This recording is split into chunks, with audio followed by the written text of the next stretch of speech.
Chapter 151 The Unlucky Gilderoy Lockhart. Did he see it? I think he probably doesn't know.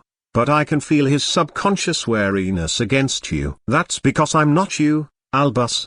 Dumbledore spread his hands and looked helplessly at the old man who walked out of the door. He is so familiar with you, I think it may take some time to pretend to be you. Don't worry, Gellert, it won't take long. Dumbledore came over, took a piece of lemon squib and put it in his mouth. I'll spend at most a few months speculating on that possibility. Magic is really wonderful and vast. However, there are so many things that bother me. It is impossible for me to devote all my energy to researching magic. Even if I really want to do this. Then he conveniently put a piece of cockroach into his mouth. Dumbledore's voice sounded indistinct. It's very beautiful. If you haven't been stuffing candy in your mouth, I think I will believe these words even more. Gellert Grindelwald twitched the corner of his mouth, then walked towards the table, stretched out a hand, and put a licorice wand in his mouth in front of Dumbledore. The two old people are like a child now. You are fighting over each other, you are just like a happy couple. Not to mention that two old men who are very famous in the magic world here are grabbing candy. Harry on the other side was being teleported by Fox.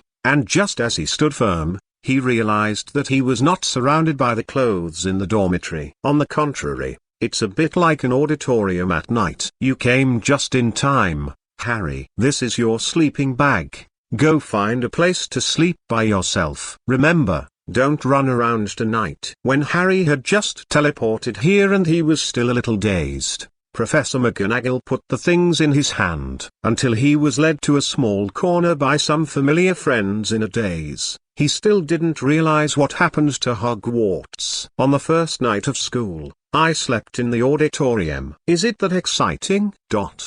When Hogwarts was surrounded by the fear of Sirius Black's appearance, Tom Gaunt on the other side of the ocean was already making final preparations. Gilderoy Lockhart. Very ingeniously, we met again. In a safe house, Tom Gaunt looked at Lockhart with three wands behind him with a smile on his face. Lockhart showed his iconic smile, white teeth, and bright eyes. If other factors are ignored, others may think that this is Lockhart's extraordinary book club. But what needs to be considered now is the three magic wands behind him and the three big men in white robes with expressionless faces. I don't quite remember seeing you, sir. I think maybe you have identified the wrong person, or someone else pretended to be me to deceive you. It's not like Lockhart didn't fight back when he was brought to this safe house. It's just that he was just about to fight back when he was knocked down to the ground by a curse from behind. This can be seen from the dirty and dusty clothes under his natural and handsome expression. It has to be said that Lockhart was unlucky, and he himself thinks so. Arriving here on a mole boat, he enjoyed the scenery of different places along the way. When he just got off the boat, he found a place to stay when he was approached by several big men. Faced with this situation, who can he turn to for reasoning? If he had known, he would not have come to this foreign country at the invitation of his friends. Even though there are many wizards in England who know everything about him, they haven't reached the point where they want to beat him up before arresting him. Thinking of this, Lockhart was also a little puzzled. He remembered that he hadn't caused any trouble on the land of Germany. How could it be that he was beaten as soon as he got off the boat? You really don't know me, Professor Lockhart. The voice in front of him came, and Lockhart knew in his heart that his life was in the hands of the men in front of him. It's just that when he looked at the man's appearance, he was at a loss. If he wasn't afraid of death, he might say something to the man in front of him. Who the fuck are you? Fortunately, there was nothing disrespectful when he spoke to the man in front of him. Otherwise, he will definitely regret the conversation today. The man in front of him has a handsome face, but his face seems to have gone through vicissitudes, especially his eyes. It contains a unique flavor that can make people addicted to it unconsciously. He has a very special temperament and looks very good looking, even Lockhart thinks so in his heart.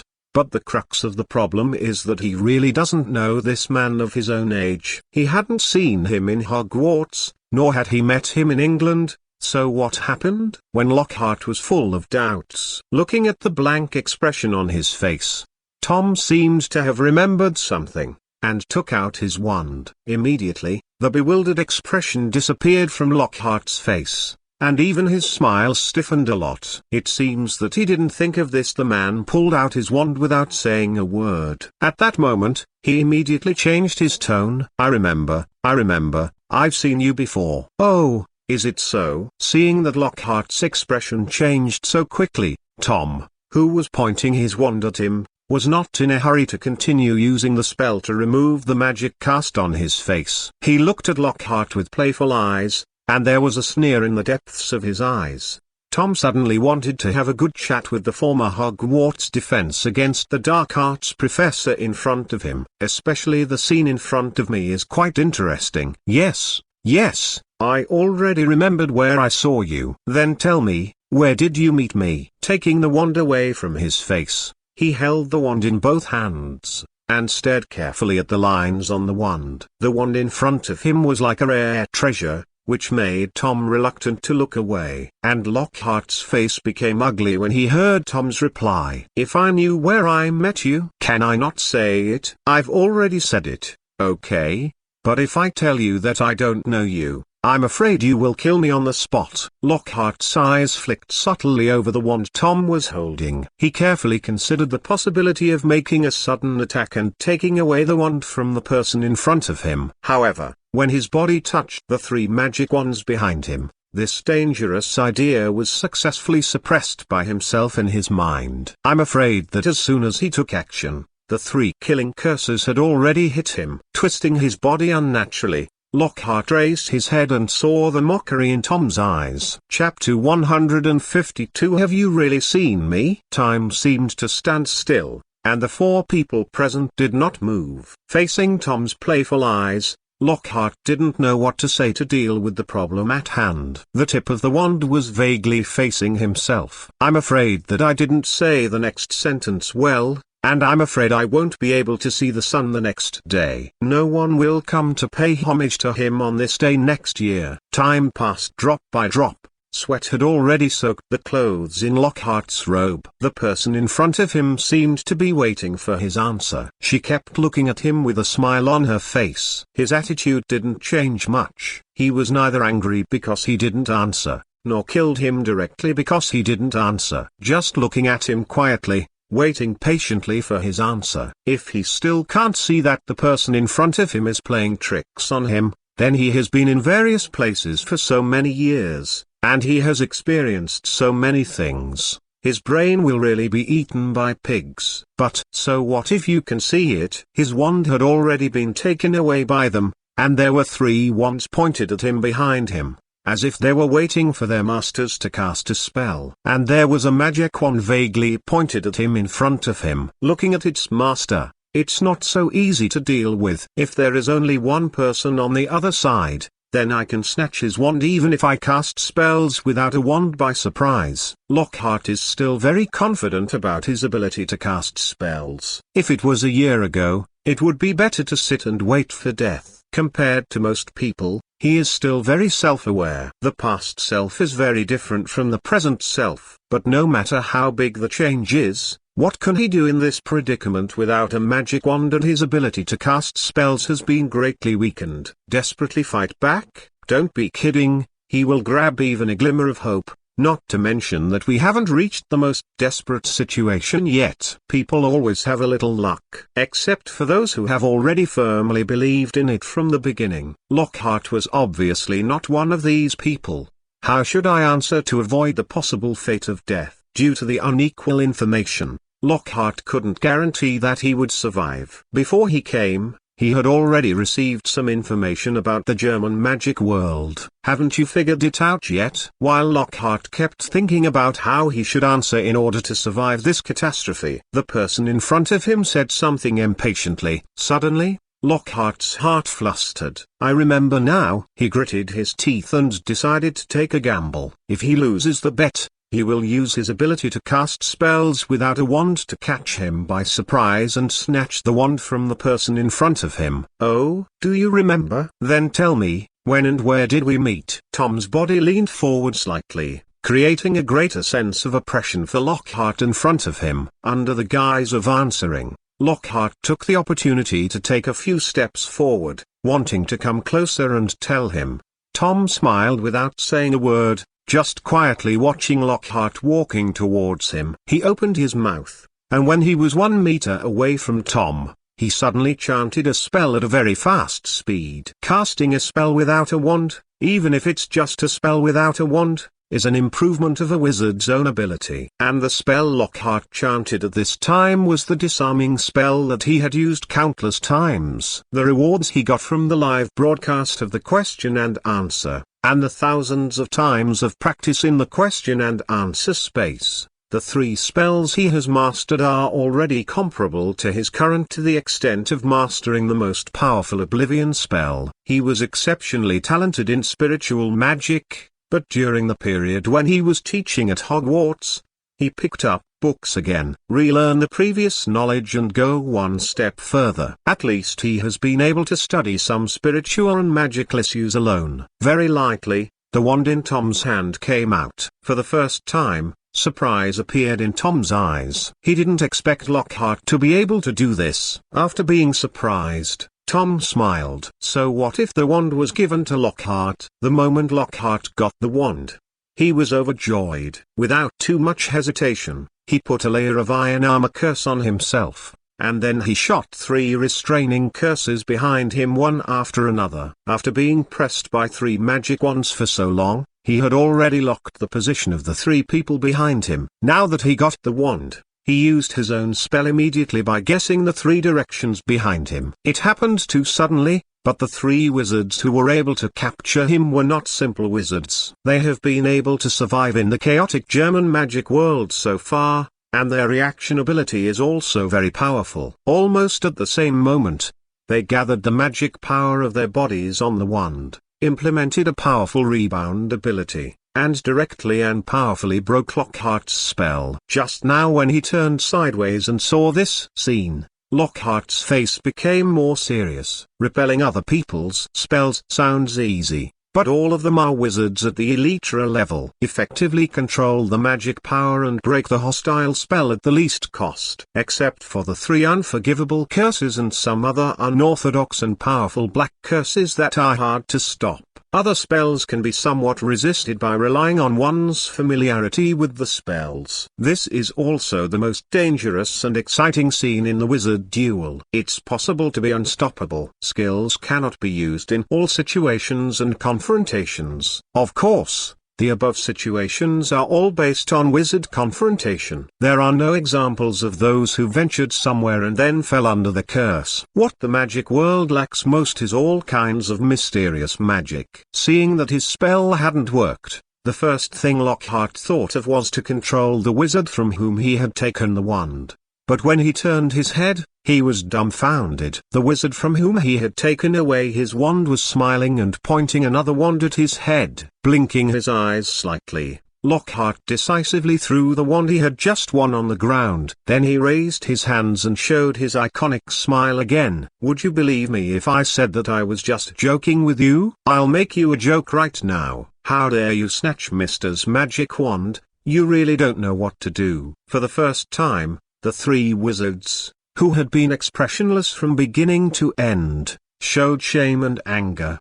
They wanted to come forward to show Lockhart some color, but Tom stopped them. Excellent wandless casting, Mr. Lockhart. I feel more and more that tying you up was one of the best decisions I ever made in my life. Didn't you say you've seen me? I still have that problem. Do you really recognize me? Chapter 153. Tom, you won't regret it, Mr. Lockhart, if possible. Lockhart really wanted to curse, but unfortunately, he didn't dare to do this. Lockhart's smile froze on his face, and his appearance alone was a good work of art. It's just that the few people present didn't have the time to appreciate his art of smiling face.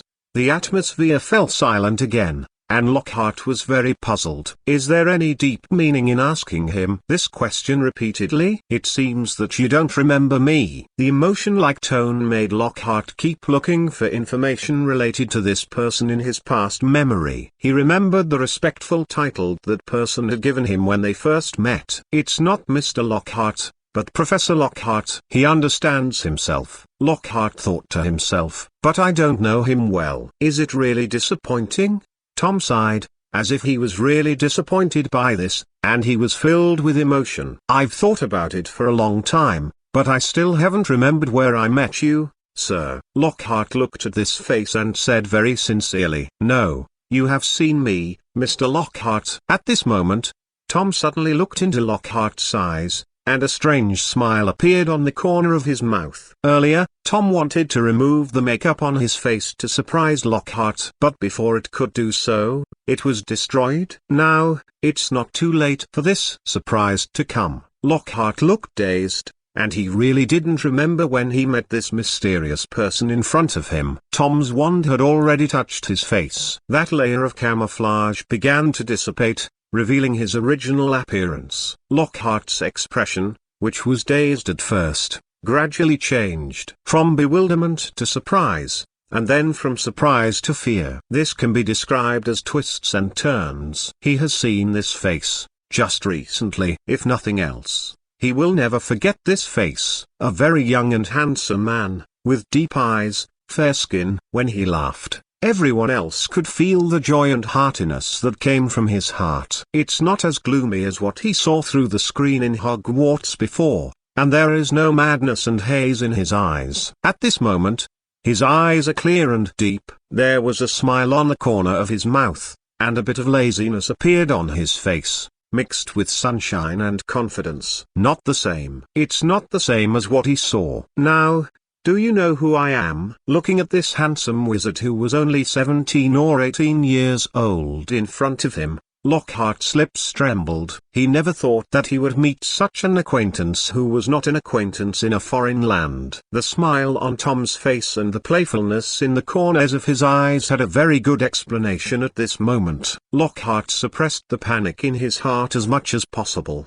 and dealt with the man in front of him with an attitude corresponding to ordinary people. I already know who you are, sir. It's just, is it your bad taste to play with a person like this? No matter how frightened he was in front of the Dark Lord in his heart, Lockhart was unwilling to call him Lord Dark Lord. He also has his own persistence. Don't be so restrained, Mr. Lockhart. You can just call me Tom. If you don't want to, you can also call me Mr. Gunter. Tom turned around, not caring about Lockhart's performance. He walked straight to his seat, pulled out the stool and sat down. I'm curious, Mr. Gunter. What are you curious about? Professor Dumbledore didn't even keep you at Hogwarts. This is a perfectly normal thing, Lockhart. Tom looked directly into Lockhart's eyes and said something very seriously. Because I am not Voldemort, nor can I be Voldemort. A lot of speculations arose in Lockhart's mind about such a confusing sentence. The only thing that is certain is that I don't have to die for the time being, because the person in front of him didn't use the Avada Kedavra to take his own life in the first place. Then what is your purpose for bringing me here? I guess it's not as simple as making a joke with me. He took the initiative to characterize what happened before as a joke. It was a harmless joke between the two parties. You are a smart man, Lockhart. I already knew you were a very smart wizard when you were in Hogwarts. Then you might as well think about it. Why did I bring you here? The atmosphere of confrontation and reticence has long since dissipated. Tom's gaze was so profound that it was impossible to guess his inner thoughts. Lockhart's brain was working rapidly. There is only one major event that has happened in the German magic world recently. A very mysterious wizard spread his ideas and instigated a large number of wizards to attack the eras of the German Ministry of Magic. Their philosophy seems to be the equality of wizards, against the supremacy of blood. Every wizard is born free, has the decision to choose his own destiny, etc. So, Lockhart stared at Tom in front of him. Among them, which side is he on? Probably on the side of the pure blood forces. After all, he is The Dark Lord. The Dark Lord who once set off a wave of fear in England. What do you need me to do for you? Lockhart did not refuse. As Tom said, he was a smart man, and a smart person can know what to say in such a situation. Mr. Lockhart, do you know, I'm very optimistic about you. Whether it's the forgetting curse you have mastered, legilimency, or other abilities, the reason why I arrested you is also very simple. Tom took out a wand and put it on the table in a very upright manner. Lockhart looked at the wand and recognized it as the one that was confiscated after he was captured. His eyes narrowed slightly, but he didn't make any unnecessary movements. Tom looked satisfied with Lockhart's sense of humor. He reached out and pushed Lockhart's wand in front of him. At the same time, he also stated what he wanted Lockhart to do. 2 things. If you help me do 2 things, I will let you go free. Let's talk about it first, Mr. Gunter. He didn't directly agree, but he still had some concerns in his heart. Don't worry, it's nothing embarrassing. I need you to help me tamper with a person's memory and help me send a letter to Dumbledore. Professor, I want you to give it to him yourself. After being silent for a while, Lockhart continued to speak. Whose memory is tampered with? The current minister of the German Ministry of Magic. Is there no one else besides this? Yes, he's the only one. Okay, I promise you. Trust me, you won't regret it. Chapter 154. Harry, I need your help. Draco. Ever since Sirius Black raided Harry's bedroom at night, the entire Hogwarts has entered a very tense period. The teachers would patrol the corridors back and forth at night. How many times has Professor McGonagall warned the 2 Weasleys not to stay at Hogwarts for the time being?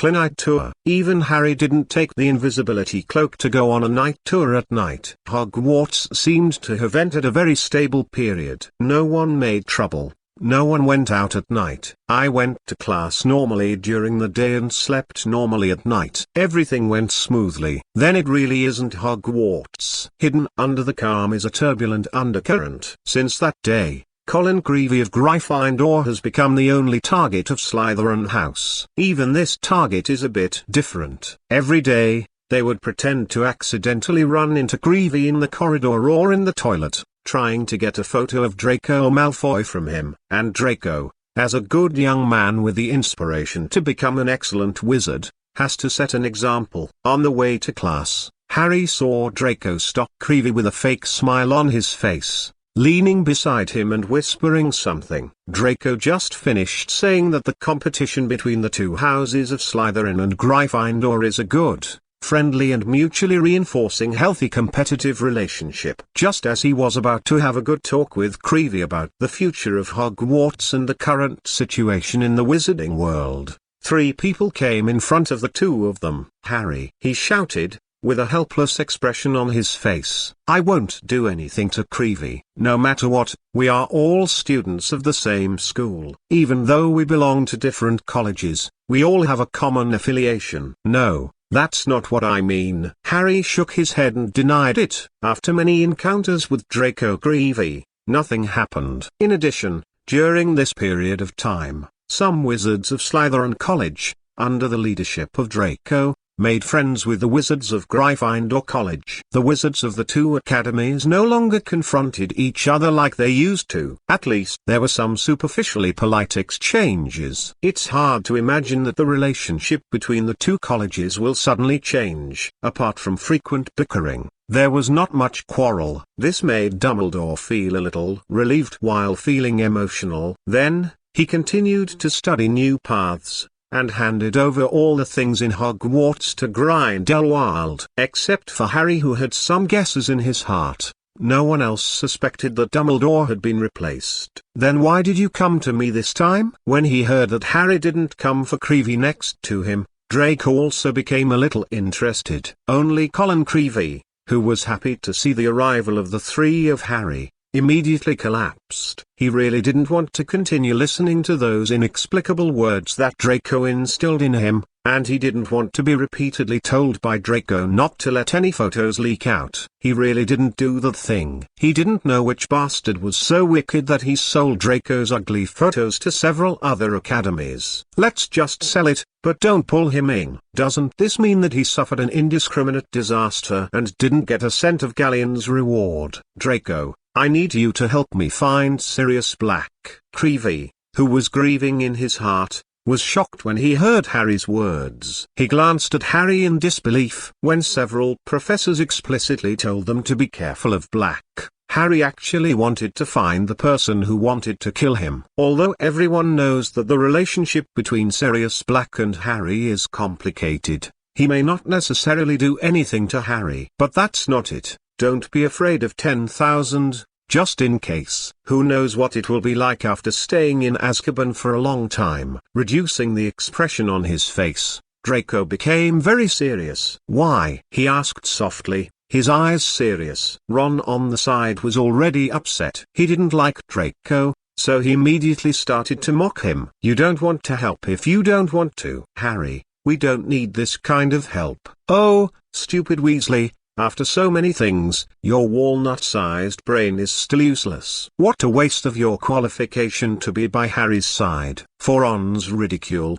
Draco has always fought back resolutely. Seeing that the two of them were going to have another wizard duel, Harry couldn't help thinking whether it was the right choice for him to bring Ron to find Draco. Why, every time these two people meet, they always fight. Okay, Ron.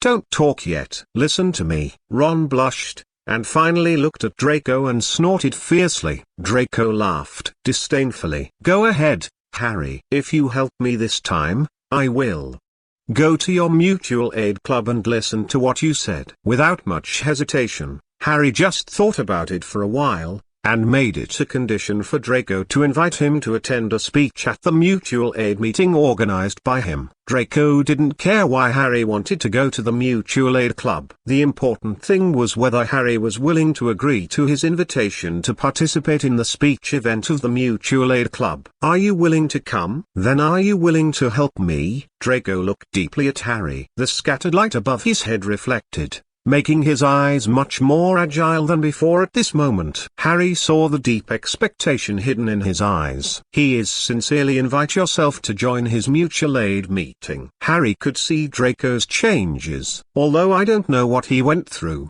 it's a good thing, isn't it? If you are willing to come, our mutual aid club will do our best to help you find traces of Sirius Black in Hogwarts. Okay, I promise you, Draco. Harry nodded solemnly. Hermione didn't dissuade her. She wore a pair of glasses, which added a lot of elegance to her. She also just watched quietly.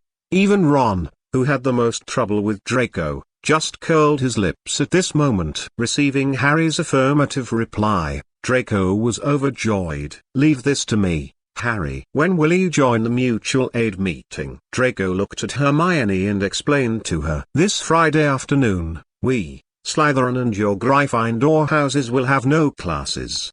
At that time, you can come to the basement. I'll wait for you there. Harry and Miss Granger are very welcome, as well as Dan Weasley. When he said the last sentence, Draco deliberately gave Ron a satisfied look, which made Ron very angry. Chapter 155 Draco.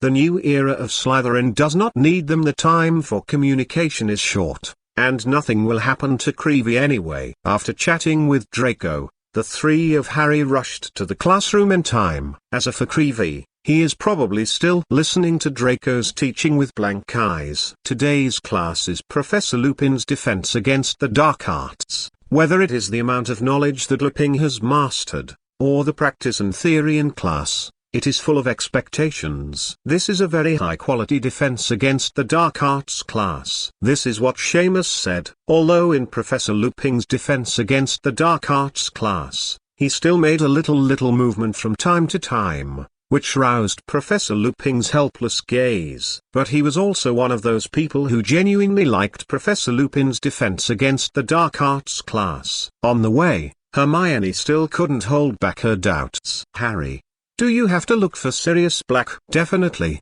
I must find him. Aren't you afraid that he will strike you in the face? Maybe he will, but there are some things I must ask in person." Harry's expression is serious. What he wants to know most now is whether what Sirius Black did back then is true. Is there another secret? If there is something hidden, then why didn't he resist when he was arrested in Azkaban? There are too many doubts and I want to ask them face to face, especially that day, when Sirius broke into their bedroom. He didn't attack him immediately. This made Harry bewildered. While heaving a sigh of relief, he believed more and more in the deep meaning of the analysis given by the Q and A live broadcast. Things were definitely weird back then.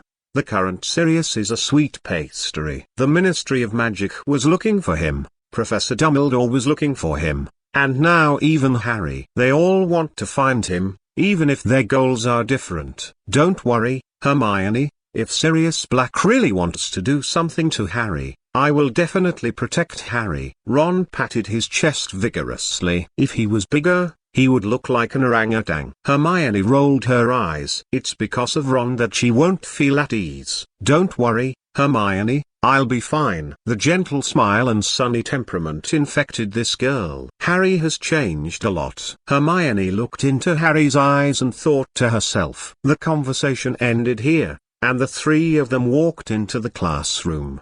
The Defense Against the Dark Arts class is also a big class. Hufflepuff and Ravenclaw, Gryffindor and Slytherin. Today, I can see that it is the Defense Against the Dark Arts class that Gryffindor and Slytherin took together. As soon as he entered the classroom, Harry saw students from two colleges verbally attacking each other. After pausing for a few seconds, Harry, Hermione and Ron randomly found a place to sit down. The relationship between the two academies is no longer at the level of tension it used to be. But there are still occasional quarrels and conflicts.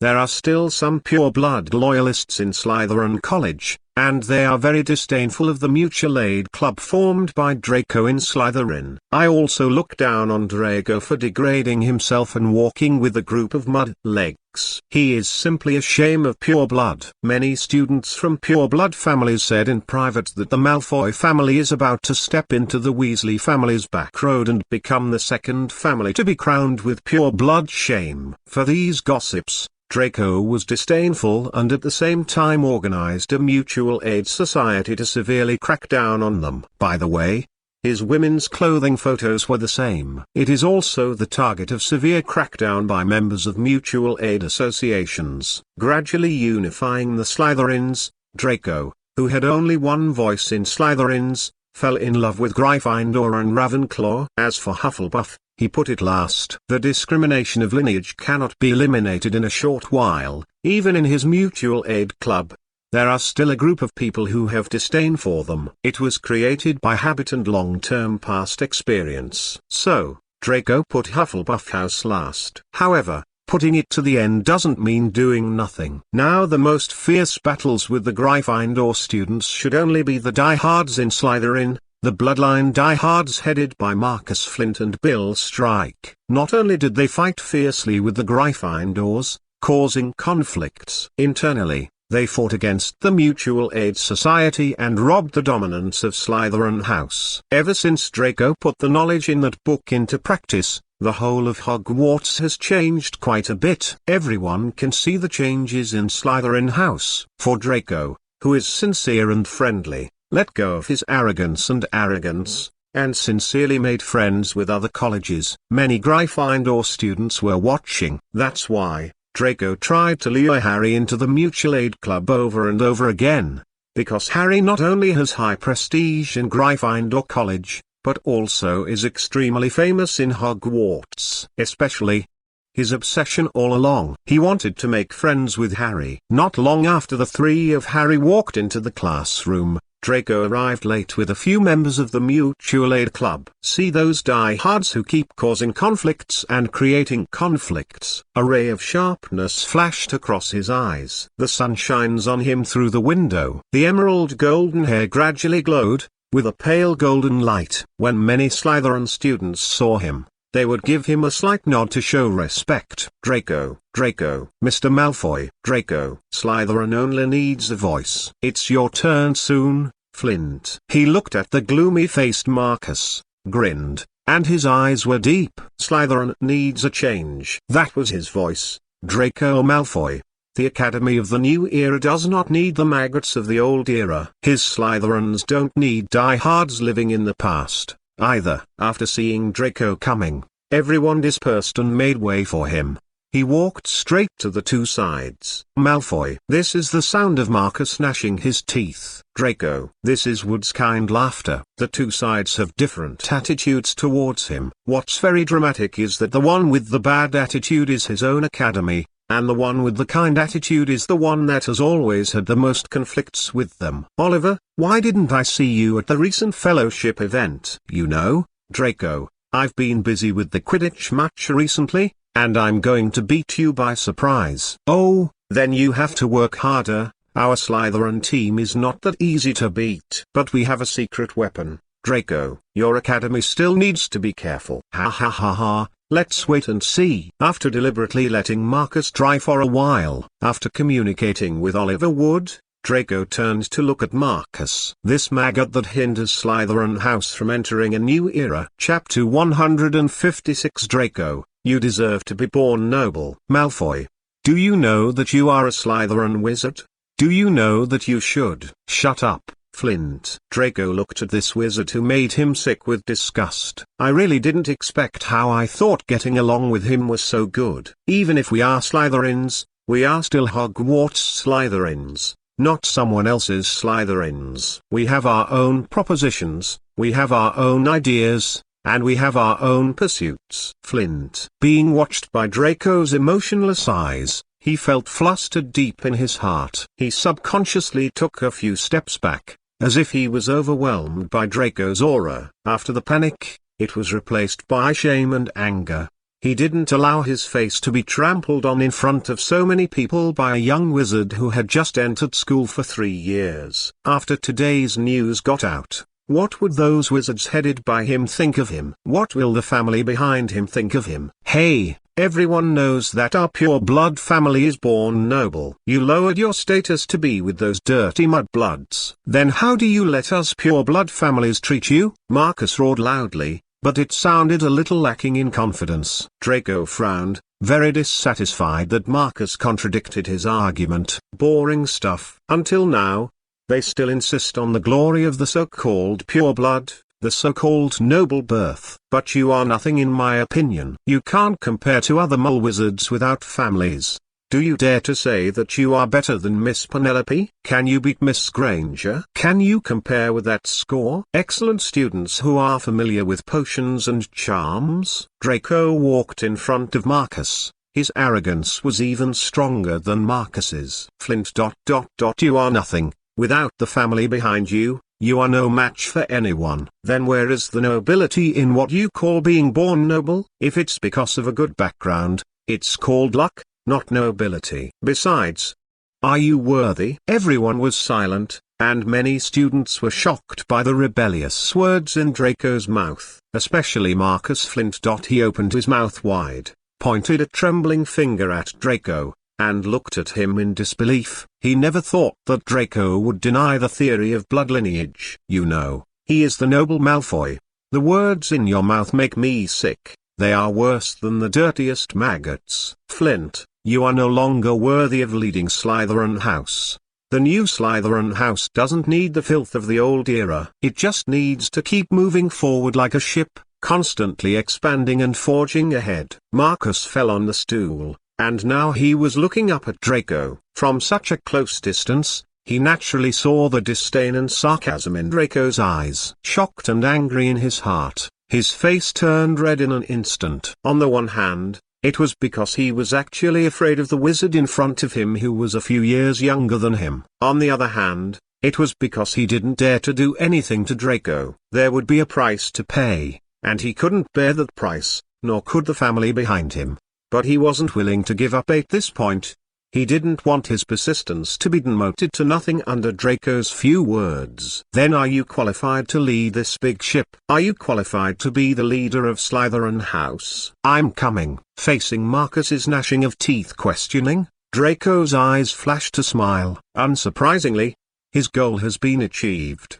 Don't forget, You are just a third-year wizard, just one of many pure-blood families. Even if your family is noble, you cannot represent all pure-blood families. After questioning loudly, Marcus panted heavily. He had already expressed his dissatisfaction. By this time, he hadn't given up on the idea of bringing down the Mutual Aid Society headed by Draco. In his heart, he even hoped that those wizards standing behind Draco would not forget the nobility of their blood. As Slytherins, they should be proud of their noble bloodlines. But unfortunately, Marcus was disappointed. Ha ha ha ha ha ha ha, very funny, very interesting. The laughing Draco held his stomach, as if he heard a very funny joke, which made his stomach hurt from laughing. Marcus stared blankly at Draco, who was laughing out loud, and froze in place for a while, just watching Draco laugh until he finished. Draco wiped away the tears from the corners of his eyes, and the expression on his face gradually calmed down. Don't you think you are ridiculous? I've already said that the Slytherins of the new era don't need the maggots of the old era, so guess if the so-called pure blood and the so-called noble birth are also part of those maggots. Flint, you are so pitiful. Compassion, disdain, ridicule made Marcus open his mouth, but he didn't know what to say. He was a little dazed and at a loss. Obviously, it is obvious that Draco is also a member of the pure blood family, and also a noble-born member, so why was he able to deny his origin with the most disdainful attitude? Marcus couldn't figure it out. Papa, papa, papa. Bursts of applause emerged from the gathered Gryffindor students, and then spread to the entire classroom. They looked at Draco with a color that even they couldn't describe. Logically speaking, when we got here, it would have been over if Marcus had been debating until he was speechless. But obviously, Draco does not intend to give up this opportunity to continue promoting himself. You don't think I'm worthy of being the person who leads the big ship of Slytherin to glory, but you never think about whether you are worthy or not. Indeed, there are many pure-blood family members in Slytherin, and even I am only one of them. But when did I tell you that I lead them with noble blood? The bloodline theory is too extreme. In the new era, what Slytherin house needs is openness and tolerance. It will be greater than ever before. And you are absolutely unexpected. Draco took 2 steps back and took out his wand. Come on, let me see if your capacity can carry your ideas. Flint, show me your courage. When Draco pulled out his wand and invited Marcus to a duel, everyone at the scene dispersed to both sides, leaving a large space for the two of them. The 3 of Harry were also among the onlookers, watching this scene with relish. To be honest, they were also shocked by Draco's idea. He actually wanted to abandon the supremacy of bloodlines and be of noble birth in the most ignorant place where bloodlines were most loyal. Marcus looked at the sneer in Draco's eyes, gritted his teeth and pulled out his wand. In other respects, he might not be able to compare with this wizard who is a few years younger than him.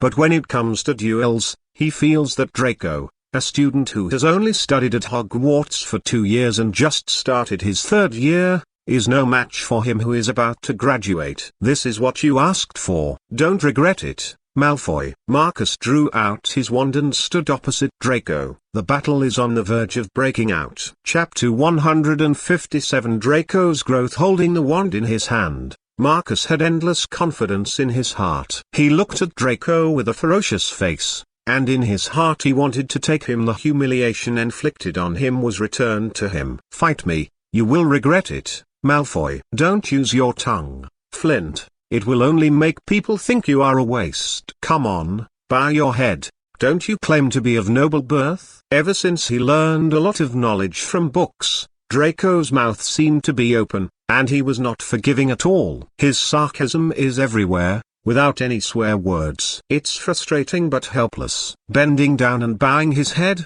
the wand was placed on his chest. The etiquette of a wizard's duel, Draco performed it elegantly and swiftly. Even if Marcus wanted to say something again, he had to finish this set of movements first. After bending down and bowing his head, Draco quickly raised his head, and started with a petrification spell. The icy blue magic spell flashed across. As Marcus, who faced his spell for so many years, he didn't learn it in vain.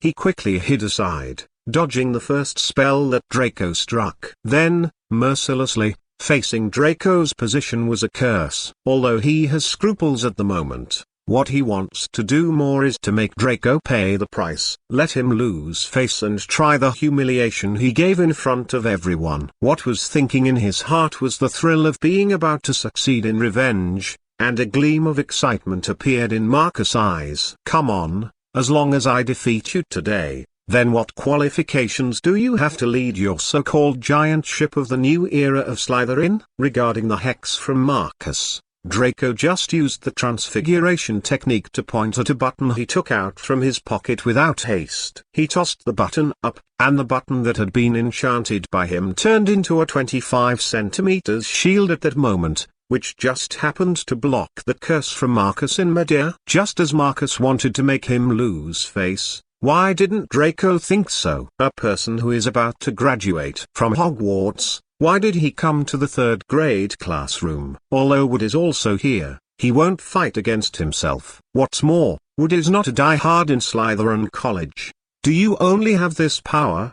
Do you only have this little power? You can see it right away. Could it be that you are guilty? If you beg me for mercy now, I can let you go, Malfoy. No, what I want to say is that if you only have this power, then there is no need to continue this duel, because you are not worthy to be the leader of Slytherin House. Draco remained expressionless, after blocking Marcus' curse, waved the wand 3 times in succession. For the first time, the stone slab under Marcus' feet turned into vines and wrapped around his feet. For the second time, the button-turned shield flew over and hit Marcus in the stomach, causing him to bend over in pain. For the third time, a red light appeared, and the swift disarming curse directly knocked his wand into the air. You lost, Flint. A real strong man should be honored by his bloodline, not his bloodline. The whole classroom was quiet. While everyone was still immersed in the duel between the two of them just now, applause appeared.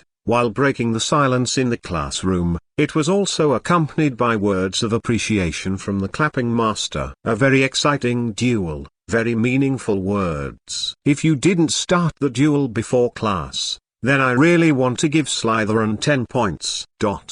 Time went back to a few minutes before the battle started. Professor Lupin had just arrived at the door of the classroom and frowned when he heard the quarrel inside, thinking that the Gryffindor students were arguing with the Slytherin students again. This kind of thing happened to him countless times at that time. Immediately, he wanted to go in and stop the quarrel between the two parties. It's just that he had just stepped out when a hand was quietly put on his shoulder. Surprised, his right hand instinctively held the magic wand at his waist. Professor Lupin wanted to turn around without much hesitation, drew out his wand, and recited the spell. But all the actions had just begun when the owner of the hand on his shoulder spoke. The voice is old and yet powerful. Don't be so nervous, Remus, Professor Dumbledore, he asked suspiciously, and slowly loosened his hand on the wand. It's me, Remus. Dumbledore was close to him, standing with him and watching the two people who were confronting each other in the classroom through the half-closed door. Professor? Why? Lupin could feel the extra strength of the hand on his shoulder. Dumbledore was preventing himself from entering the classroom. Keep watching quietly, Remus. Sometimes we should watch more quietly, rather than choosing to interfere with their choices. What we have to do is guide these children on the right path, and give them direction when they accidentally go astray. Remus, this is the deepest conclusion I have come to in the past few decades. Dumbledore looked at him, and Professor Lupin felt that Dumbledore was a little weird now. But I couldn't say it. Then shall we just watch it? Why not, Remus? Dumbledore's eyes were full of wisdom at this moment. He is a wise old man, always has been. The trust in Dumbledore made Lupin quietly watch with Dumbledore. After seeing Draco, he admitted he was a little surprised when he said that and waited for the approval of the Gryffindor students. Did you guide this all, Professor? What? That kid, if I read correctly, he is a Slytherin. No, I didn't guide that. In fact, I was also surprised by Draco's change. Dumbledore laughed. That kid is indeed from Slytherin House. But you have to remember, Remus, they are all Hogwarts students, and they deserve to be treated equally. I think I understand, Professor. Lupin opened his mouth. This is not what he wanted to express. He did not look down on wizards from Slytherin House. In so many years of experience, he has met countless people. There are good and bad among them, and he also understands this. The students of Slytherin House are not all bad people in the future, and the students of Gryffindor House are not necessarily all good people. What surprised him was that Draco Malfoy, as a person from a pure-blood family with a long history, would actually question the pure-blood theory in turn, overthrow the supremacy of blood and be born noble. This is what surprised Lupin, especially after learning that Draco Malfoy was from Slytherin House. His heart was filled with shock. He never thought about the Slytherin Academy that gave birth to the supremacy of pure blood, gave birth to the Dark Lord who caused darkness and fear, and brought countless ignorant things. There will be a day when someone will stand up and overthrow all the previous things. While being surprised, Lupin also became very interested in that kid named Draco. He wanted to get in touch with that child and understand the idea in his heart. Professor, why don't you stop it? They're about to fight. Be patient and watch quietly, Remus. Chapter 158. Lupin, who blew himself up after the duel between Draco and Marcus was decided. Lupin felt that the hand on his shoulder was gone. Professor Dumbledore didn't know when he would leave. Lupin froze for a moment, then laughed dumbfoundedly. While applauding, he walked into the classroom. There was undisguised appreciation in his words. He looked at Draco's eyes with an appreciation that was hard to find. I'm sorry, Professor, I almost ruined your class. It's not a big problem. I remember your name is Draco Malfoy, isn't it? Yes, Professor. Then I'll call you Draco. Draco put his wand behind his back. Of course, Professor, it's my honor. Such a tiny detail was noticed by him, and he couldn't help giving Draco a high look. Pointing a wand at a person, no matter what the idea is ultimately provocative. That's because the wand is considered a weapon in the wizarding world, and you never know if the wizard pointing at you with the wand will cast a spell that can take your life away. I believe that Slytherin will be very lucky to have you. Draco smiled slightly, but nodded slightly towards him, without saying a word. Okay. Who will take Mr. Flint out now? I remember that the classroom where you graduating students attend classes is not here. Marcus blushed instantly. He gave Draco a resentful look, and then left the classroom in a state of embarrassment with his followers. I don't know who took the lead, but there was endless applause in the defense against the dark arts classroom. Everyone looked at Draco with excitement. Even Harry couldn't help but glance at Draco. He himself has changed a lot, let alone the former Malfoy. He also applauded. Draco, who had been paying attention to this side, saw this scene, and the smile on his face became even stronger. He regards Harry as his best friend in the future, as a partner who can go to the new era with him. Excellent, Draco. Even if there is no words between the two, they can understand each other's thoughts just through their eyes. Regarding the upcoming event, Harry became more and more looking forward to it. What would Draco say about it? Slytherins may not all be bad guys. It's rare for you to think so, Ron. Is it hard? Isn't it difficult? Ron laughed, his eyes erratic. After leaving the defense against the dark arts classroom, Marcus became more and more angry as he thought about it, and his heart became more and more unwilling. I want Draco to pay the price. What he said today has completely violated the original intention of our Slytherin house, and also violated the persistence of our pure blood family. Crazy flashed through his eyes. But we have nothing to do with him. Most of the people who follow us now are fooled away by that bastard Draco. Don't worry, I've already told my father about this matter. I believe he will bring our pure blood family to question his father. His good days are only a few days away. Marcus pinched his fingers into his palm, and even though there were bursts of tingling pain in his palm, he still felt that it was nothing compared to the pain in his heart. Lupin took out his wand and waved it around lightly. The duel between Draco and Marcus just now caused the destruction gradually return to its original appearance under the spell of his recovery. I originally thought that you might be a little weak in wizard duels. I've also heard the stories of the previous two professors. Except for the previous Professor Lockhart, it seems that he still has some real talents and has taught you a lot. Lupin walked all the way through the path made by the students and walked to the podium. Down below, the students were all looking at him. Today was his first class teaching the third grade at Hogwarts. It starts from the third grade, and I hope it doesn't end with the third grade. He laughed to himself in his heart. I don't know the specifics of your teaching yet, so I'll just talk about it casually today. I don't know if you have heard of. He became dull for a moment, and finally he let out what was in his heart in relief. I don't know if you have heard of werewolves. Hermione raised her hand. As Gryffindor's self-propelled encyclopedia, she also knows a lot about werewolves. Miss Granger, tell me about the werewolves you know. Okay, Professor. Hermione stood up, cleared her throat, and spoke very confidently. Werewolves are a very evil race.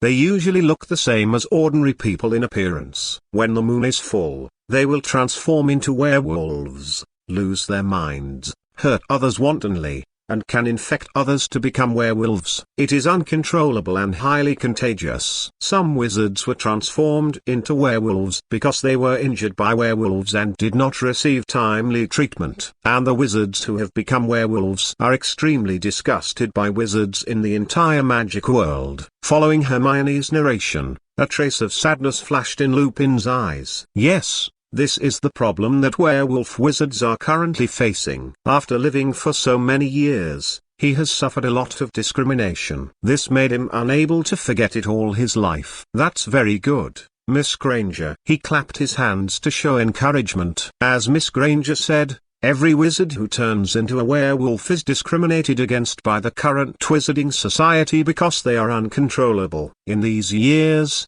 I have seen many werewolves transform uncontrollably on the night of the full moon. Losing their minds caused things that I regret for life. I have also seen many werewolf wizards who abide by their own morality and fall into the darkness under countless discrimination and oppression. As he spoke, Lupin smiled bitterly. He thought of his experiences over the years. He has seen a lot and experienced a lot. It can be said that without Dumbledore's help, without the help of those classmates I met at Hogwarts, and those kind people, big and small, he couldn't hold on for a long time. The professor. Hermione summoned up her courage and met his gaze. She remembered the scene in the question and answer space before. Are you a werewolf too? Lupin froze for a moment, looked at the eyes of the audience watching him, and smiled very freely. Yes, Miss Granger, your eyes are very sharp. Did what happened that day make you guess about my identity? I thought that my sudden questioning would annoy Professor Lupin, but I didn't expect his reaction to be so gentle. Originally, Hermione didn't intend to ask, but just wanted to keep the question in her heart. But when she heard Professor Lupin start talking about werewolves, she felt a little curious. I am indeed a werewolf, to be precise. It's a former werewolf. There was an uproar in the classroom, and at the same time as the noise, there was also a trace of curiosity hidden in everyone's eyes. Curious about Professor Lupin's life experience. Chapter 159 Boggett. The fact that Professor Lupin is actually a werewolf spread throughout Hogwarts at an extremely fast speed, and accompanied by Draco in the classroom to argue and defeat Marcus Flint, the Slytherin, together with pure blood supporters. When the students had just developed fear, they received another message from the third-year students of the two colleges headed by Harry and Draco. Although Professor Lupin is a werewolf,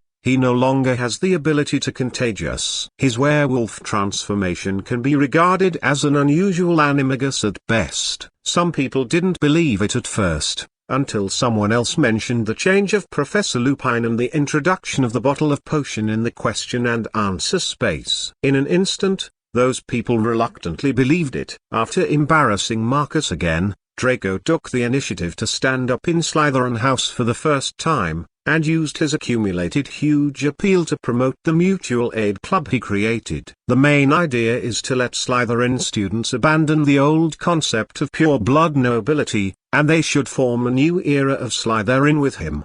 The new Slytherin focuses on inclusiveness and openness, and advocates cooperating with other colleges to advance and retreat together, and take the initiative to recruit Melbourne students to join Slytherin. Draco Malfoy agrees very much here. In addition to Draco standing up and calling on Slytherin House to seek change, there is another thing that makes most people in every house excited.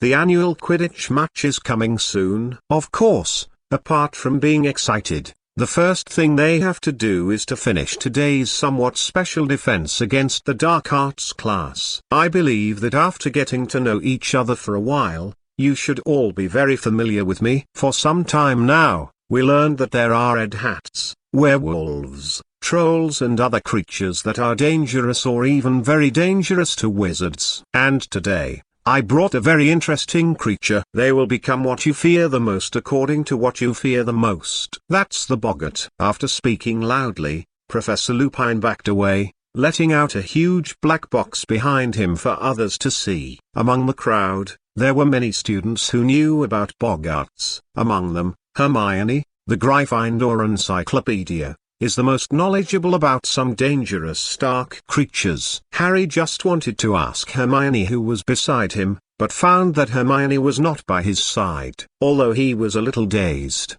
he didn't think much about it. It's nothing more than that when Hermione is not around, he can't get first-hand information. Later, the professor will also analyze some characteristics of boggarts to tell them. Professor Lupin can be said to be the most satisfying professor in the past 3 years, except for Professor Lockhart. After all, Professor Lockhart taught more about confrontation between wizard duels, using the 3 most commonly used spells to protect oneself, imprison enemies, and remove weapons. Naturally, their class of students was also influenced by Professor Lockhart. It's really a lingering fear to fight without putting a few layers of the iron armor curse on yourself. A boggart is a creature that will become the most feared creature in people's hearts to make them fear. It will see through your heart and become what you fear most, and feed on your fears. But dealing with them is very simple. It only takes a funny spell or the sound of your laughing to defeat them and make them at a loss. Walking aside, Professor Lupin took out his wand and showed everyone the gestures and sounds of the spell. Everyone comes to practice, and today it's your turn to face your inner fears. He smiled, thinking of the school days he spent with James, Sirius, and Peter Pettigrew. In a blink of an eye, when he returned to Hogwarts, he became someone else's professor. Withdrawing his thoughts, he looked at the crowd and asked again, "Are you all ready? Line up and come one by one." After receiving an affirmative reply, Professor Lupin pointed his wand at the box. Under the operation of his magic power, the lock on the box opened directly. The boggart inside seemed to feel that the lock that imprisoned him was gone, and he surged crazily in the box. First up was a Slytherin student who was one of the people standing beside Draco. "Go, don't be afraid," Professor Lupin encouraged. His encouragement gave the Slytherin student a lot of peace of mind, but he had never seen a boggart, and he was still a little nervous when he knew that a boggart could become what he feared most in his heart. The box was constantly vibrating as the boggarts surged inside. The vibrating sound made the Slytherin student uneasy. It seemed that the boggart in the box would turn into the appearance he feared most and appear in front of him at any moment. It doesn't seem like it anymore. The box opened violently and made a bang. The student swallowed and stared nervously at the box. Immediately afterwards, a cloud of black mist gushed out in front of everyone, accompanied by a burst of weird laughter. An old lady turned her back to them, shaking her body while laughing. The others didn't feel anything, but were a little surprised when the old lady appeared. But that student's reaction was very strong. He kept panting heavily, his pupils dilated, as if he had seen something terrifying. "Don't be afraid, Vitis. Don't be affected by it. You think of something happy, and then say a spell. It's funny." Professor Lupin did not intervene directly. He stood outside the stage and continued to guide the boy named Vitus. In fact, It was also very successful. When the old woman got closer and closer to him, he suppressed the fear in his heart, pointed his wand at it, and shouted loudly, "Funny, funny." A ray of light flashed across and hit Boggart right in the middle. The weird old woman, accompanied by the black mist, shuddered, and directly transformed into an amiable white-haired old woman. She was facing everyone with joy in her eyes. Anyone who saw her had a hard time connecting this old man with the weird old man who laughed at the beginning. Very beautiful, very good, very good. Lupin was very satisfied, and waved his hand to let him go on. Then he turned his eyes to Harry, and first called a few Gryffindor students to come up to the stage to face Boggart, so that Harry can get more time to accumulate experience. Because of his understanding of Harry, Lupin was deeply afraid that the moment he saw the Boggart, Voldemort would appear. By then, this class will no longer be interesting, but frightening. However, there is nothing to be afraid of. After Neville's most feared Professor Snape put on a clown costume, Lupin looked at Harry. "Harry, this time it's up to you." Chapter 160. Professor Snape's abnormality. After the defense against the dark arts class ended that day, Harry has been restless. It never occurred to him that the Dementors he had been afraid of all along were actually those Dementors. Originally thought it was Voldemort. This has caused his recent mood to be a little unstable, with highs and lows. Sirius Black has never appeared in Hogwarts since that day. Harry felt that during this period of time, everything was really not going well, and everything was bothering him. "You don't need to worry, Harry." Professor Lupin walked to his side and patted his shoulder. "Professor, I just don't understand." "Is there anything you don't understand? Why aren't other people so seriously affected by the Dementors? Why is it that only I react so violently every time I see a Dementor?" Lupin took a deep look at Harry, who was talking excitedly. She put her right hand on his shoulder and patted him for 2 hours. "Do you know those creatures?" "I have some understanding, Professor." "Then you should know that Dementors will absorb the happiness in people's hearts. They will constantly lay the saddest past in your heart and make you recall all kinds of terrible experiences in the past. They love you very much." Harry turned his head to look at Professor Lupin's face, both curious and worried. "Why?" he asked. "Because what it likes most are those who have experienced tragedy. They are attracted by this and want to suck all the happiness from that person. And Harry, you." Professor Lupin pointed at him, and said to him earnestly, "You happen to have experienced the most tragic thing in your life. Is it the reason why my parents died?" Harry forced a smile, very reluctantly. Generally speaking, he has been avoiding this question.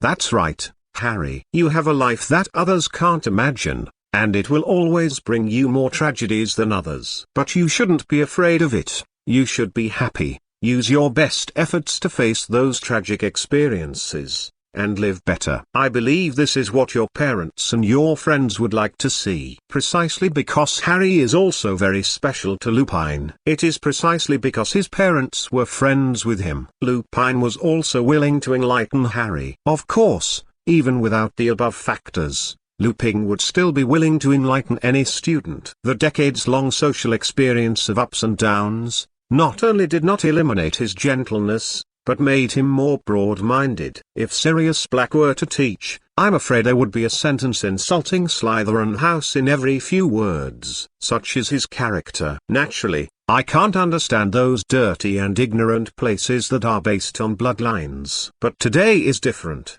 Maybe Sirius Black will not be so prejudiced when facing the students of that academy again. "Then Professor, what should I do when I face a Dementor again?" "Patronus Charm, Harry. Use the Patronus Charm." Without hesitation, Lupin gave his own answer, and seeing Harry's blank eyes, he couldn't help laughing. "I can teach you, Harry." "Really, Professor?" "Of course it's true. I think you need it too." He solemnly put his hands on Harry's shoulders and looked straight into his eyes. "No one needs this spell more than you. I think you'll like it too." Time flies, and the defense against the dark arts class taught by Professor Lupin has won unanimous praise from the teachers and students of Hogwarts. And after that day, Lupin never asked Harry to face the Boggart again. In his words, After he learns to use the Patronus charm, he will personally catch a boggart to serve as his training partner. Besides this, Harry also discovered one thing, a very important thing, that is, how long has it been since Professor Snape insulted him? How long has it been since he and his companions have been humiliated? Not only did he not let him get up to answer the questions that he couldn't answer, but sometimes he stopped finding faults to deduct points from Gryffindor College. The most important point is that yesterday when he was in potions class, Snape even praised him, and even added 5 points to Gryffindor. 5 points! Exclamation mark. Do you know what this concept is? Snape actually gave Gryffindor extra points. It wasn't just Harry who was stunned, looking at Snape in disbelief. The students in the entire classroom, whether they belonged to Gryffindor or Slytherin, all stared blankly at the somewhat different Professor Snape. This is simply the sun coming out from the west, a miracle of miracles. It was precisely because of this that Harry paid close attention to Professor Snape. Then he was surprised to find that Snape's greasy hair was gone, and it was draped behind it very clean. The wizard's robe is not the kind of extremely ancient and antiquated pure black wizard's robe. There are some more patterns and pockets on it. Harry, who noticed this change, sighed that it was not insignificant. Then he thought about when Snape's change started. But he didn't pay much attention to it before, so he didn't know when Professor Snape's change started. There are some careful people among the student group. They naturally noticed this scene. Retracting his thoughts slightly, Harry thought about tomorrow's Quidditch game. Draco is not playing. According to him, he has more important things to do, but he will come and cheer him on that day. At the same time, Draco also told Harry that defeating the Slytherin team was no easy task. He bet on Galen Slytherin's team winning. The atmosphere among the few people eased up somewhat, and it was not as confrontational as before. It can be said that their current relationship is much better than ordinary friends, including Ron. Now he is simply bickering with Draco. The two had a great time arguing,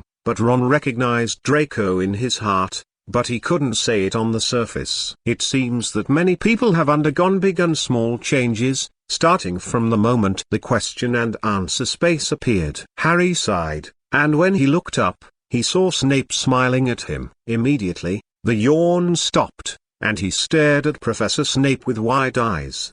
But when he looked at the past again, Professor Snape returned to his expressionless expression. But Harry believed that he was absolutely right. Professor Snape must have smiled at him. Ron, he shouted softly, not daring to make too much noise for fear of being caught. What's wrong, Harry? Did you see the professor smile just now? Ron froze for a moment, looked at Harry incredulously, then turned back to look at Snape. Brother, are you crazy? After reading it for a long time, he finally choked out such a sentence. Chapter 161. The timing of the Golden Snitch appearance. Harry believed that he was absolutely right yesterday, and Professor Snape definitely smiled at him. However, when he told Ron and Hermione about this, both of them were dubious. I told Draco, since he told himself that he knew some potions, let him drink some. Is this suspecting that he is ill? How is it possible? How could he be sick? What he said is true. Why no one believes it? That's right, if someone else came to tell him that Professor Snape smiled at him, he might give that person a blank stare on the spot, and he would directly deny it in his heart. Who would have believed that the 10,000-year-old with facial paralysis could still laugh? Even Harry Potter couldn't believe it. Harry, take it easy. You are our main player to win the championship. There is no need to be nervous about this match. The mention of other people's voices brought Harry's attention back in an instant. I know, I'm not in a hurry.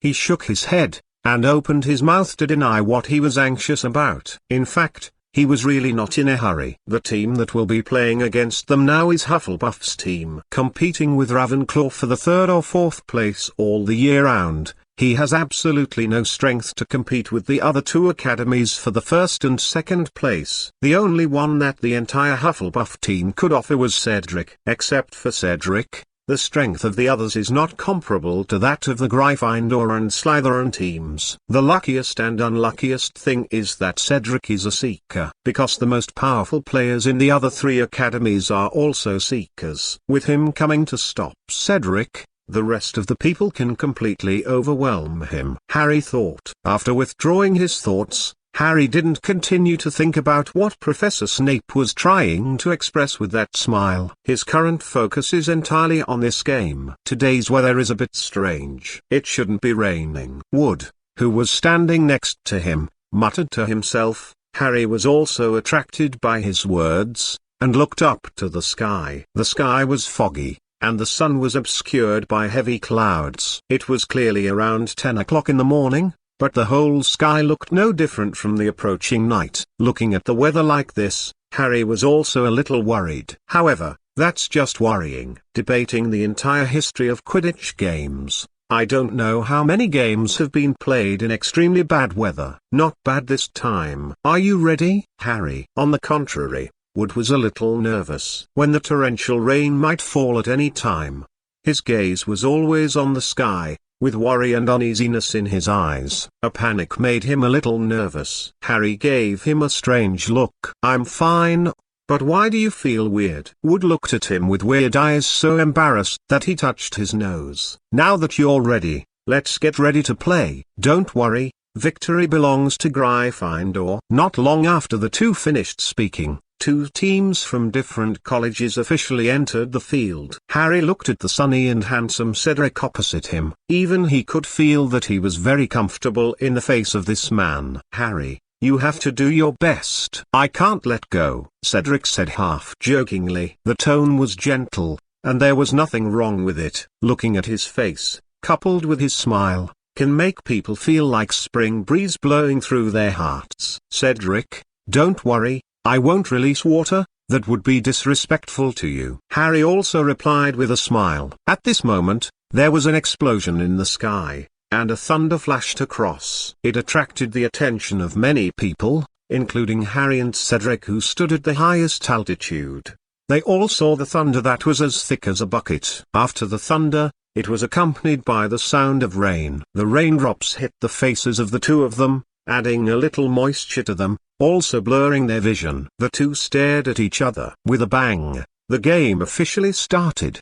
The two football teams who had just stayed still like statues flew in the sky with a whoosh. A burst of strong cheers erupted from the auditorium surrounding it below. The rain is getting heavier and heavier. Many people use raincoats to keep out the rain. Even though the rain is cold, their hearts are hot. There are also some people who cleverly use the transfiguration technique to turn a piece of clothing or a piece of wood or a button into a big umbrella. Of course, those who can do this are undoubtedly some students or professors who have extremely high attainments in transfiguration. Basically, all the students at Hogwarts are very enthusiastic about the only competition in the wizarding world. They shouted and cheered from the bottom of their hearts. But in the sky, the competition is going on fiercely. Wood accurately threw the ball into the hole, and there was a burst of cheers. Cedric and Harry are still carefully looking for the golden snitch that may appear at any time. There was heavy rain, lightning and thunder. Under the interference of such an environment, the eyesight of both of them was greatly restricted. From being able to scan the entire Quidditch pitch with ease before, to now he can barely see his surroundings clearly. This is undoubtedly the time to test a seeker's skills and eyesight. Letting the heavy rain wash over his body, Harry squinted his eyes and flew around on his broom. From time to time, he had to dodge teammates and opponent players who were roaring past. The heavy rain covered everyone's eyes, and they could only see each other when they were close to them. Time passed by second by second. It has been more than an hour now. Gryffindor had scored 150 points, while Hufflepuff only had 20 points. Wood stopped in midair, and wiped the rainwater off his face with his hands, preventing the rainwater from entering his eyes and affecting his vision. Now this scoreline is still a bit dangerous. He is going to work harder and lead the team to score another 100 points. The snitch hasn't appeared yet. More than an hour has passed, and it's unknown where that little thing is hiding now. He looked up and saw two figures flying there. They alternated with each other, and Cedric followed closely behind Harry. He knew that Harry was lucky, so he followed behind him. Except for the two of them, the rest of the confrontation was very fierce. The Gryffindors and Hufflepuffs were very nervous. However, the tension between the two is slightly different. Harry glanced around. Suddenly, he seemed to have discovered something, and suddenly looked to the side. Even though the rain blurred his eyes, Harry was still sure based on his feeling that the one who whizzed past him just now was the snitch. At that moment, he accelerated and flew towards the direction where the snitch left. Cedric noticed Harry's abnormality. Without the slightest hesitation, he followed. The golden snitch avoided the pursuit of the two and flew towards the sky. In order to win, Harry and Cedric chased after them with all their might. During this process, Harry saw a big black dog on the top of the tower. But at this moment, a large group of black figures were floating towards them. Chapter 162 The Escape. Banban. Hey, Hermione, can you mind that cat of yours? It's come to grab my scabbers again. Ron yelled at Hermione, holding in his arms an unlovely mouse looking up at the sky. Peter Pettigrew wanted to leave here a few days ago. Every time he wanted to slip away, he would be caught by the damned cat, driving him almost crazy. The cat deliberately made trouble with him. In order to avoid that damned cat, and prevent himself from dying tragically at the cat's mouth, the helpless Pettigrew could only return to Ron's side. Hermione glared at Ron. It's natural for cats to catch mice. How can I manage it? Then you can't let it grab Banban all the time. What if it eats my Banban? While saying this, Ron hugged Pettigrew Peter even tighter, almost choking him to death. Compared to the quarrel between Ron and Hermione, Peter Pettigrew is very sad. Recently he smelled Sirius Black again. He will never forget that smell for the rest of his life. This also made Peter Pettigrew a little flustered. If you want to run, there is that damned cat staring at him outside the Gryffindor common room. Don't run away. Who knows when Sirius Black will break into the boys' dormitory again. Sad. Very sad. He looked at Ron, who was worried about him, and suddenly thought of it. What kind of bad thoughts can a little mouse have? It's just that he kept trying to escape for his own life. Hey, is Draco feeding Buckbeak again? Harry, who was walking in the grass, subconsciously rubbed his head while listening to the quarrel between the two good friends. The feeling of being caught in the middle is very uncomfortable. He has been trying to find a topic to avoid the cat and mouse battle that Ron and Hermione talked about. To avoid getting angry, it would be very embarrassing. At this critical moment, the sharp-eyed Harry saw Draco feeding Buckbeak next to Hagrid's hut.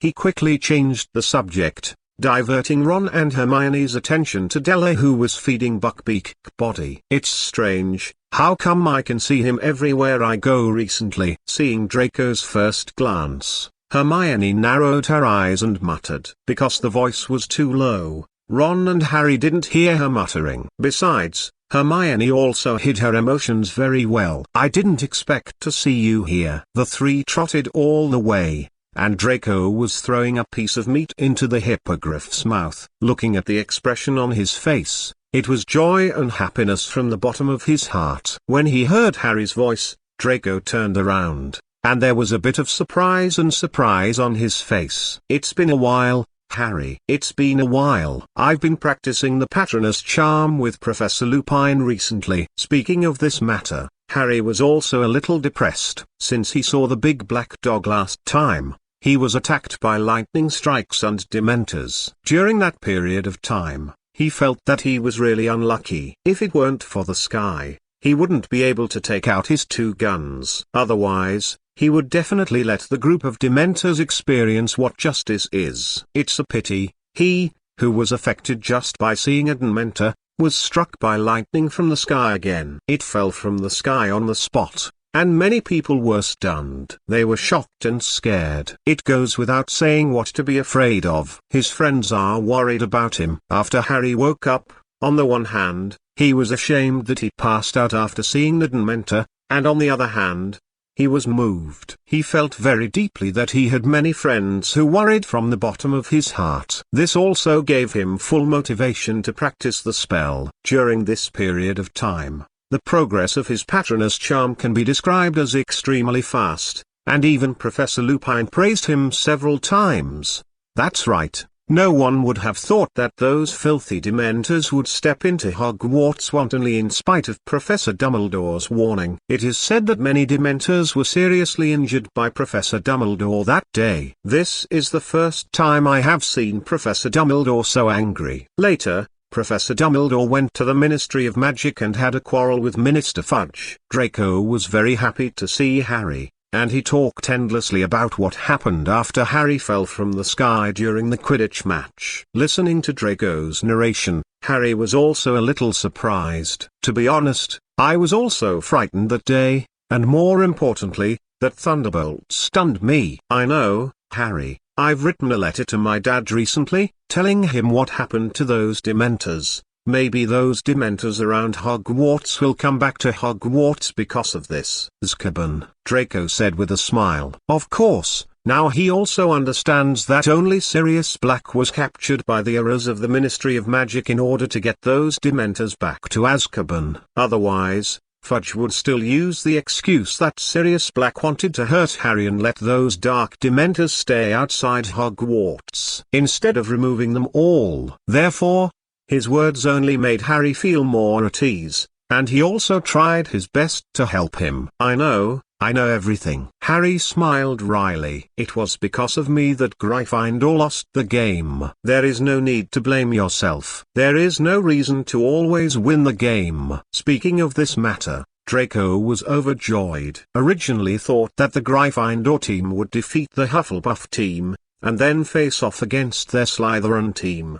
But who would have thought that such an accident would happen? You might lose against Gryffindor, but against Hufflepuff, you're sure to win. But you are smiling very happily. Harry stared at Draco's face resentfully. Draco smiled awkwardly, and then turned his attention to the mouse in Ron's arms. Weasley, your mouse looks fat. This is none of your business, Draco. Ron raised his chin proudly, and naturally relaxed the hand holding Banban. Peter Pettigrew, who had always been in Ron's arms, was still sleeping peacefully. Suddenly, as if he felt something, he tensed up and jumped directly from Ron's arms to the ground. Suddenly ran in one direction. He's here again. Peter Pettigrew was very impatient. Banban, come back quickly. Blade. The impatient Ron quickly chased after him. The remaining three people looked at each other in blank dismay, but they did not wait in place, but followed. Help Ron catch Scabbers back. But Scabbers ran so fast that a group of people could only follow behind it, gradually running away from Hagrid's cabin. Harry felt as if someone had glanced at him, and subconsciously looked back, but there was nothing there. When he turned his head again, Ron had already caught Banban. However, in front of him is a thick willow tree. When they saw the willow tree, everyone turned pale with shock.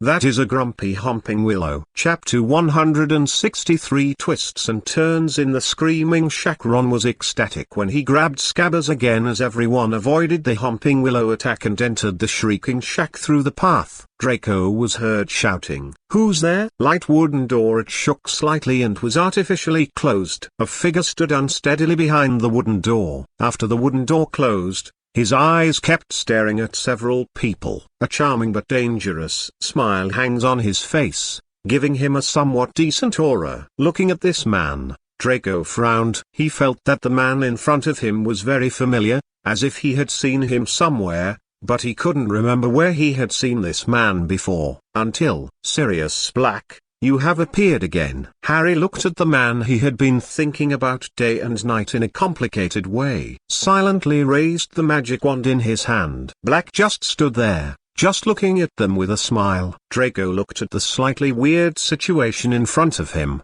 and put down his wand. Even in Slytherin, he heard that there seemed to be some secret relationship between Sirius Black and Harry. When he broke into Harry's bedroom that day, the first thing he did was not to kill Harry, but to search for something in Harry's bedroom.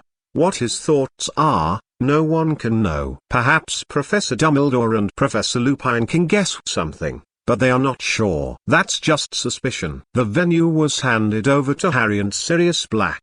Harry, long time no see." He smiled happily and used both hands and feet. "Just matching his current clothes and appearance, he looks like someone who just ran out of a mental hospital. Crazy." After staying in Azkaban for nearly 12 years, he endured the coldness and negative emotions of the Dementors. No matter how sunny it is, it will inevitably become like this. Some people have gone crazy in Azkaban. Compared to the day-to-day torture, they wanted a quick and easy death. "Sirius Black," Harry murmured, looking at him with indescribably complicated eyes. "What happened back then? Are my parents betrayed by you?" He has always wanted to find a chance to ask Black, but Black hid it so well. How could he possibly find him? Harry, who originally thought he had left Hogwarts, couldn't hide the joy and excitement when he saw Sirius Black again. "You seem very happy, Harry. Answer me." Black.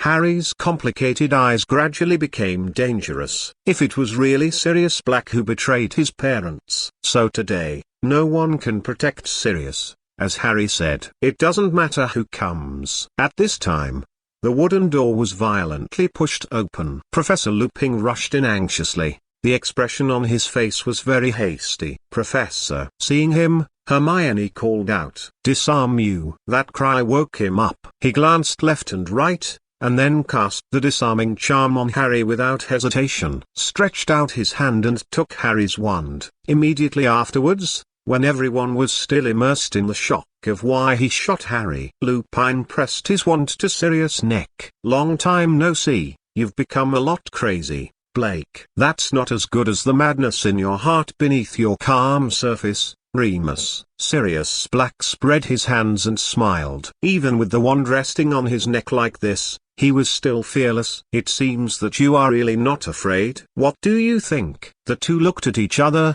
were silent for a few seconds, and suddenly smiled at each other. Speechless, Professor Lupin released the wand from Sirius Black's neck, and handed Harry's wand to him. Sirius Black, who got the wand, immediately looked at Ron. Peter Pettigrew in his arms. At this time, Peter Pettigrew was terrified. The whole person. The mouse trembled as if he was dead and dared not move. Black smiled ferociously, and the pleasure of getting revenge entered his heart. "I found him, Remus. I found him." "I know, but before you do it, you have to explain to Harry that he doesn't know anything yet." "No, I'm going to kill him first." "I waited for 12 years in Azkaban." Sirius Black was very excited. He waved his wand casually. "Do you know how I have spent the past 12 years? 12 years, a full 12 years, in that damned Azkaban." Lupin pursed his lips and looked at Black's excited and crazy look, but he didn't know what to say to comfort him. Harry gradually understood in his heart that the truth of that incident back then was gradually unfolding in front of him. "No, you can't kill him. If you want to kill him, you have to step over our body first." When Harry was lost in thought, Hermione rushed up and stopped in front of him. He raised his head, and he could still see the figure of the girl in front of him. "It's a good thing we still trust you so much. We didn't expect you and Black to be in the same group." Hermione roared excitedly. She wanted to say something, but Harry held her hand. She turned her head and was stunned for a moment when she saw the very calm Harry. Harry stepped forward and looked into Sirius' eyes. "I want to know the truth." Sirius Black smiled, and before he could speak, Lupin spoke first. "I still remember your did God tell me a strange thing?" "What?" A guess suddenly arose in Harry's mind. What happened that day was precisely because he saw a strange name appearing in his bedroom on the Marauders map. "Peter Pettigrew. You said you saw Peter Pettigrew's name on that map." "I already had some guesses, but your news proves my guess is correct." "What speculation?" "The person who betrayed your parents 12 years ago was not Black, but Peter Pettigrew." "Then where is Peter Pettigrew?" Harry squinted his eyes. He already had the answer in his heart. Silently turned around to look at Ron, and Professor Lupin's voice also came at this moment. "Peter Pettigrew is that mouse." Ron felt very uncomfortable being stared at by everyone. "Peter Pettigrew, I've been looking for you for a long time." Sirius laughed ferociously. and there was some sadness in his laughter. How is this possible? Ron couldn't believe it. Why is it impossible? Think carefully about whether that damn mouse has been in your house for 12 years. Ron nodded subconsciously. Then think about it carefully. What kind of mouse can live for 12 years and still be alive and kicking? When Black's words fell, Ron's face changed, and he looked down at the mouse in his arms in horror. Peter Pettigrew knew that his identity had been exposed, so he prepared to escape immediately. Chapter 164. The fourth question and answer begins. No matter how flexible the mouse's body is, it still cannot match the speed of the spell. Peter Pettigrew, who was hit by a spell and revealed his real body, wanted to continue struggling. But just as he was about to do this, Black, who was laughing wildly, grabbed him by the collar. Since you still want to run, I'm going to kill you today, so you can feel the pain I've suffered for the past 12 years. Blake's wand rested on Peter Pettigrew's neck. Peter Pettigrew was frightened and flustered. He immediately looked at Harry and Ron. Dear Harry, how handsome you are. I hugged you when I was a child, and we are still good friends with your father. Ron, I'm your mouse Scabbers. You have to help me. You have to help me. My dear master. Keep a low voice and bow your knees. It is the truest portrayal of Peter Pettigrew at this time. Whether it's Sirius Black or Harry, they all looked at Peter Pettigrew with disdain at the moment. Anyone can feel that kind of disgust from the heart, especially Harry. While feeling disgusted, anger also rose in his heart. But when he saw the clothes on Sirius Black, he suppressed the anger again and forced himself to calm down. Not only did he want Peter Pettigrew to pay the price, he also needed to clear Sirius Black's name and return his innocence. I thought of the analysis I saw in the question and answer space. Harry was very excited. A home that belonged to him and Black. A place where there was no uncle, aunt, or Dudley. How wonderful, how wonderful. With a bang, the wooden door was pushed open for the third time. This was what Snape saw when he entered the Shrieking Shack. Peter Pettigrew crawled on the ground, clutching Harry's trousers and praying continuously. Sirius Black stood aside and sneered, and the wand in Lupin's hand was pointed at Peter Pettigrew lying on the ground from the beginning to the end. As for Harry, his face was expressionless, and the reactions of the people behind him also varied. Look! Who have I caught? Snape was so excited that he directly knocked the wand out of Black's hand, and then pointed his own wand at him. Of course, his attention was more on Harry. He wasn't in the question and answer space. That didn't change the future, but he was sent flying by Harry. I don't think you understand, Snot. We have more people than you. Black had no fear. He smiled ferociously, and looked at Snape with disdain. This look deeply hurt Snape's heart. Shut your mouth. Don't doubt that I dare not use the unforgivable curse to take your dog's life. Although I think those Dementors will like you more and die. Don't resist such a choice. He sneered, and then shifted his gaze to Peter Pettigrew, who was also looking at him at this time. Oh, Severus, great Severus. They want to kill me. The man who betrayed Lily's family wants to kill me. Hand him over to the Dementors. Shut up, Peter Pettigrew. Snape's wand moved abruptly to Pettigrew's head, successfully shutting his mouth. He who has been searching for the truth has seen this scene and still doesn't know who the real person who betrayed Lily's family was. Even though his heart was full of hatred, even though his heart was full of anger, Snape controlled it very well. He looked at Pettigrew Peter with cold eyes, and really wanted to cast a death curse. But he knew that death was the only relief for him, and preventing Peter Pettigrew from feeling the terror of the Dementors would not fill the anger and twisted hatred in his heart. It's been a long time, Peter Pettigrew. Snape said word by word. He really wants to. He moved his wand away and moved it to Sirius Black's head. He was afraid that if he looked at Peter Pettigrew again, he would really cast a death curse on him. It's been a long time, Severus, save me. The betrayer is Sirius Black. At this moment, you still can't spit out anything good from your stinky mouth. Black sneered beside him, and Snape gave him an unkind look. If possible, he would also like to capture Sirius Black as well.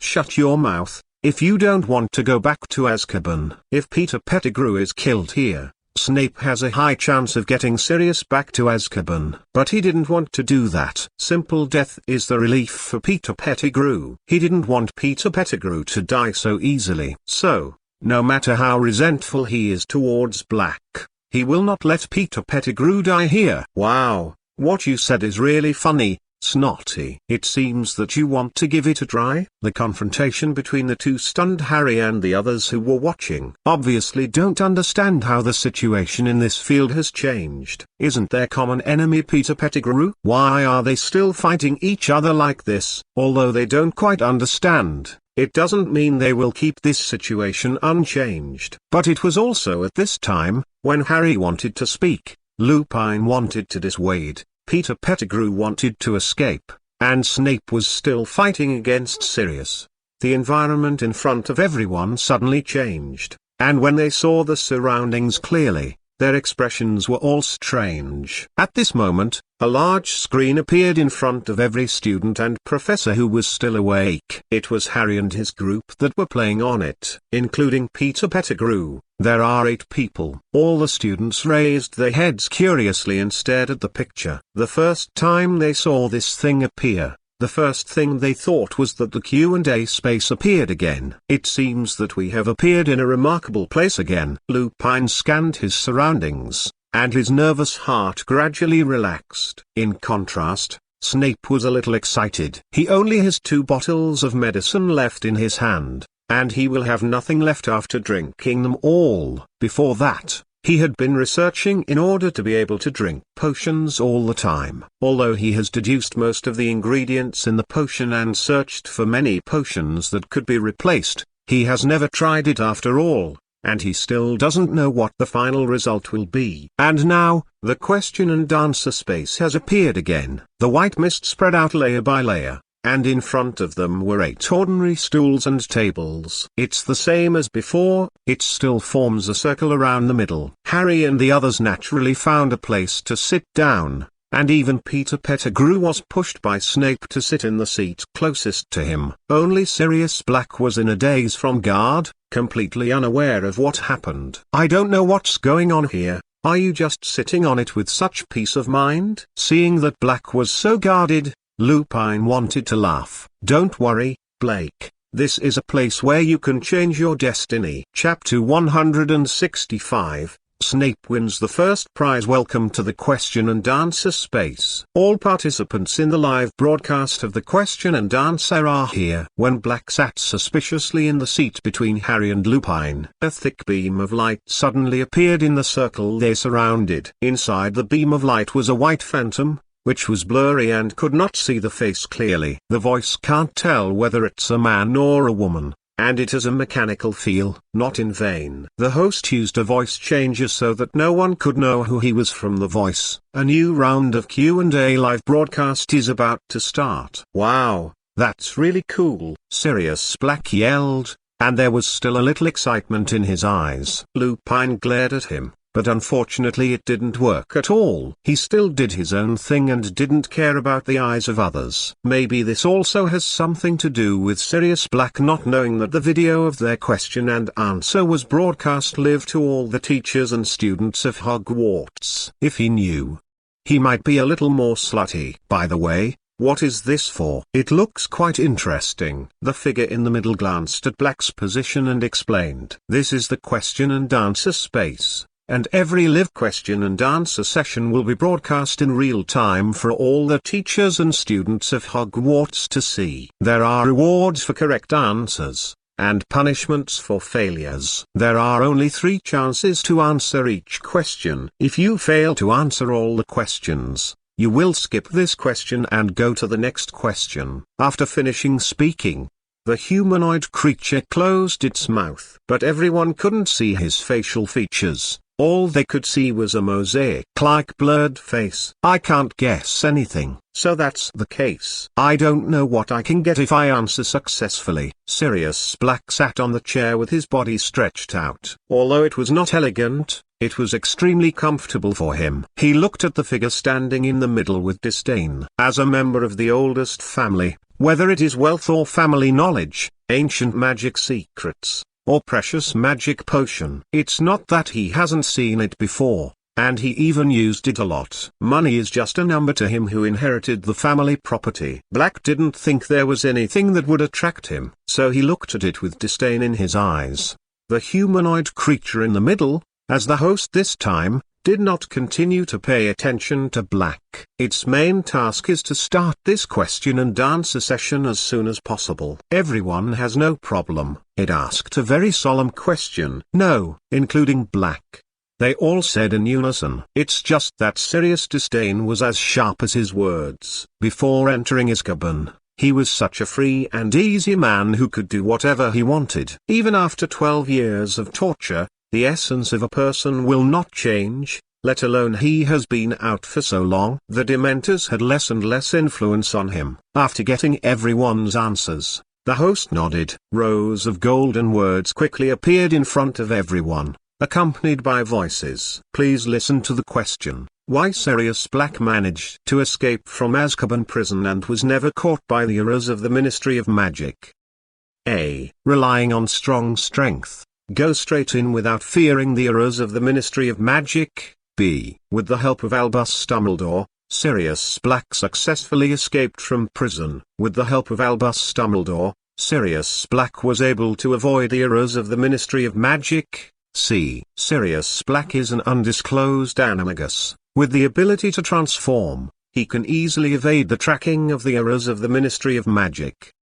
D. The people in the Ministry of Magic are a bunch of idiots. As soon as the words fell, Snape had already pressed the button. His expressionless face will produce other changes once it sees Black's face. This question is very simple. She glared at him fiercely, but it was hard to dispel the hatred in her heart. There are only two ways for Black to escape from that place. One is that someone helps him, and the other is that he has the ability to escape from that place himself. And my choice is also very simple. With that said, his gaze refocused on the question. Black, who was still in a daze and didn't know what was going on, just looked at Snape and talked about it. I choose C.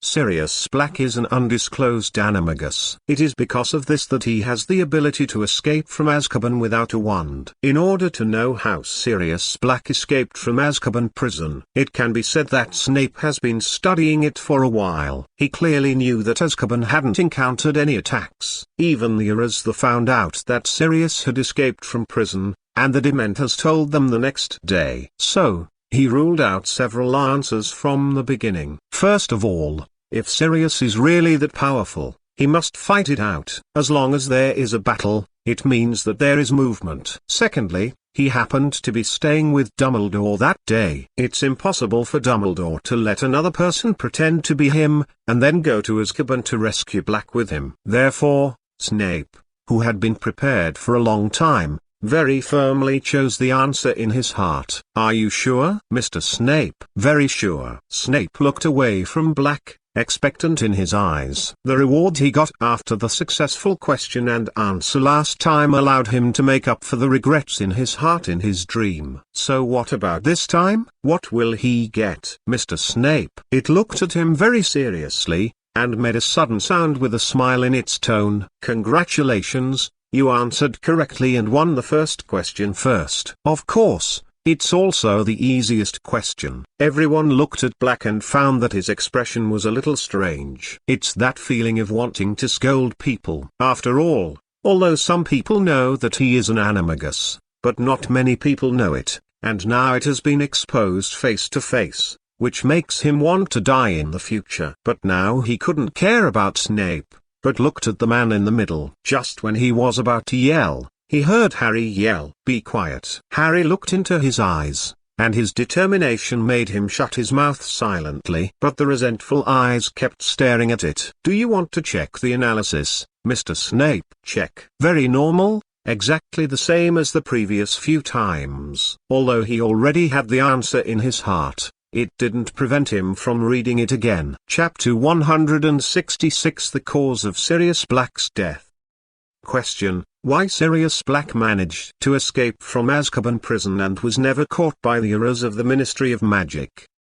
Option A: Judging from the situation at the time, even though Sirius Black had great strength, he would not be able to avoid the attacks of those Dementors in Azkaban prison without a magic wand, so option A is wrong. Option B. At that time, Albus Dumbledore did not know that Sirius Black was innocent. Even if he knew, there is a high probability that he would not take such an extreme measure, so option B is wrong. Option C. Sirius Black is an unannounced illegal animagus. With his ability to transform, he can easily fool those stupid Dementors and avoid the pursuit of the Ministry of Magicaras, so option C is correct. Option D. It is well known that there are some stupid people in the Ministry of Magic in this era, but they are not stupid enough to allow people imprisoned in Azkaban to escape, so option D is wrong. After sending out the analysis, it was exactly the same as what Snape had in mind. He originally thought so. Black originally wanted to open his mouth to mock the host of this live broadcast surrounded by them, but seeing Harry's worried eyes, he couldn't utter any mocking words. This made Snape, who originally wanted to watch a big show, feel a little disappointed. The analysis has been finished, and Mr. Snape's reward is now distributed. After the voice fell, the text in front of her changed as before. Snape was secretly happy. He felt that he would definitely get what he wanted this time. Soul Flower, Introduction. It is said that it can bring the soul of the dead back to the world. Level, Powerful. Owner, Severus Snape. Main purpose, mix and prepare with some treasures with different functions, and add some special procedures to get the potion that can resurrect the dead and return to the world. The soul flower is only one of the 3 main ingredients. Note, don't think about what a flower can bring, you need more. After reading the reward information, Snape's breathing became much heavier. He widened his eyes and carefully looked at the faint red flower with blue and gold patterns on the periphery that appeared in front of him. Seeing as Jumbo took out a bag and put it in. This is a treasure in the first place. At least for Snape, this was a treasure that was more important than life. Just that sentence, which is an important material that can refine people from the dead and bring them back to life, can make him unable to suppress his inner peace. Isn't it just a flower? There's nothing unusual about it. Sirius muttered with a sneer, always paying attention to his side, fearing that something might happen to him. Lupin turned his head to look at the words in Snape's hand, and murmured subconsciously, Lily and James. This sentence instantly made Sirius put away the carelessness on his face, and he looked much more serious. Is that true? Remus, what do you think? Lupin spoke softly, and before Sirius could continue, he spoke again. At first, I also thought that the rewards given by this Q and A live broadcast were fake. But I got the ability to control my transformation here. It prevents me from being discriminated against from now on. Just this passage made Sirius turn his head and look at Lupin. His eyes widened. Sirius is still very clear about Lupin's situation. As one of his best friends, the Animagus himself was meant to be able to accompany Lupin, who lost his mind and turned into a werewolf, in the Screaming Shack every night of the full moon. Under the circumstances at that time, the only way to avoid being attacked by werewolves was to turn into an animal. I see. With just a few words, Sirius' eyes became more solemn. Outside the question and answer space, Dumbledore looked at Peter Pettigrew in the picture with a very ugly expression on his face. Gellert Grindelwald was sitting next to him eating the snacks on the table, watching the live broadcast very contentedly. Up to now, Dumbledore is still not sure about his previous guess. Peter Pettigrew, who had been dead for 12 years, resurrected again. There was no secret in it, and no one would believe it. In this way, it's easy to talk about anything after we've made contact. A cold light flashed in his eyes, but Peter Pettigrew was not here, and then he calmed down. Dumbledore just looked at the trembling Peter Pettigrew in the picture without saying a word. Now we will start answering the second question. Everyone, please listen to the question. Please listen to the question. Who killed Sirius Black in the Battle of the Ministry of Magic? A. Harry Potter. B.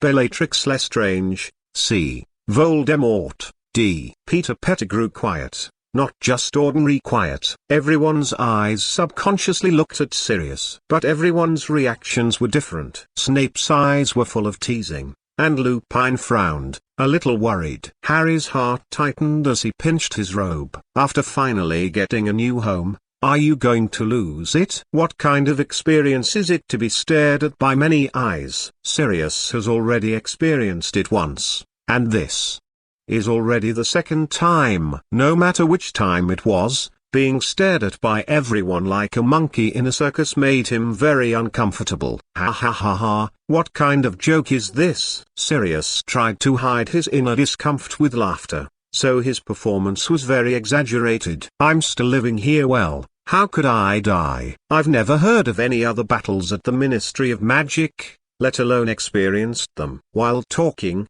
Sirius felt something was wrong. Why do other people look at him with an unconcealable pity for something that is obviously a joke? What does he need to be merciful about? Sirius don't know, but he was very annoyed by it. There was a beep. It was Snape who pressed the button first again. When others were still hesitating, he made his choice decisively. Anyway, to him, failure is just a punishment, nothing else.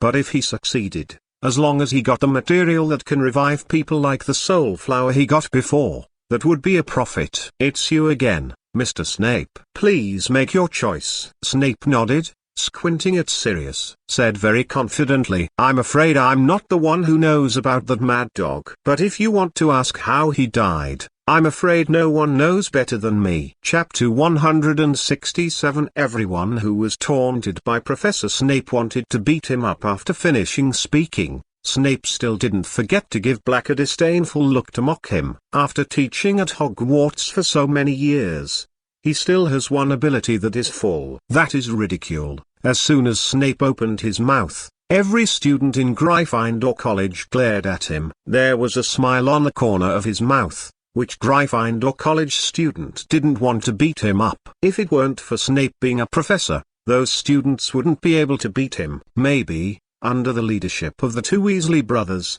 they had already raised the banner and rushed towards Snape. Therefore, just seeing Snape's disdainful eyes, Sirius Black's inner anger rose slowly. What you said is like farting, snotty. But it's not as smelly as you, dead dog. The two glared at each other, neither of them willing to back down. Black already had a wand in his hand, so he pointed it at Snape. This move made the mocking smile on Snape's face even more ironic. That look is like looking at a fool. Before Lupin could dissuade him, Black, who couldn't bear it for a long time, wanted to give Snape a try. Of course, he won't do it too much. At most, it's just some small curses, which will embarrass people and won't hurt people. Don't want, Lupin shouted, but it was too late. The tip of the wand flashed the light of the spell, and there was still a trace of resentment in Black's eyes. But Snape just sat on the chair, nothing happened, but Black,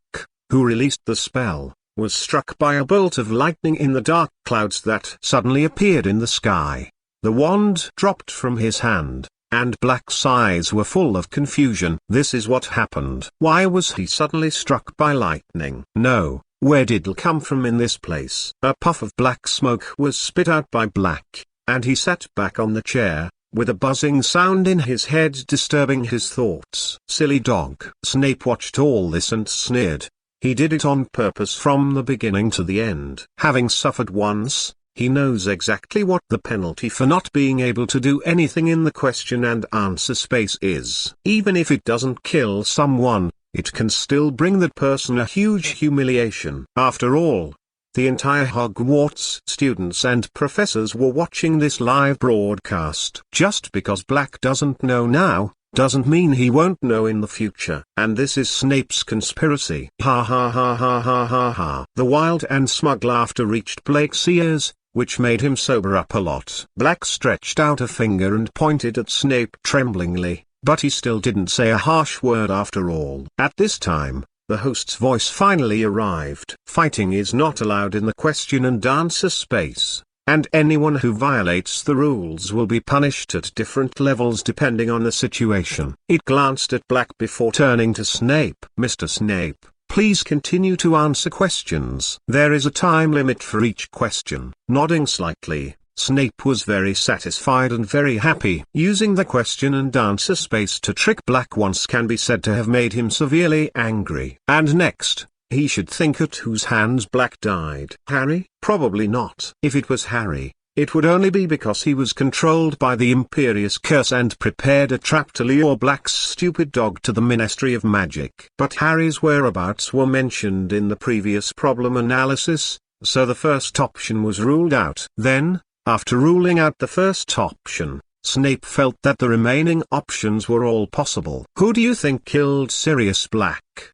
Who knows? But have you noticed the man between Professor Snape and Professor Lupin? I've seen it a long time ago. He's a wretched person. He doesn't look like a good person at first glance. The key is not this. The key is that we have never seen him. Students in 2s and 3s gathered together to discuss the live broadcast. What surprised them was that this time it wasn't thousands of people in the auditorium watching a big screen together. This was something that surprised them. The one they discussed the most and excitedly was Sirius Black sitting on the chair. The months-long headlines of the Daily Prophet either had something to do with him, or he was the person on it. Which of the students present didn't know him? There are also a small number of students whose focus is on Peter Pettigrew. Short stature, wretched, vulgar, the dark temperament, coupled with the never-before-seen face, aroused the curiosity of some people. They all guessed who the man sitting between the two professors was. Some people say that he is an inmate who escaped from Azkaban with Sirius Black. Some people said that he was friends with the two professors, and this time he came to see the two professors. Some people speculate that he should be a Death Eater hiding in Hogwarts. In short, there are all kinds of guesses, and there are many opinions. Unlike the students, some professors who knew Peter Pettigrew changed their faces when they saw him. Questions from the previous Q and A live broadcast, and the last time Sirius broke into the men's dormitory. The first time he broke into the men's bedroom was not to kill Harry, but to look for something. Coupled with the news revealed during the first question just now, some professors instantly understood what was going on. Animagus. Professor McGonagall looked very ugly, and she felt that she had to tell Dumbledore about this immediately. Even Dumbledore might be watching this live broadcast. Just do it when you think about it. Professor McGonagall hurried out of his office and walked towards the principal's office on the 8th floor. But in the question and answer space, Snape frowned and remained silent. This question is obviously not that simple. Mr. Snape, have you thought it over? The time is coming. The cold voice sounded very comfortable. Snape knew that he had to make a choice among these three names. I choose D. The person who killed that silly dog was Peter Pettigrew's mouse. Are you sure, Mr. Snape? Very sure. After expressing his thoughts, Snape kept looking at the expressionless host. He was a little flustered, and no one could tell what would happen in the future. The only thing known is that Sirius Black was one of the people who participated in the Battle of the Ministry of Magic and died in that battle. Actually, Snape knew more than that. But there are some things he can't say now. Sorry, Mr. Snape, your answer is wrong. According to the rules, you will receive a random punishment. But when he really knew that he was going to be punished, the smile on his face was stiff. Chapter 168 What to do if a poisonous tongue flower grows on the head? Snape's face was stiff, but Sirius' eyes lit up. He looked over expectantly, waiting for Snape's punishment to come. Although he is reckless, he is not a fool. Before Snape induced him to make a move, even if he couldn't see it at the time, he could still guess it afterwards. After being struck by lightning once, Black resolutely became cautious. The punishment you will accept is final punishment. A big red flower grows on the head until the end of this round of Q and A live broadcast. The final interpretation right belongs to Q and A space. As soon as the text was published, a flower appeared on Snape's head. A very large red flower, just about to bloom. The point is, that flower is not static, but the kind that can move and talk. Are you my new servant? Still come to see your great Huawei master? Right now, Harry and the others are still doing well, and they can hold back their own smiles. But Sirius over there doesn't have this concern. Ha ha ha ha ha ha ha. His unrestrained laughter could be heard throughout the question and answer space. Snape, who was originally happy and in a good mood, quickly cooled down and returned to his paralyzed look. Expressionlessly, he stretched out his hand to grab the flower on his head, trying to pull it out, but he felt weak in his arm, and he simply didn't have the strength to pull it out. No way, no way, someone actually thinks they can pull me out. It's because of what kind of food they eat to grow such a brain. That's right.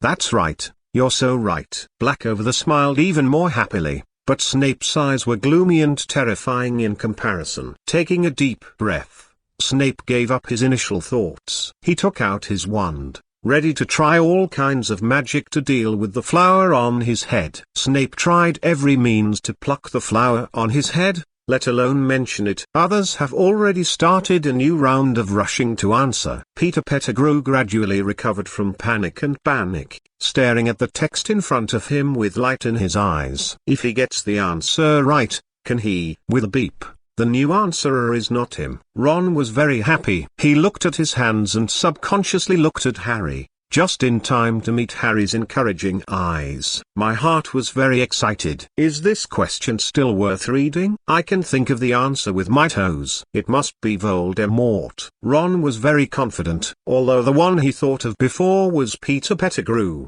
But he decisively changed his mind after seeing the poisonous tongue flower on Snape's head. He didn't want a chattering flower on his head. This is not the key point. The key point is that the flower's mouth is very smelly. Sirius, Harry called to Black, who was laughing non-stop. What's wrong? Who is Bellatrix Lestrange? Harry's expression was very serious. When he saw this name, his heart beat a lot faster. That the name gave him a really bad feeling, so much so that Harry became curious about a name. That's not something you should be curious about. Sirius grinned at Harry, but there was a trace of complexity in his eyes. It can be seen that the question he asked may have touched on Sirius' sad past, so that he didn't want to answer himself. Since it might make Sirius uncomfortable, Harry gave up the idea of asking questions by himself, and planned to secretly investigate who this Bellatrix Lestrange was. What is the relationship with Sirius Black?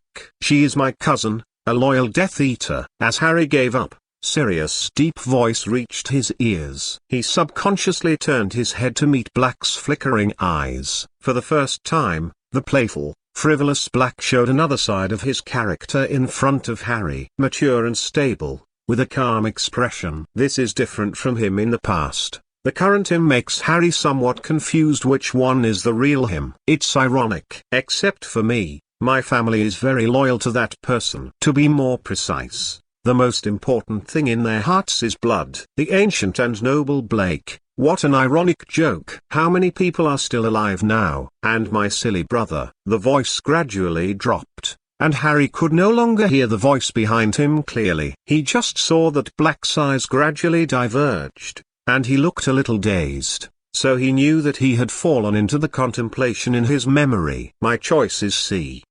The third option is that Sirius Black died at the hands of Voldemort. As for Ron, he was influenced by his father's fear of Voldemort and his tenacious resistance to Voldemort. Ron thought the most likely person was Voldemort. Not for anything else. Just Voldemort's identity as the Dark Lord is enough. It has always been the idea of all of them to push all the bad things onto the bad guys. He is naturally no exception. Ron, you may have guessed wrong. Hermione, who had been watching Harry's conversation with Sirius, yelled in a low voice. Ron, who was already smiling, looked at her suspiciously. Are you sure, Mr. Weasley? When I saw that kid, he didn't have any seeds. I couldn't even believe it myself. He deserves to be returned to Gryffindor. While Ron was hesitating, the flower on Snape's head opened again. But this time, his target of ridicule changed from Snape to Ron. In stark contrast, Snape's face looked much better, and his hand to pull the flower was not as tense as before. And Ron blushed. He really wanted to mock back. But, whatever you look at, I'm talking about you. If you have the ability, you can be sure. One person and one flower looked at each other for a full 3 seconds, and Ron gritted his teeth and said, I'm very sure. After finishing speaking, Ron squinted at it very proudly. It seems to be saying that he is a qualified Gryffindor, full of courage, the kind that can't be exhausted. Congratulations, Mr. Weasley. Wrong answer. When he heard the first half of the sentence, Ron smiled very happily, because it turned out that his bet was right. But when the second half of the sentence came out, his smile disappeared instantly, and he felt that his life had no hope. And that flower also fell into trouble at this time. I knew that kid is worthy of Gryffindor's reckless man. He has no brains at all. His face was very dark, although the damn word admitted that he was a member of Gryffindor. But Ron didn't want its acknowledgement. Listening to those unsavory words, Ron felt depressed while also feeling uneasy. I don't know what his next punishment will be. Chapter 169, Turning Enjoyment into Terror for Ron. Mr. Weasley, your answer is wrong. According to regulations, you will receive a random punishment, starting immediately. Wait a minute. Ron shouted in a panic, but this did not affect his punishment in the slightest. Final punishment, love journey with senior sisters U2. Strange version in dream. Just after watching his own punishment, Ron passed out before he could react. Ron. Harry was a little anxious. He didn't want anything to happen to his friend. Don't panic. This guest is just going to experience his punishment, the host said gently, and it turned to face Harry. But the way it squinted at Ron was a bit strange. That flashing look was only seen by Harry, who was facing it at the moment. He first looked up at the punishment for Ron, then turned his head to look at Ron, who was slumped on the chair and fell into a coma, feeling a little hairy in his heart. I don't know what kind of nightmare Ron is suffering from. While Harry mourned Ron from the bottom of his heart, Ron's consciousness had already fallen into his dream. He looked at the colorful buildings around him with a strange expression. Although these buildings are 3 colorful small buildings, they are extraordinarily beautiful. If his punishment is like this, Ron really wanted to say a word to the host. Please be sure to give me a stack of these punishments. Originally, there was still some fear, but now there is only joy left. It seems that I am still very fortunately. At least he wasn't struck by lightning, didn't wear women's clothes, and didn't have a talking flower growing on his head. He muttered to himself, and laughed as he spoke. Ron, you are hiding here. A crisp, gentle voice came from behind Ron into his ears. Hearing such a numb female voice, he felt that his body was going to be as numb as the voice. It is a pleasure to listen to such a beautiful voice. The corners of Ron's mouth rose, and a smile hung on his face. I'm right here. While turning around, he replied loudly. Although he still doesn't know who the person behind him is, with such a nice voice, he probably won't be a bad person. However, after he caught sight of the so-called person behind him, he stopped talking halfway, and his smile froze. The eyes that were full of expectation changed immediately, from anticipation to panic. Looking at the woman in front of him who was winking at him, Ron subconsciously took a few steps back, covering his chest with his hands. This woman's figure is very perfect, almost like a devil's figure. But she also looks like a devil, so Ron can't bear it. All I saw was a curvaceous woman with a big pig's head on her neck.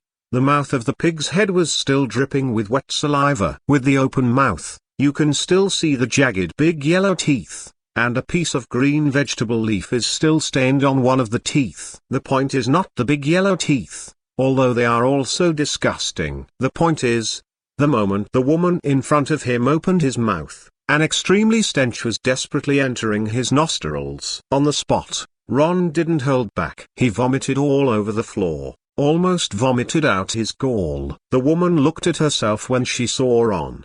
The expression on his face went from happy to ugly, and now he vomited all over the floor, and burst into tears on the spot. Ron, you have changed, you don't love me anymore. He just vomited all over the floor, and Ron, who was weak, heard this sentence and looked up at that head again. Then I couldn't hold back, and spit it out in one gulp. After vomiting, Ron lay on the ground. His gaze was distracted. Looking at the sky, Ron couldn't help thinking for a while whether he had been unlucky recently. But before he could think for a few seconds, the pig-headed woman came over. Then, when he was silent and didn't intend to speak, The stream of saliva dripped directly on his face. "Ah, don't come here." No matter how much time passed in the dream, only a few seconds passed outside. When Ron woke up again, the question and answer space had already started the last discussion and rushed to answer the first question. And most of the students outside were curiously discussing what punishment he just accepted. "Because I can't see it, I'm curious." Ron got up,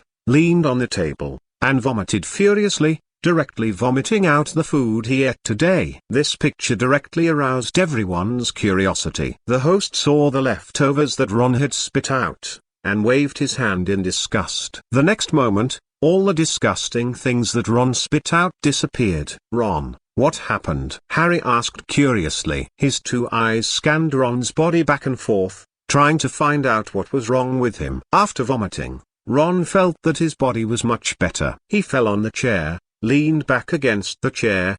His eyes were a little lost. Hearing Harry calling him, he turned his head and looked at Harry. After holding back for a while, he finally uttered two words: "Nightmare." These two words reminded Harry of Ron's punishment just now, and his expression immediately became clear. What kind of nightmare did Ron have to have such a reaction? "I don't know, but we can ask him when he comes out."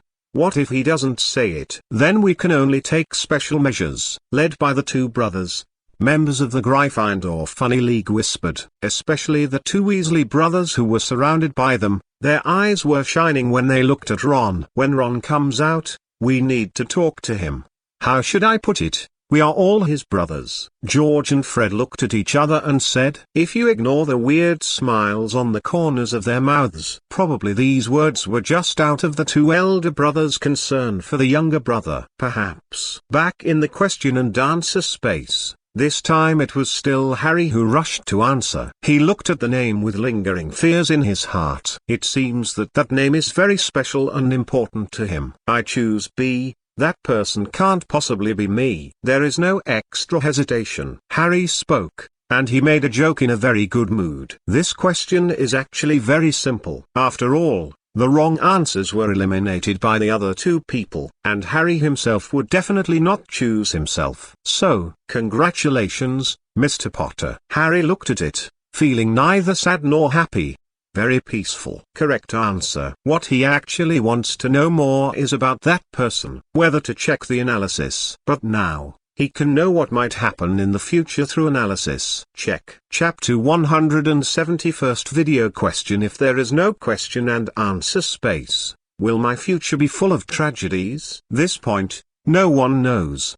Dumbledore once told him that the future is changing at any time. If the question given by the Q and A space is really something that will happen in the future, then at the moment it appeared, at the moment it became known to everyone, the future is no longer the future. But Harry still wanted to know, not just out of curiosity, but also because Sirius might die in her hands. This is especially important. If you know the reason, then you can avoid it in advance. Question: who killed Sirius Black in the Battle of the Ministry of Magic? Option A, Harry Potter. The Battle of the Ministry of Magic happened because Harry was tricked by Voldemort into thinking that Sirius Black had been captured and hurried there, and Harry Potter's goal was to save Sirius Black, instead of killing him, so option A is wrong. Option B, Bellatrix Lestrange. In the first Battle of the Ministry of Magic, with the support of the members of the Order of the Phoenix who came to help, the Death Eaters quickly retreated, so they had to fight and retreat. At the moment, Bellatrix Lestrange attacked Sirius Black, and the killing curse hit him, causing him to fall into the Veil of Death, so option B is correct. Option C, Voldemort. In the Battle of the Ministry of Magic, Voldemort was entangled by Albus Dumbledore not long after he appeared. And when Voldemort appeared, Sirius Black was dead, so option C is wrong. Option D, Peter Pettigrew. Although he is an extremely shameful traitor, but because of his cowardice, he did not appear in front of Sirius Black, so the choice of D is wrong. So this is R. After reading it, Harry smiled. If this is the case, then the future can be completely avoided, as long as it is at the most critical time, at the most critical point in time to prevent all this from happening. Harry simply thought of it. On the contrary, Blake was in a state of shock and uncertainty at the moment. Could it be that the question given by this question and answer space is really something that will happen to me in the future? He couldn't believe it in his heart, but looking at the expressions of the people around him, he found that they had already expected this. They looked familiar, as if reading the analysis of the question would not cause too many changes in their expressions. Even if this question is about his death, the analysis given also shows who will kill him in the future, and it is just a rare and common thing. This feeling makes Black very weird. He opened his mouth and didn't know what to say. Now he dare not treat this mysterious question and answer space as a juggling place like before. Didn't you see that he was struck by lightning once before, and a flower grew on Snape's head? Look at the flower on Snape's head. After mocking Ron, the flower turned its fire back on Snape. Snape's expression was extremely ugly at the moment, and he wished he could pull out the flower growing on his head immediately. Then, use it to boil a few pots of potions to dissolve the hatred in my heart. It's a pity that he can't do it if he has such an idea. Those who can help him take this flower can only sit in their own seats and cannot leave. I could only watch helplessly as the big red flower finished spraying Snape and sprayed them. It's like firing a map cannon, without leaving a word of virtue. Sensing that Black was looking at it, Dongwu pointed the cannon at Black again. What are you looking at? Have you never seen such a beautiful flower? No matter how much you want to get me, it's impossible, because you don't deserve it. Sure enough, this big red flower was as annoying as Snape. I really want to take it off and put it under my feet to step on it a few times. Black looked away blankly. The host over there is handing out his rewards to Harry. Fortunately, Black directly guessed what Harry would get, and temporarily put aside his sinful thoughts about the big red flower. Otherwise, Black was really afraid that he couldn't help it, so he threw a spell over him. When the time comes, it will be me again who will be struck by lightning. If you are scolded, just be scolded, just pretend you didn't hear it. If the big red flower is still there after leaving this mysterious place, the coldness in Black's eyes flashed away. He will let it know why the flowers are so red. Cloak of Ruin. Introduction: the equipment that an excellent hunter should have. Level: powerful, can be used with certain weapons and equipment. Owner: Harry Potter. Main purpose: increase the user's sensitivity by 50%, increase the user's evasion by 50%, and increase the user's long-distance weapon hit rate by 1/10. Note: you know that if you want to get something, you will naturally have to pay something. Such powerful equipment will at most just make you unlucky and more hateful. The previous information is okay. The powerful ability made Harry's eyes glow. It was the last sentence that baffled him, and he couldn't figure it out. What does it mean to be unlucky?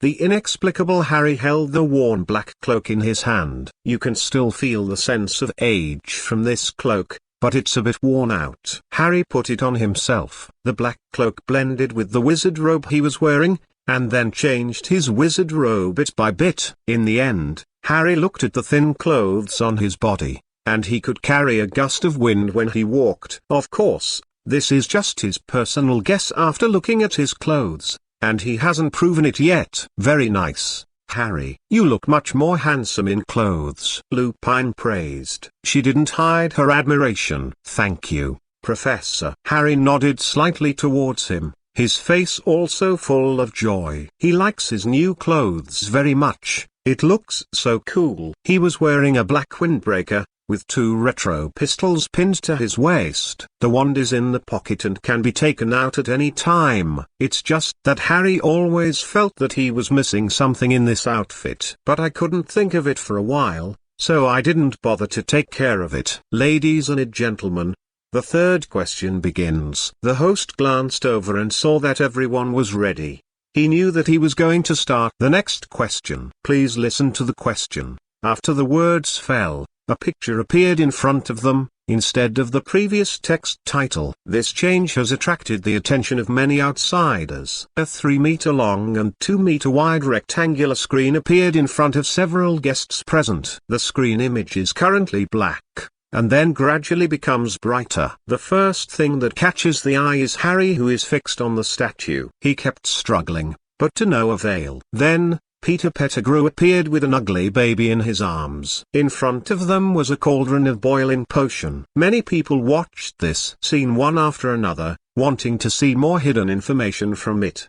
But the picture stops everywhere. Chapter 171. Peter Pettigrew even guessed and answered one question correctly when the picture was dark. Harry and the others all looked puzzled. And the unfinished text description is also coming at this moment. Please listen to the question. What is going to happen in the scene on the screen? A. Voldemort's resurrection. B. Cooking Harry Potter in a pot. C. Peter Pettigrew tortured Harry Potter. D. The duel between Harry Potter and Peter Pettigrew. After the video ended, everyone looked at this line of questions in confusion. Lupin, Snape, and Sirius on the field immediately looked at Peter Pettigrew. There was killing intent in the eyes of the three of them. In the scene just now, they clearly saw Harry being imprisoned on the statue, and Pettigrew Peter was standing in front of him, holding an ugly baby in his arms. Since there was no sound, they didn't know what happened between Harry and Peter Pettigrew. And because the video was too short,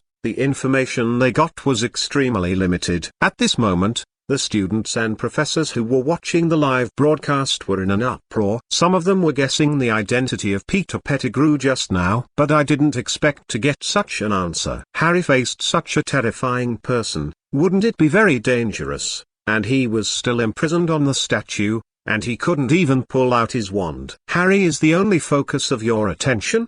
Did no one notice that ugly baby as much as I did? Of course I saw it. I don't know what Peter Pettigrew is doing with that child in his arms. Maybe he wants to sacrifice that poor child. Maybe he wants to eat that child, including Harry. Just look at the boiling pot of boiling potion. Facing the video that just appeared, a Ravenclaw student analyzed it with reason. His words were echoed by a large number of Ravenclaw students. Those are some people who watch the excitement and don't think it's a big deal. They were very curious about what that pot was used for. The mainstream theory is to boil Harry into soup and eat it together with that baby. After all, he is a Death Eater. And isn't it a very normal thing for Death Eaters to be so cruel and crazy? Peter Pettigrew, I will definitely kill you, Sirius shouted. His eyes did not hide his true thoughts at all. Not only because of the James family, but also for Harry. So, you must die. Peter Pettigrew, who was still immersed in the picture, came back to his senses and begged in a low voice. Oh no, Sirius, you should know that's not true. How could I harm James and Lily's children? You have to believe me, we are friends. Friends who are closer than brothers, Sirius. Peter Pettigrew leaned forward, leaning against the table with a flustered expression. Seeing his appearance, Sirius just sneered and didn't speak. His attitude has been clearly expressed. Wait until the Q and A live broadcast is over. Peter Pettigrew must die. Even if Peter Pettigrew died, he was destined to bear the crime of mutilating the James family. He had to kill Peter Pettigrew immediately. In Black's heart, there is nothing more important than Harry's personal safety at this moment. Not to mention 12 years of prison life in Azkaban, because he changed the secret keeper to Peter Pettigrew on his own initiative and caused the guilt of the James family being killed by Voldemort. But it has been deeply tormenting him. If this hatred is not avenged, how will the hatred in his heart be eliminated? Trust me, Sirius, I won't do something like that. Trust me, Remus. Believe me, Harry, my dear Harry, I'm your father's best friend. Peter Pettigrew, who begged in a low voice, didn't arouse anyone's pity. Most people were sneering and their eyes were cold when they looked at him. Shut up, my dad doesn't have friends like you. Even Harry was not surprised. He looked at Peter Pettigrew, wishing he could shoot him. But considering that now is the live broadcast of the question and answer, plus he needs to use Peter Pettigrew to clear up the grievances of Sirius, then he can only save his life temporarily. If it wasn't for Sirius, I would have killed you long ago." After finishing speaking, Harry stopped looking at Peter Pettigrew, but thought about what was about to happen in the video just now. Everyone sitting in the chairs, no one pressed the button immediately to answer, including Snape. Even he was thinking about the video just now. Peter Pettigrew looked at the expressionless Harry, turned his head and saw Lupin, who was sneering at him, and turned his head to the other side and saw Snape's deadly eyes. Peter Pettigrew was even more afraid. He raised his head and looked directly at the green button on the table. As soon as he gritted his teeth, he pressed it down. Since no one wanted him to live, he could only find a way to keep himself alive. Everyone had different reactions to this scene. Sirius crossed his arms and sat on the chair, looking at him coldly. Snape silently clenched his wand tightly. Lupin was ready to transform into a werewolf on the spot and tear Peter apart. As for Harry, he immediately drew out his 2 guns and placed them on the table. As for the other 3, of course they are all on Harry's side. When Harry took out his gun and put it on the table, they also had their own actions. But the moderators of the question and answer space will not be influenced by them. "Mr. Peter, what is your choice?" Facing the hostility from everyone around him, Peter Pettigrew became ruthless while panicking. "I choose." He clenched his teeth. His eyes were clouded with bloodshot eyes. "I choose A. The Dark Lord is about to be resurrected." After saying this sentence, Peter Pettigrew seemed to have lost all his strength and collapsed on the chair, looking at the sky, muttering to himself, Why do you have to force me? I just want to live. What's wrong with this? What's wrong with this?" Only he himself could hear his whispering. If other people heard it, maybe another wave of sarcasm would come. "Are you sure, Mr. Peter?" When he kept muttering to himself and looked in a trance, the host asked again. "Yes, I am very sure." He raised his head abruptly and looked directly at the host. He was in a state of insanity, and he had already fought it out. "In order to survive, in order for myself to be able to escape from here after the live broadcast of this mysterious question and answer is over." He pinned his hopes on his master. No one knows himself better than him. If he didn't have enough confidence, he wouldn't blatantly appear in front of Harry. Now, it depends on whether he made the right bet. Chapter 172. Everyone wants to kill Peter Pettigrew. There was silence in the entire question and answer space. They were all looking at the host's answer. Everyone wants to see Peter Pettigrew answering wrong, and then suffer an unforgettable punishment in this life. For a person like him, even if he is thrown into Azkaban for 100 years, Sirius will not be relieved. Just as Peter Pettigrew was nervous and everyone was staring at him, the host spoke. In just 2 seconds, he had the illusion that his days seemed like years. "Congratulations, Mr. Peter. Your answer is correct. Do you want to check the analysis?" After getting a definite reply, Peter Pettigrew laughed abruptly. The laughter grew louder and louder. He just saw it. "As long as you answer these questions correctly, you can get various abilities, weapons and so on." That means as long as he keeps answering correctly, he can at least get the props that allow him to leave Hogwarts alive. Therefore, Peter Pettigrew was very happy when he learned that he had answered correctly. This means that he is one step closer to surviving. But when he was asked whether he wanted to check the analysis,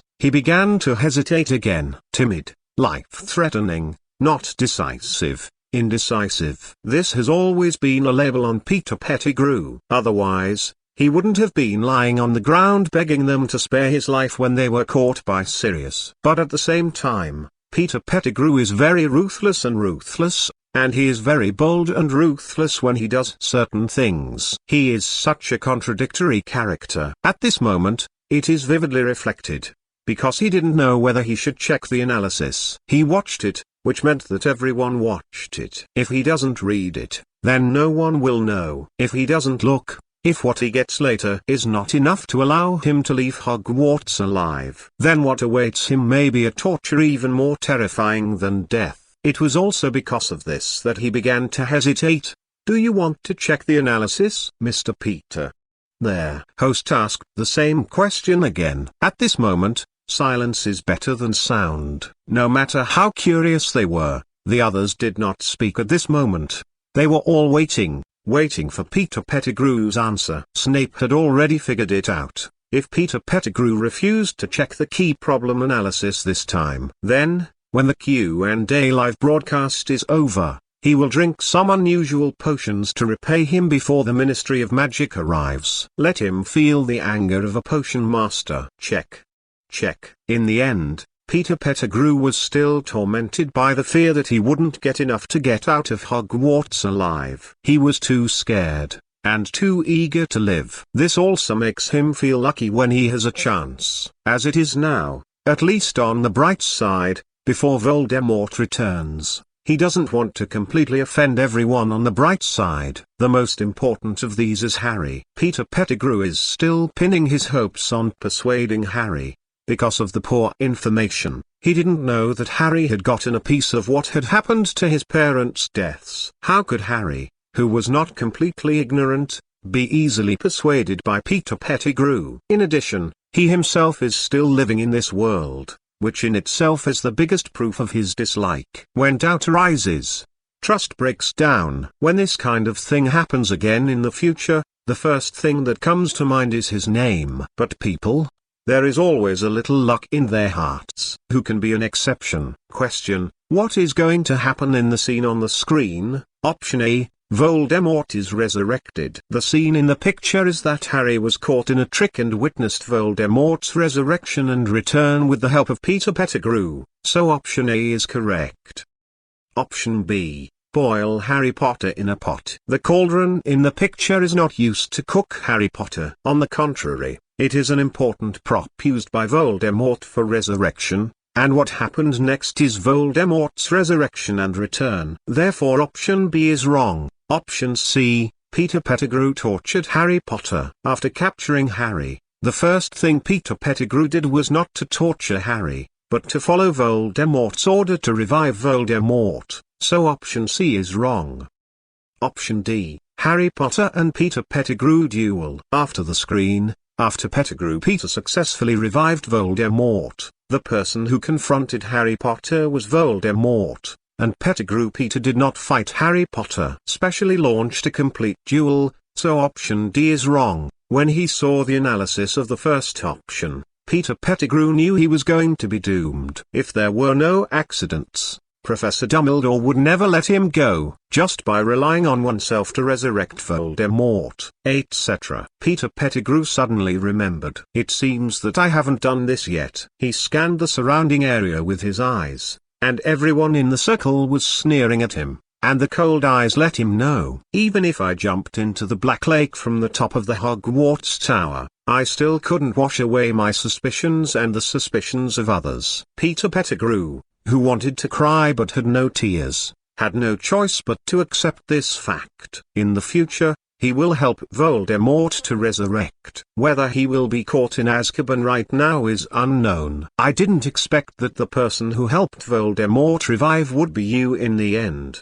Dumbledore sat in the principal's office with a sad expression. Back then, he watched Peter Pettigrew join Gryffindor College. It was he who made Pettigrew Peter join the Order of the Phoenix and become a member of the fight against the Death Eaters. Unexpectedly, Peter Pettigrew would end up stepping into the darkness. It wasn't just Dumbledore who sighed, but everyone else was also arguing. Their main focus was on the fact that Voldemort would be resurrected. 12 years have passed since Voldemort died. The terror of darkness and fear is still there, and only one generation has passed. Nowadays, most wizards in England are silent about that name. A few of them are capable of fighting, on whispering in secret. The analysis and review are complete, and now I will distribute your reward, Mr. Peter. Shadow Sand 1.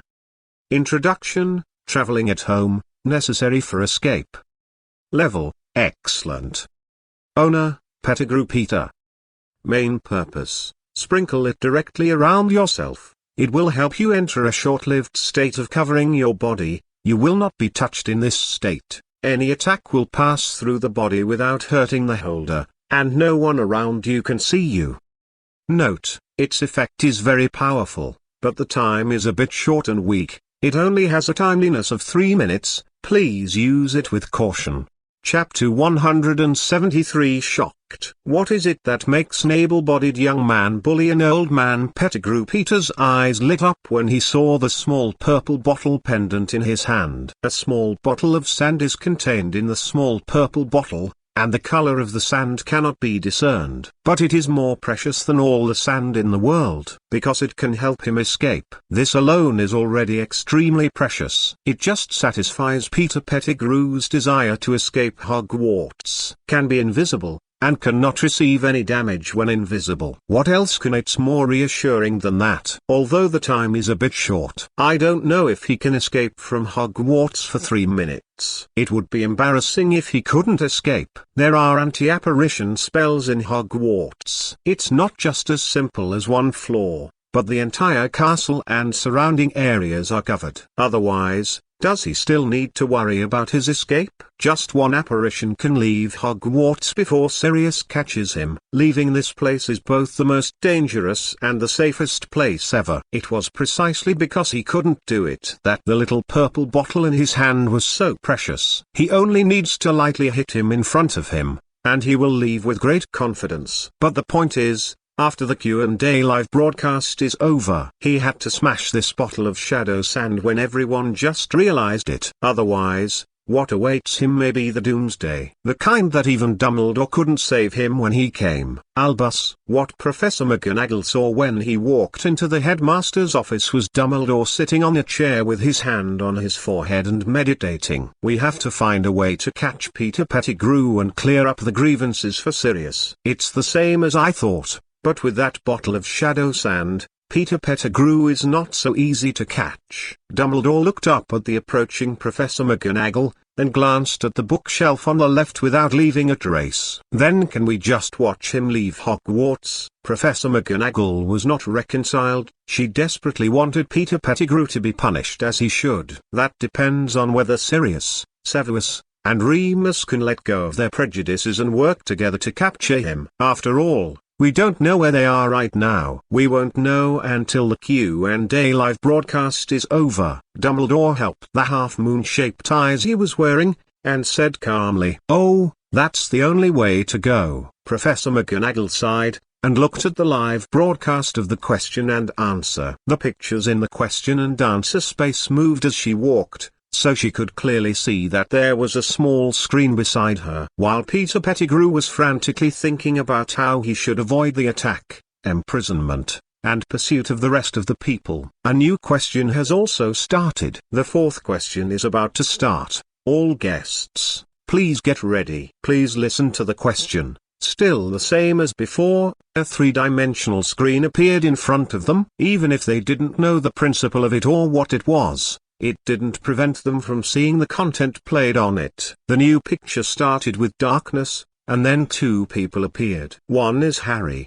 and the other is Professor Dumbledore. In the picture, Dumbledore and Harry are standing in the middle of a small lake. The surroundings are very dark, but the light with the illumination charm doesn't make it so dark. The surrounding gloomy environment was icy cold. Dumbledore sat slumped on the ground and begged Harry not to give him any more potions. But Harry ignored Dumbledore's pleading and still gave him bowls of potions. His attitude was very firm. He would not stop until Professor Dumbledore finished drinking the potion in that basin. When everyone saw this, they were puzzled, and Snape frowned. This is the end of the scene, but the others couldn't figure out why Harry forced Professor Dumbledore to drink that potion, which was obviously not a good thing at first glance. Hermione, Ron, and Draco immediately looked at Harry. But he found that Harry also looked puzzled, and he didn't know why he would do that in the future. The only way to find out is to wait for the options for the question to come out. Please listen to the question.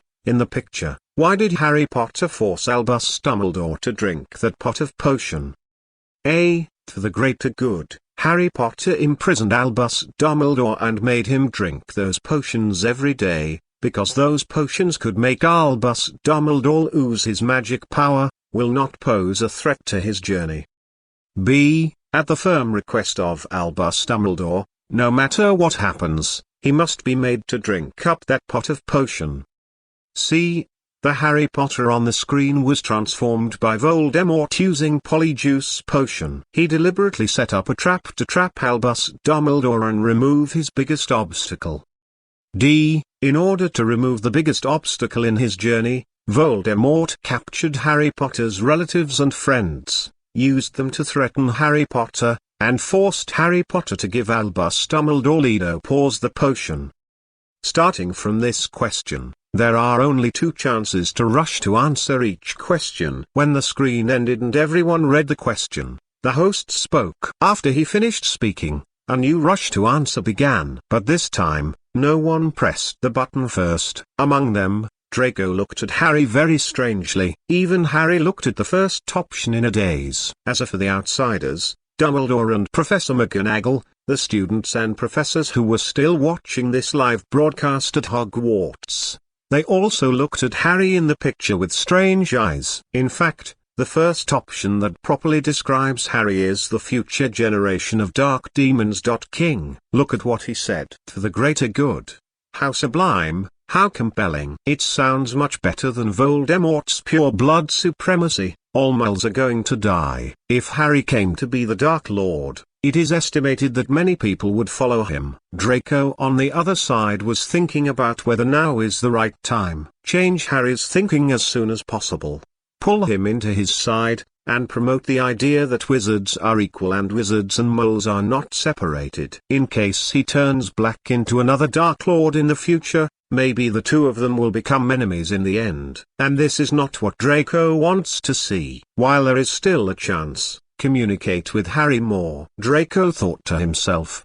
There was a beep. As expected, the person who pressed the button was Peter Pettigrew again. In order to increase the chances of surviving, Peter Pettigrew has gone all out. Chapter 174 Peter Pettigrew's Greatest Fear. Congratulations, Mr. Peter Pettigrew. This time it's up to you to answer this question. The voice of the host is the same as before, but Peter Pettigrew felt that he was being ridiculed. Maybe it's an illusion, he thinks. Focusing on the question, the following 4 choices gave Peter Pettigrew a headache. Peter Pettigrew's eyes gradually moved down, and finally settled on the 4th option. Putting himself and others into consideration, he felt that this answer was the most likely. As Ron's pet Scabbers these years, he has witnessed with his own eyes how much Harry cares about friendship. If the great Lord Voldemort catches Ron and Hermione to threaten Harry, maybe this will happen. Indecisiveness leads to disaster. I choose D,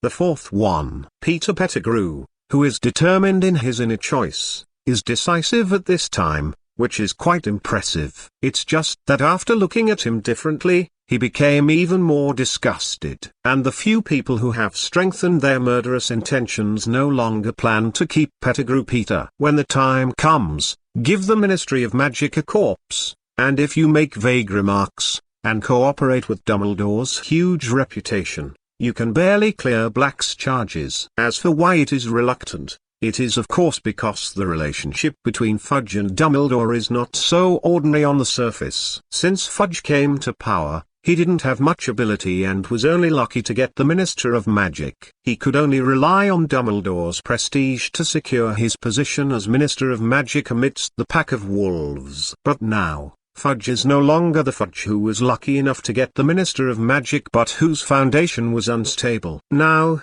what he wants more is to rely on Dumbledore's influence on him, and completely let his rights override the Ministry of Magic. So it is impossible to say that the relationship between Fudge and Dumbledore will be normal, and nothing will happen. Congratulations, Mr. Peter Pettigrew. When the host spoke, a smile appeared on Peter Pettigrew's face. But before he could continue to be happy, the host's next sentence sent him directly from heaven to hell. Wrong answer. Sirius, Lupin and Snape, the 3 of them breathed a sigh of relief. During this critical period when he wanted to kill Peter Pettigrew, it would be bad if he got some props that could turn defeat into victory. Let him be punished more. Several people thought, because of the wrong answer, Mr. Pettigrew, you will receive a random punishment. Random punishment, start now. Hey, wait, I'm not ready yet. Although he didn't know how terrible his punishment would be, Peter Pettigrew didn't want to try it. Start immediately. Before Peter Pettigrew could continue to delay his time,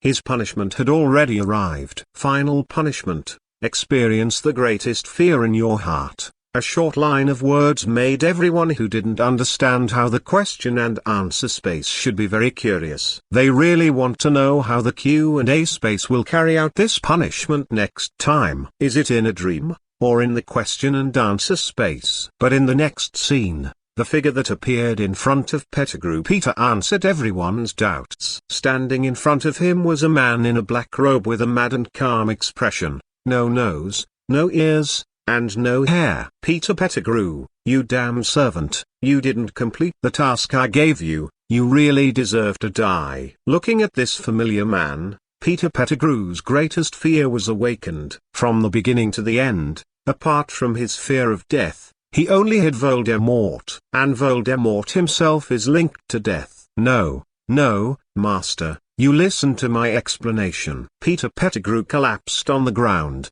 and the chair was flipped to the ground by a hand he just stretched out and swayed. It's a pity, no matter how Pettigrew Peter begged for mercy and struggled, Voldemort walked towards him very resolutely, with undisguised anger on his face, no reason at all in his eyes, and only extreme madness left. Peter Pettigrew, you really deserve to die. As your master, I want to bestow on you the greatest honor, and that is your death. A wad ate a big melon. No!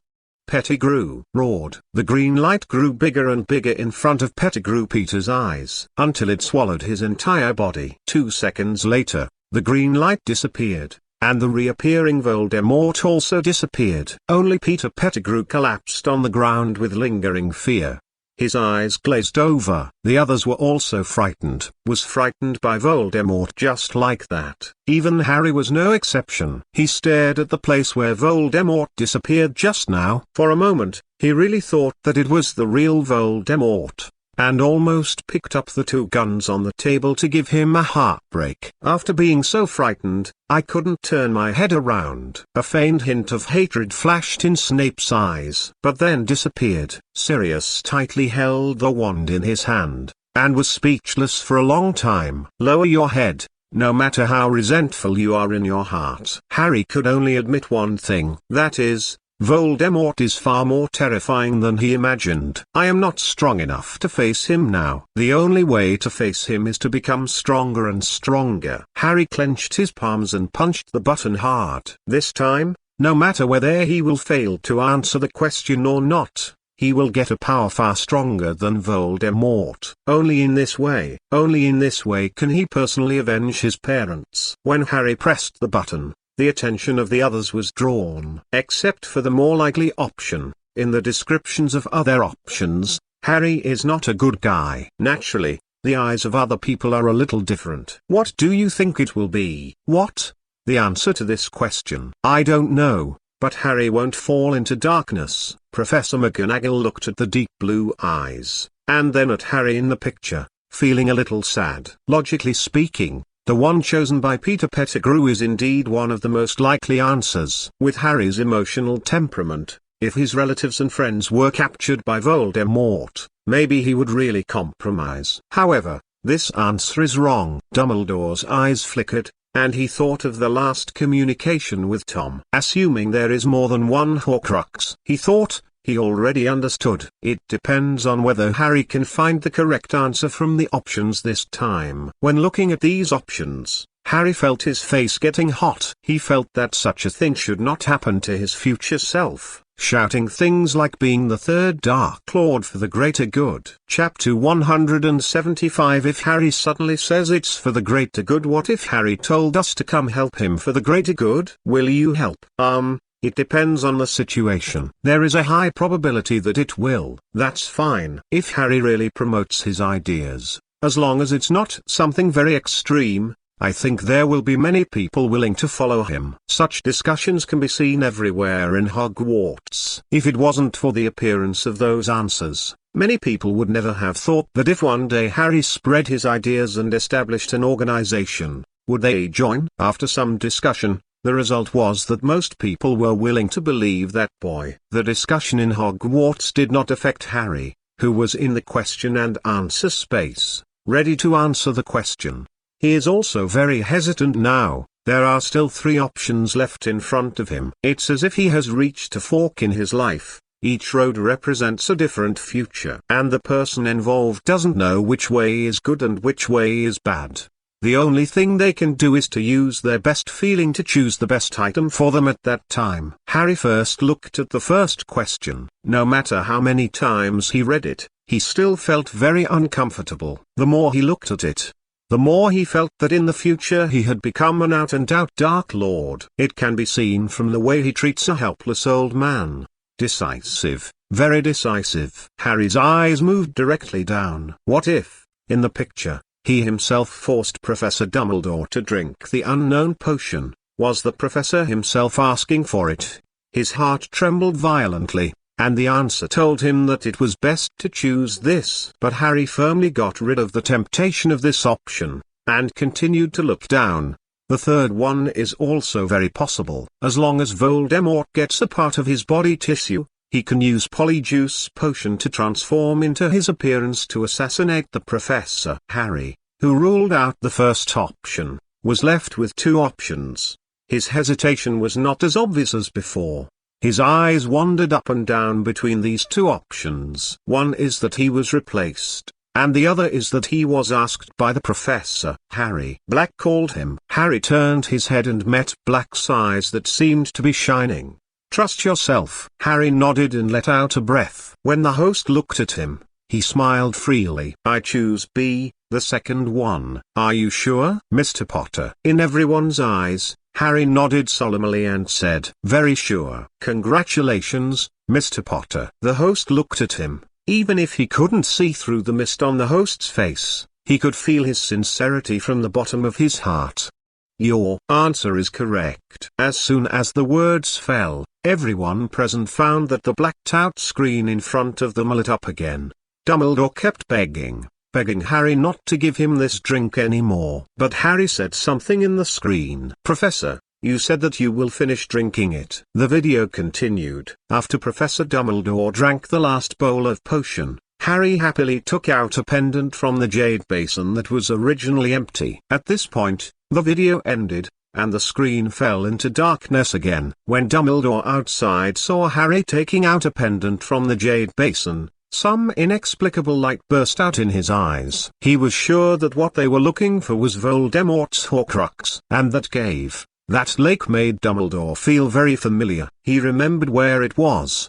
Do you want to check the topic analysis, Mr. Potter? Yes. Harry looked excited and nodded in response. What is shown in the video is only a part. If you add analysis, they will be able to understand the meaning of it better. For example, what is that pendant that Harry got? And why did Professor Dumbledore make Harry watch him drink up those potions? There are too many problems mixed in. Not only the few present here are curious, but even the students and professors watching this live broadcast in Hogwarts are equally curious. Could that pendant be the key to fighting Voldemort? Ron said curiously, his eyes fixed on the ever-changing golden text in front of him, with a little expectation in his eyes. It's very likely so, otherwise Professor Dumbledore wouldn't let Harry force him to drink up those unknown potions. It's not like Harry will be so happy when he gets the pendant after drinking. Originally, Ron, who didn't expect anyone to answer him, looked over curiously when he heard the voice. As a result, he saw Draco's serious face. Just listening to his well-founded analysis, one can feel how serious Draco is watching this video. And the text analysis of this question is also coming at this moment. Question, in the picture, why does Harry Potter force Albus Dumbledore to drink the potion? Option A, for the greater good. This slogan was put forward by Gellert Grindelwald and Albus Dumbledore when they were young. Harry Potter did not say such words, and he forced I don't think Dumbledore drank the potion because it wasn't to remove an obstacle in his journey, so option A is wrong. Option B, before coming to the cave, Albus Dumbledore told Harry Potter that the reason for coming here was for Voldemort's Horcrux inside. After drinking the painful potion, Albus Dumbledore asked Harry Potter to let him drink the potion no matter what happened, so option B is correct. Option C. The Harry Potter in the picture is not pretended by Voldemort, and because of fear of Albus Dumbledore, Voldemort has been reducing the possibility between the two before Albus Dumbledore died. Collisions will occur, so option C is wrong. Option D. Before Albus Dumbledore died, Voldemort did not have the guts to enter Hogwarts to arrest people, let alone threaten him with Harry Potter's relatives and friends, so option D is wrong. Snape's gaze immediately locked on the Horcrux mentioned in the second option analysis. Unlike other people who were ignorant of this, Snape, who had experienced that night, knew exactly what a Horcrux was. It is also very clear that if the Horcruxes are not completely removed, Voldemort will always be able to resurrect and return. It will never be possible to truly kill Voldemort. When he saw those two words, Snape understood everything in his heart. Just look at the slightly mature Harry in that picture. It is estimated that it will happen after a long time. And in these analyses, Dumbledore's death was mentioned the most. Then does this mean that Dumbledore was not far from death at the time in the picture? Chapter 176 Harry's new suit as expected. Dumbledore sighed. So what? Professor McGonagall looked at Dumbledore sitting in front of her with a puzzled expression. The scene was still going on, but Dumbledore had already turned his head to look at Minerva McGonagall. There is one thing I should tell you. There was worry in his eyes. Just last year, I found important information about Voldemort's immortality. Horcrux. Minerva McGonagall is not an idiot. She has been watching the Q and A live broadcast all the time, and she just thought about it for a while, and grasped the key information just given. There was a hint of appreciation in Dumbledore's eyes. Yes, it's a Horcrux, and I've been looking for his Horcrux recently. The conversation in the principal's office will not be known to anyone except a certain wizard who has been hiding in the principal's office. It was those students who were a little disappointed when they learned that Harry did not promote ideas and built a new organization. They are looking forward to it very much. When Harry continuously influences the people around him, this kind of influence also affects other people from the people around him. The scope is getting wider and wider, and many people now trust that boy from the bottom of their hearts. Also willing to create a new world under his leadership. In the corridor, a Slytherin student who was handing out small cards noticed this scene. With a firm heart, he went back and told Draco that Harry Potter must join them for the Mutual Aid Club! The analysis is now over, and the rewards belonging to Mr. Potter will be issued soon. Please get ready. After the analysis, the host's voice returned to the original mechanical voice, and it was impossible to tell whether it was male or female. But in a trance, when he came back to his senses, he could find that the host's voice hadn't changed from the beginning to the end. What changes is the hearts of the people. It is because they are affected by different situations and moods that they feel that the unemotional mechanical voice has different emotions. But after they calm down, they will remember at that moment. Worn Western cowboy hat. Introduction. As an excellent hunter. I'm sorry, I got mixed up. As an excellent cowboy, how can you lack a hat that belongs to you? Level, powerful, can be used in conjunction with certain weapons. Owner, Harry Potter. Main purpose, increase the user's hit rate by 10%, increase the user's spirit by 10%, and increase the user's magic damage by 10%.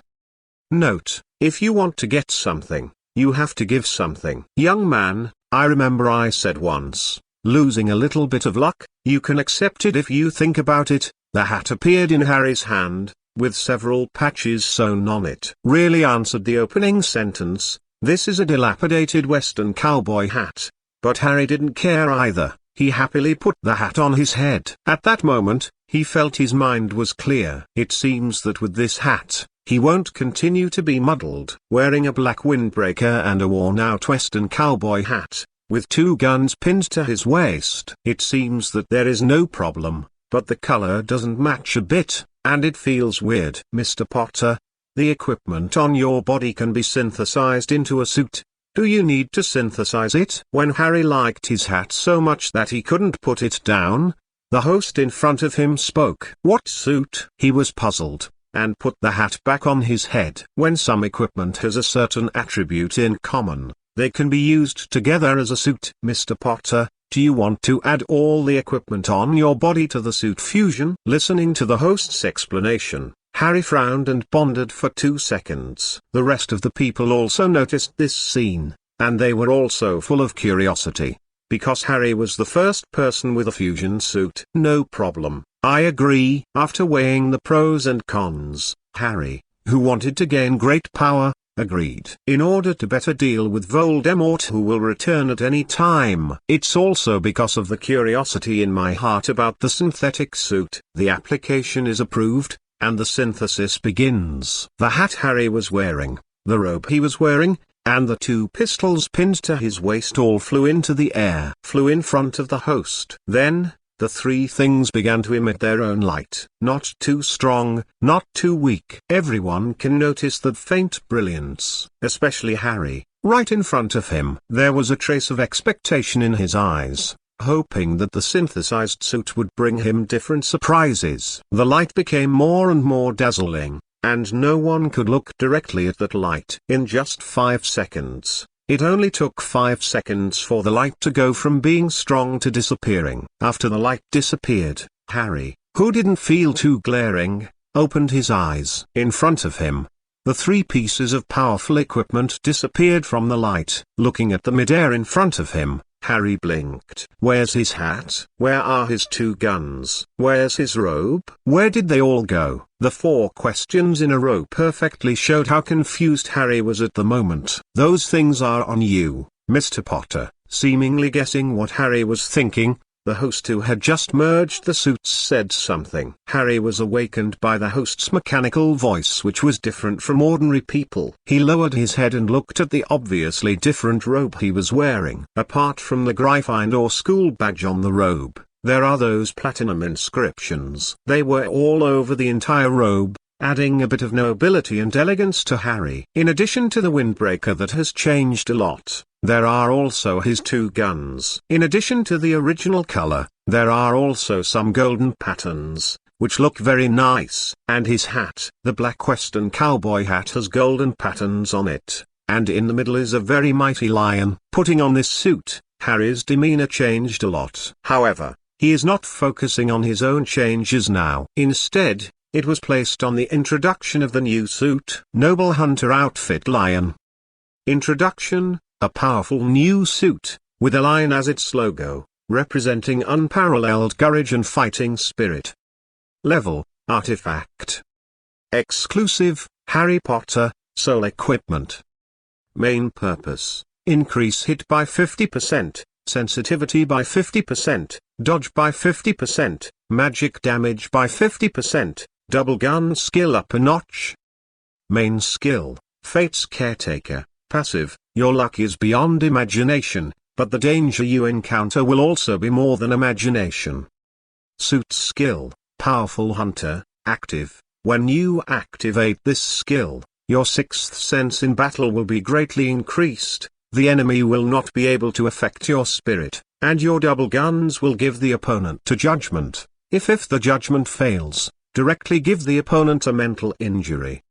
Note: how can a powerful hunter lose his own suit? Although the luck will not be very good, but a powerful hunter in the future, bring your suit to challenge fate. Chapter 177, Voldemort's demonic laughter. In the picture, after reading the information about his new suit, Harry took a deep breath. Originally, he thought that even if his new suit was powerful, it should not be so powerful. But I didn't expect that the boost to myself would be so powerful. It's like showing off at home. Taking a deep breath, he pinched himself hard. The pain from his thigh told Harry that all of this was real, and the attributes of the suit in front of him were also real. Then what he got is naturally true. Hermione looked at Harry, who had put on a handsome windbreaker and changed his temperament drastically, with a little fascination flashing in his eyes. Sure enough, people rely on clothes and horses rely on saddles. After Harry put on the new suit, whether he is handsome or not is not mentioned for the time being.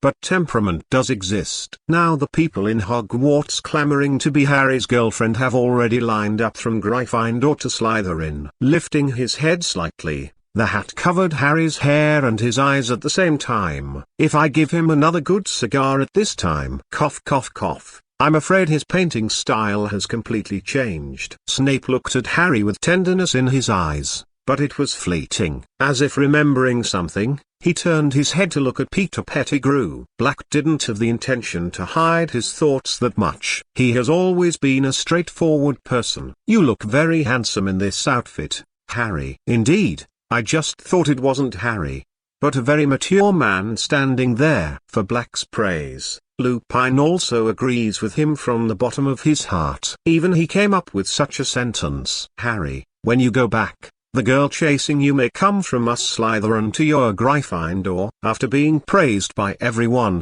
Harry's cheeks rarely turned red. Seeing this scene, Draco couldn't help joking. Don't talk nonsense, Draco. I just changed my clothes. Harry was a little embarrassed by such a joke, and gave Draco a hard look. Ron looked at Harry with envy in his eyes. Which boy doesn't want to look handsome in handsome clothes? Look at what Harry is wearing now, and then at what he is wearing. It's true that people have to throw away more than others. However, envy is envy. Ron was not yet jealous of Harry. Harry got this handsome outfit from the Q and A space. Since Harry can get it, naturally he can too. It's just that you need to keep answering questions, and keep choosing the right option for that question. Sooner or later, he will also wear such a handsome outfit. Ladies and gentlemen, please note that a new question is about to begin. Seeing that everyone was talking to Harry one after another, the host in midair couldn't help but speak. Now, I haven't finished all the questions yet. The host's voice naturally brought many people back to their senses, knowing that they still have to participate in answering the questions, including Peter Pettigrew, who was infested with Voldemort's fear. Harry is so handsome. I've never seen him so handsome. Perhaps only Cedric can overwhelm Harry. What happens in the Q and A space doesn't affect the discussion about Harry's handsomeness outside. In the corridor, several students gathered together to discuss. Speak a little louder, and when the opinions of others are not consistent, it will cause mutual rebuttals between the two sides. Just like it is now. In addition to Harry being recognized as being handsome, students from other colleges also stood up to discuss who is more handsome than Harry in their own college. He or Harry, who is more beautiful. Most of this topic was discussed by those who admired Harry and those who admired some handsome guys in their own colleges. A group of boys just looked at the group of girls who were usually dignified and elegant, but now they were secretly competing, and suddenly felt that their three views had been refreshed. For them, there is nothing to discuss. It would be interesting to talk about the current relationship between Draco and Harry. Back to the question and answer space. After several guests readjusted, the host began to read the script on the card. Ladies and gentlemen, a new question has arrived. Please listen to the question. The latest question is still a video question. The black screen slowly lit up. Voldemort's face was the first to appear. Around a dozen people stood around him, but except for Peter Pettigrew, the faces of the rest of them were mosaiced. It's so blurry that no one can see clearly. Only Draco, looking at a person in the picture. His eyelids jumped. If he didn't guess wrong, that person should be his father. The environment in the screen is exactly the same as the video question that Pettigrew Peter answered correctly. It's just that the pot on the scene is gone, and Harry is still imprisoned on the statue. Voldemort turned around and laughed wildly. The devilish laughter made the eyes of several people present very strange. The scene continued, and it soon came to Voldemort, who was about to kill Harry, clean up the stains in his life, and once again maximize his reputation. Harry, you should know about wizard duels. First, you have to bend down. Although I also find it troublesome, people must respect tradition after all. Bend down for me. Under Voldemort's powerful control, Harry was forced to bend down, holding his wand upright in front of him. After finishing a set of etiquette before the wizard duel, before Harry was ready, Voldemort said the spell aloud. Crucifixion! Exclamation mark. Harry collapsed on the ground and howled under Voldemort's wand. But even though he was howling, he still looked at Voldemort with resentment and unwillingness to admit defeat. He wasn't afraid of Voldemort, he just hated his own weakness. Soon, Voldemort felt that he had accomplished a great deal by torturing Harry. He turned around gracefully, showing his might to his followers. Taking advantage of the situation, Harry rolled over and hid behind the statue. Voldemort noticed this scene, but he didn't care at all. Standing there, mocking and provoking Harry, waiting quietly for Harry to come out to die. He laughed wildly, with a contemptuous attitude. Today is the day of his resurrection, a day of great joy. For even more joy, he decided to kill Harry in front of these Death Eaters to add to his fun. Re-establish his majesty, and announce to all Death Eaters that his dark terror is about to return to this land. Harry, who was hiding behind the statue, was panting. He was afraid of death, he was afraid of his own cowardice, and he was worried about his best friend. Maybe it's courage, maybe it's not admitting defeat, or maybe it's because of various reasons. He stood up and faced Voldemort openly. As the two of them chanted the mantra at the same time, the picture came to an abrupt end. Chapter 178. Did Harry defeat Voldemort through love? This time the video questions are more attractive than most previous video questions or text questions, because it represents the confrontation between Harry and Voldemort. It was the reborn Voldemort who unstoppably took back everything he had. It was still Harry, the savior who everyone called himself, who successfully stood up to block Voldemort. They were looking forward to it. But the video stopped at the most critical moment. This can't help but leave the ending after mobilizing everyone's emotions and not show them. For a moment, I felt as if a string had broken. Many people feel that their sanity has disappeared. If possible, I really want to give the host of the question and answer space a punch or two. Fortunately, the huge gap in strength allowed them to wake up in a short time and appease their anger. I won't let myself do anything irrational because of losing control of my emotions. Not everyone likes being struck by lightning. Please listen to the question. In the screen, in the confrontation between Harry Potter and Voldemort, why did Harry Potter return to Hogwarts? A. Harry Potter's wand and Voldemort's wand come from the same source. They are a pair of brother wands. Two wands cannot kill each other's master. When the two of them are dueling, Voldemort's wand keeps flashing back. Harry managed to escape back to Hogwarts with the help of some soul fragments. B. After Harry Potter used the disarming curse, he briefly defeated Voldemort's magic power and gained a breath there. At this time, someone among the Death Eaters betrayed Voldemort and helped Harry successfully escape back to Hogwarts.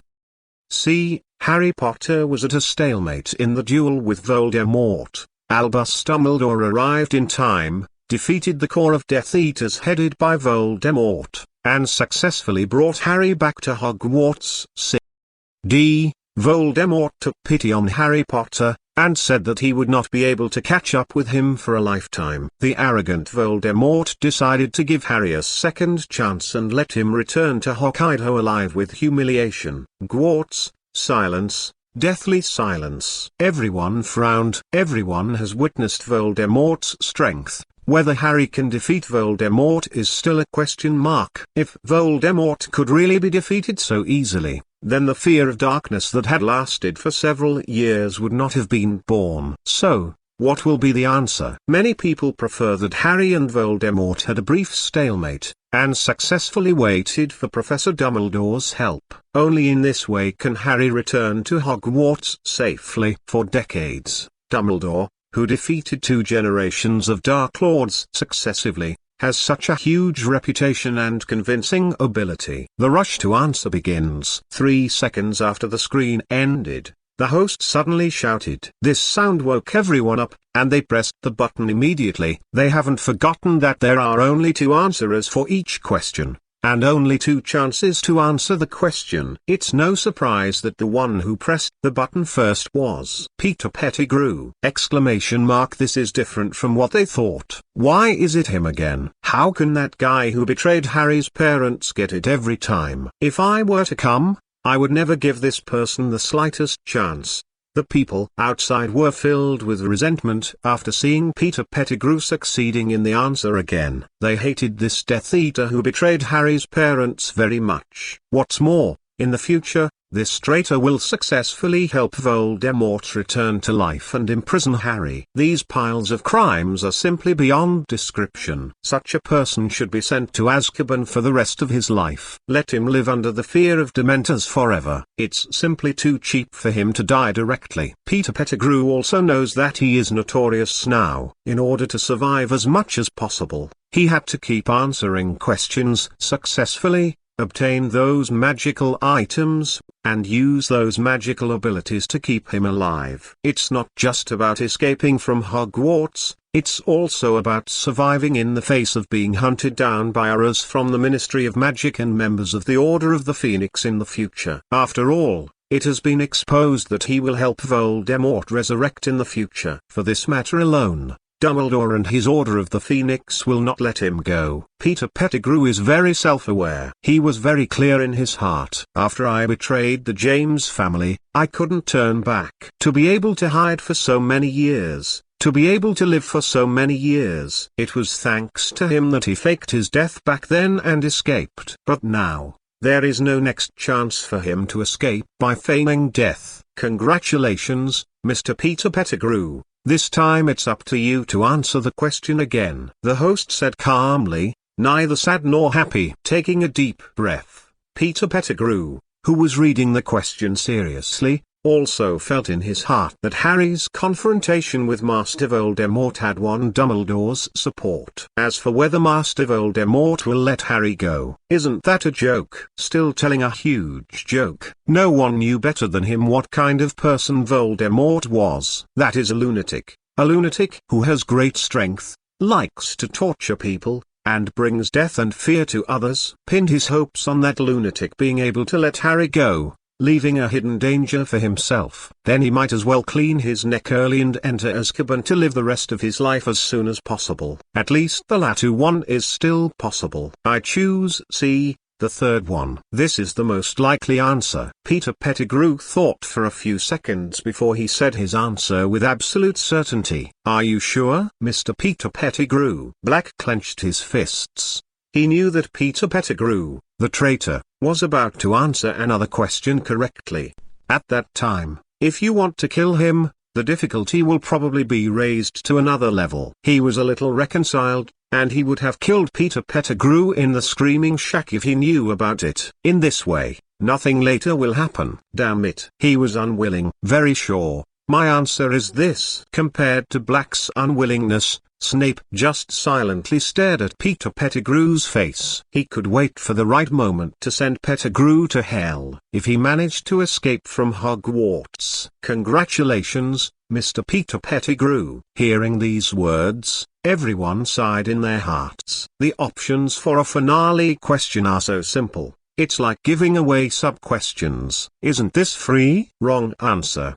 But when the host finished the last sentence, Peter Pettigrew was not the only one with a shocked expression. No one thought that the answer to this question was most likely to be wrong. Even Peter Pettigrew felt the same way. If the answer to this question is not this, then how did Harry successfully escape back to Hogwarts from Voldemort? By love? Or did it mean that Harry defeated Voldemort? This is really a joke that is not a joke. Chapter 179. What Ollivander said back then. Harry blinked. He looked at the title and the options below. For a while, I was also a little suspicious. If he really faced that kind of situation in the future, how would he get out of this death situation carefully prepared for him by Voldemort? Are you ready to accept your punishment, Mr. Peter Pettigrew? What other people think will not make the host hesitate at all when pronouncing the sentence. What awaits Peter Pettigrew will be an unknown punishment. After all, it's random. Peter Pettigrew, who knew he couldn't escape, was very Buddhist at this time. He raised his head and looked at the sky, with a look of lovelessness on his face. If there are as many Buddhas as there are Buddhas, since you can't resist it, then enjoy it. Enjoying torture is also a kind of pleasure. Final punishment, 3 days and 3 nights of infernal hell trial version. The moment the punishment appeared, Peter Pettigrew's body disappeared. But in the next second, his body reappeared in its original position. Different from the previous life without love, his face is full of horror at this moment. Even though his body is back, his consciousness is still immersed in the previous encounter, and his eyes are blank, which makes people wonder whether he has gone stupid. Harry was a little curious about what kind of punishment Peter Pettigrew suffered to become like this. Because the distance is too far, he doesn't know. Peter Pettigrew was muttering something with absent-minded eyes. I just know that Peter Pettigrew was greatly frightened. People are almost stupid. Seeing him like this, Sirius Black felt a great sense of satisfaction in his heart. During the 12 years in Azkaban, his life was worse than death. The whole person is gradually going crazy in such an environment. If it weren't for the fact that he could have severely scolded those Death Eaters to vent his inner darkness, I'm afraid he has gone crazy long ago. So how could he survive until now? So, after seeing Peter Pettigrew's stupid look, God knows how happy he is, God knows how sad. The living have passed away, and those who are still alive can only be cherished in memory. Fortunately, he still has a chance to make up for it. Not only because of the guilt in his heart, but also because of the desire to make up for Harry. He wants to form a new family with him. Before there was time, Black didn't tell Harry. He really wanted to tell Harry that he was his godfather. Once James laughed and asked him to be Harry's godfather. Now, he wanted to tell Harry about it. Feeling uneasy in his heart, Black didn't know what Harry thought of him. He looked at the handsome boy in a big black windbreaker,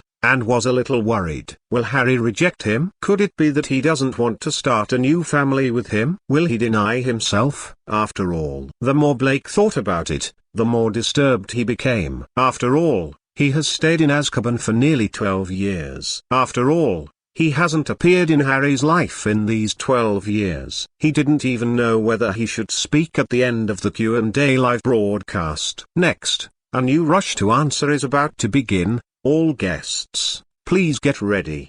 The host's sudden voice interrupted Black's meditation. The green button on the table flickered until it completely turned into a button emitting green light. Only when the button on the table is completely filled with green can people press it. Black didn't move. His thoughts are messed up now. Although he didn't move, everyone else did. Some people subconsciously hesitated when they saw Peter Pettigrew's encounter, but more people with firm beliefs directly punched him down. Among them were Harry, Snape, and Draco. It's just that among the three, Harry's speed is the slowest. He was still thinking just now, so naturally he couldn't react all at once, and Draco and Snape, who had been prepared for a long time, were naturally much faster than Harry. There was a beep, a familiar voice. Congratulations. The host's voice came, but they each looked at others. Some are not sure who will grab this last qualification. Mr. Malfoy, this time it's up to you to answer. The moment the final answer appeared, Snape looked deeply at Draco, and did not look away for a long time. Draco, who noticed Snape's gaze, felt very uncomfortable. The feeling of being watched made him feel unnatural. He looked away and looked at Harry. Draco. Harry looked at the topic, thought about it, and shouted. And Draco, who happened to look over, saw Harry calling and replied immediately. What's wrong, Harry? Do you believe me? Harry looked at Draco, smiled and said a question he had asked countless times. Believe. Draco nodded, and his answer was the same as before, without the slightest change. Seeing Draco nodding his head without hesitation, Harry's thoughts drifted back to 2 years ago. At this moment, he just received a letter from Hogwarts, and was brought into Diagon Alley by Hagrid for a few days. In Ollivander's wand shop, that Mr. Ollivander carefully selected for him, until he confirmed the words he said by chance when he had the current wand. It's strange that you are destined to use this wand, but the owner of the other wand left you with that scar. I remember every wand I sold. Mr. Potter. I remember every wand. Well, two tail feathers from the same phoenix, one made this wand, and the other tail feather made the other. You were meant to use this wand, and its brother, well, it was it your brother gave you that scar. Harry at the time didn't know what this meant. But now Harry vaguely understood what Ollivander said back then. Back in time to this moment, Draco trusted Harry without hesitation. Choose the first one. My wand and Voldemort's wand are brother wands. That's what Mr. Ollivander told me back then. Silently pulling out his wand, Harry said with a smile. Focusing on the wand, Harry took out a hand and slowly stroked the wand, carefully feeling the lines on it. Draco followed suit with his eyes. Because the distance was too far, he couldn't see very clearly. But what Harry said made him stunned for a moment. After he glanced at Harry's wand, his eyes moved to the topic in front of him. Below the title is the first option in Harry's mouth. After carefully looking at the content above, Draco made a decision in his heart. Since he can say that he believes in Harry, so what? Why is it just talking? Even if the answer is wrong, it is nothing more than a punishment. If he was punished for this, Harry must be full of guilt by then, and he was able to use this to persuade Harry to join his mutual aid club. Thinking about it this way, Draco thought that he answered wrongly. I choose A, the first one. Chapter 180 Draco's firm choice. Are you sure? Mr. Malfoy. Every time it comes time to choose, the host will ask again. This is to allow the guests to have the right to choose again, and it is also to ask them whether they are sure of their inner thoughts. I'm very sure, Mr. Host. Draco raised his head very freely. Wrong. He also earns. Correct. Never mind. Draco thought he would rather be wrong about this question. He also wanted to pull Harry, Miss Granger, and that idiot Ron into his mutual aid club. Congratulations, Mr. Malfoy. Draco laughed. He felt that he must be wrong about this question. It's one thing to believe in Harry, but it's another thing to want to answer wrong. Correct answer. The smile froze on his face. When he should be happy, Draco felt bitter. This bitterness dilutes his joy of answering correctly. Glancing at Harry, he found that he was smiling happily. It seems that he is sincerely happy that he answered the question correctly. Forget it, forget it. Since it's right, it's right. Sooner or later he would find the opportunity to have Harry join his fraternity with Hermione and Ron. Sooner or later, Draco swore. After Draco finished answering and the host finished speaking, the black screen continued to play. In the picture, Harry's expelling arms successfully resisted Voldemort's Avada Kedavra. Two rays of light, one red and one green, converged in the air, and the collision of the two spells turned into a contest of magic power and will between the two. Harry gritted his teeth, not losing the wind in the confrontation with Voldemort. Just as the two were in a stalemate, Voldemort's wand suddenly had a problem. Rays of light emerged from his torrent of magic power. The first one appeared was an old man, the second one was Cedric, the third and fourth ones were Harry's parents. When Cedric and Harry's parents showed up, students from several colleges outside rioted. Snape stared fixedly at Lily, who had reappeared, and did not move his eyes away for a long time. People outside were also puzzled by the appearance of them. Why did they emerge from the torrent of magic power of Voldemort and Harry? Soon the video gave them the answer. The scene continued, when Harry's parents, when Cedric said they would help Harry block the sight of Voldemort and the Death Eaters, help Harry get the pork and escape back to Hogwarts. When Cedric told Harry to take his body back, his father was still waiting for him. Everyone was dumbfounded. What's the situation? Why is Cedric gone? The Hufflepuff student was puzzled. They searched for Cedric in horror, and they breathed a sigh of relief after confirming that he was still there. When in the picture, Harry hugged Cedric's corpse, and loudly shouted the flying curse at the trophy. At this point, the video fell into darkness again, and everyone was a little silent, because this time, they were the ones who saw Cedric's body together. Although the title of the text mentioned the death of several people before, it was not as shocking as what they saw with their own eyes. There was no words for a long time, even if Harry was already mentally prepared. But after seeing this scene, he was still a little lost. But Black, Lupine, and Snape have already experienced similar things, so they will not make waves. What they were silent about was James and Lily, who reappeared. This is a pair of people that they will never forget. Even though so many years have passed and so many things have gone through, it still seems like it just happened yesterday. The smiling faces of James and Lily, the joy that remained after Harry was born not long ago. It seems that it was still yesterday. Black's eyes were a little dazed. He couldn't help stretching out his hand, but the scene in front of him was over. Everything is like the moon and water in a mirror, which can be broken at the touch of a finger. It's all over. 12 years have passed. When he came back to his senses again, the feeling of guilt and hatred for Peter Pettigrew deepened. Do you want to check the problem analysis, Mr. Malfoy? Draco was also a little absent-minded, but he quickly recovered after hearing what the host said. Look, he is very straightforward. Question: in the picture, in the confrontation between Harry Potter and Voldemort, why did Harry Potter return to Hogwarts? Option A, Harry Potter's wand and Voldemort's wand come from the same source. They are a pair of brother wands. The two wands cannot kill each other's master. When the two of them are dueling, Voldemort's wand keeps flashing back.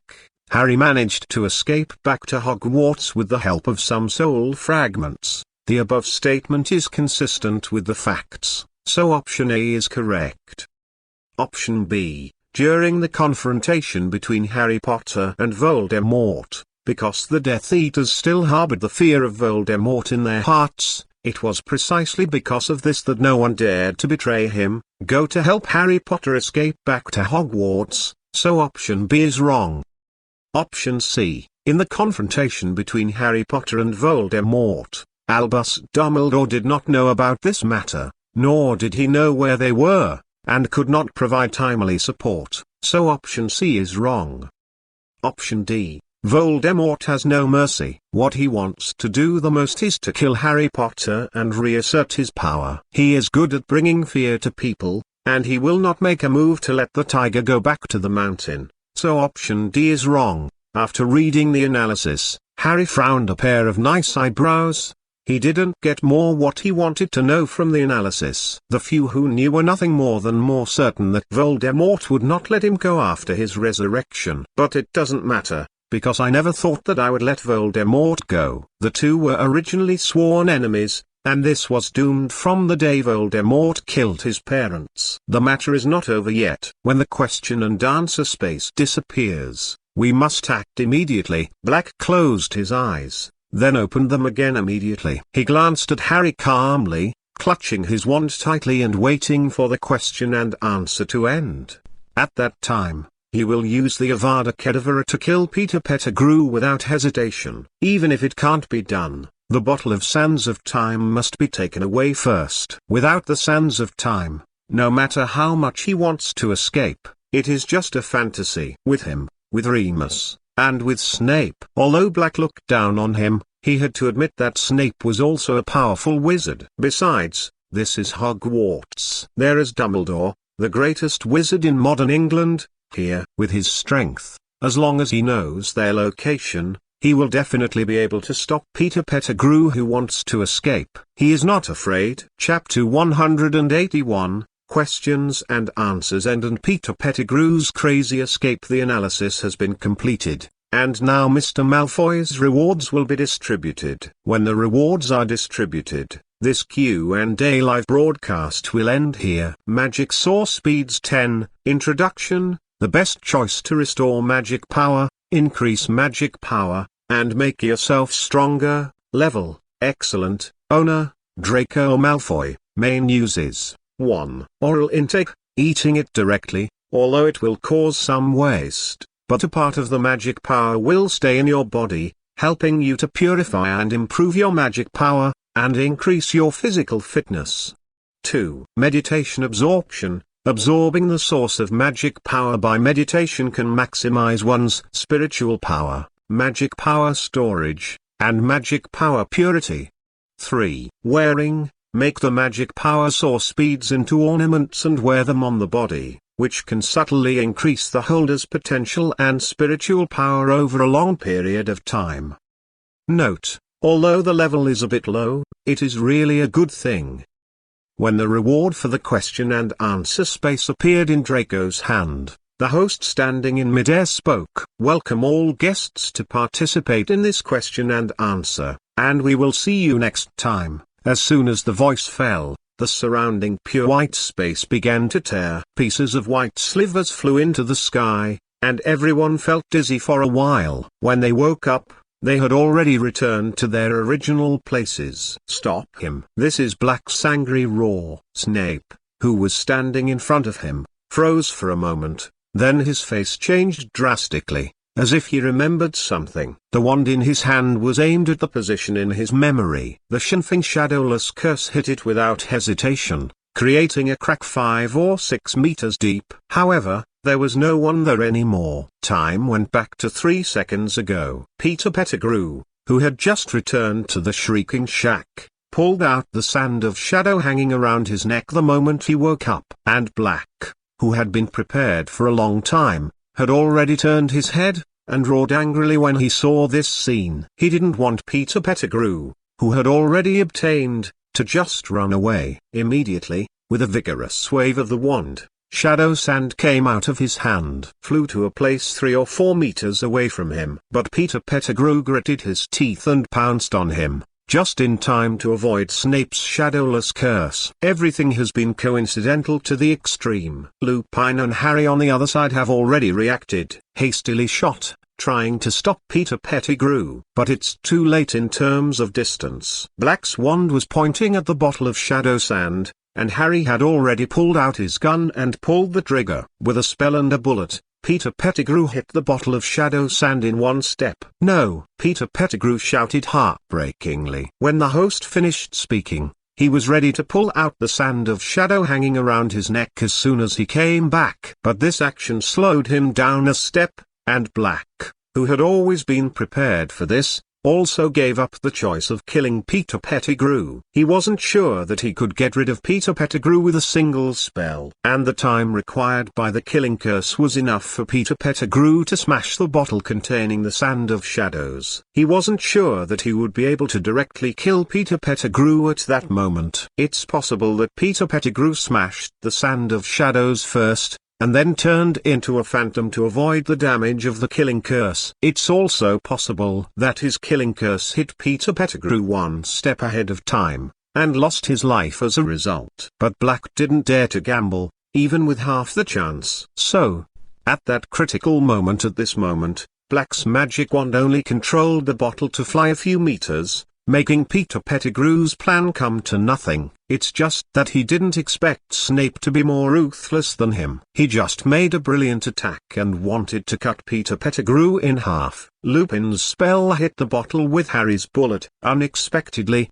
the impact of the 2 bullets and the spell did not break the bottle, but instead caused the bottle to fly a few meters away. Pettigrew Peter, who was screaming heartbroken in despair, suddenly burst into madness. He recklessly turned into a mouse ban and ran towards the bottle quickly. When the size becomes smaller and the speed sensitivity increases, it is very difficult for the spells of several people to hit Peter Pettigrew. That being the case, Black directly changed the target and aimed the spell at the bottle containing the sand of shadow. If you can't break it, you can't break it. At least you can knock it into the air. Let Peter Pettigrew not be able to get it for a while. As long as Peter Pettigrew doesn't get the sand of shadows, everything still has a chance. And Snape also thought the same way. A magic front and shadowless curse blocked Peter Pettigrew's way forward. Afterwards, Black's spell hit the surrounding area of the small purple bottle. The impact of the spell will make the sand of shadows farther away. Seeing myself without any hope of getting it, Peter Pettigrew clenched his teeth, turned around abruptly,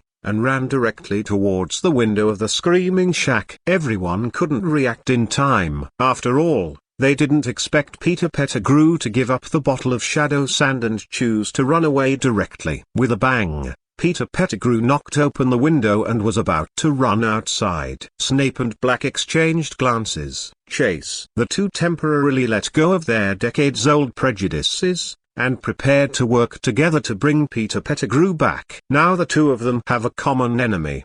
The enemy who killed James. Lily! Snape yelled at Harry before banging open the window and leaving. Harry, stay here. No matter what the reason was at the beginning, at least at this moment Snape didn't want Harry to get involved and his life would be in danger. He rushed over and took the small purple bottle containing the Sand of Shadows. Harry tossed it to Ron and said, "Ron, lend me your bottle of Sands of Time." When Peter Pettigrew got the Sands of Shadow, Harry had a guess about the bottle of Sands of Time that Ron got before. According to the text description of Sands of Time, it can briefly pull the moment of the peak of one's future to oneself. Presumably, the self who can defeat Voldemort in the future should not be much weaker. There was madness in Harry's eyes. Harry! Lupin stepped forward to dissuade him, but Harry, who got the Sands of Time, gave him a sideways glance. It was this resentful look that stimulated Lupin's heart. "Professor, if you want to stop me, you don't have to. I must bring Peter Pettigrew back." Lupin's lips moved a few times before he smiled in relief. "You've really grown up,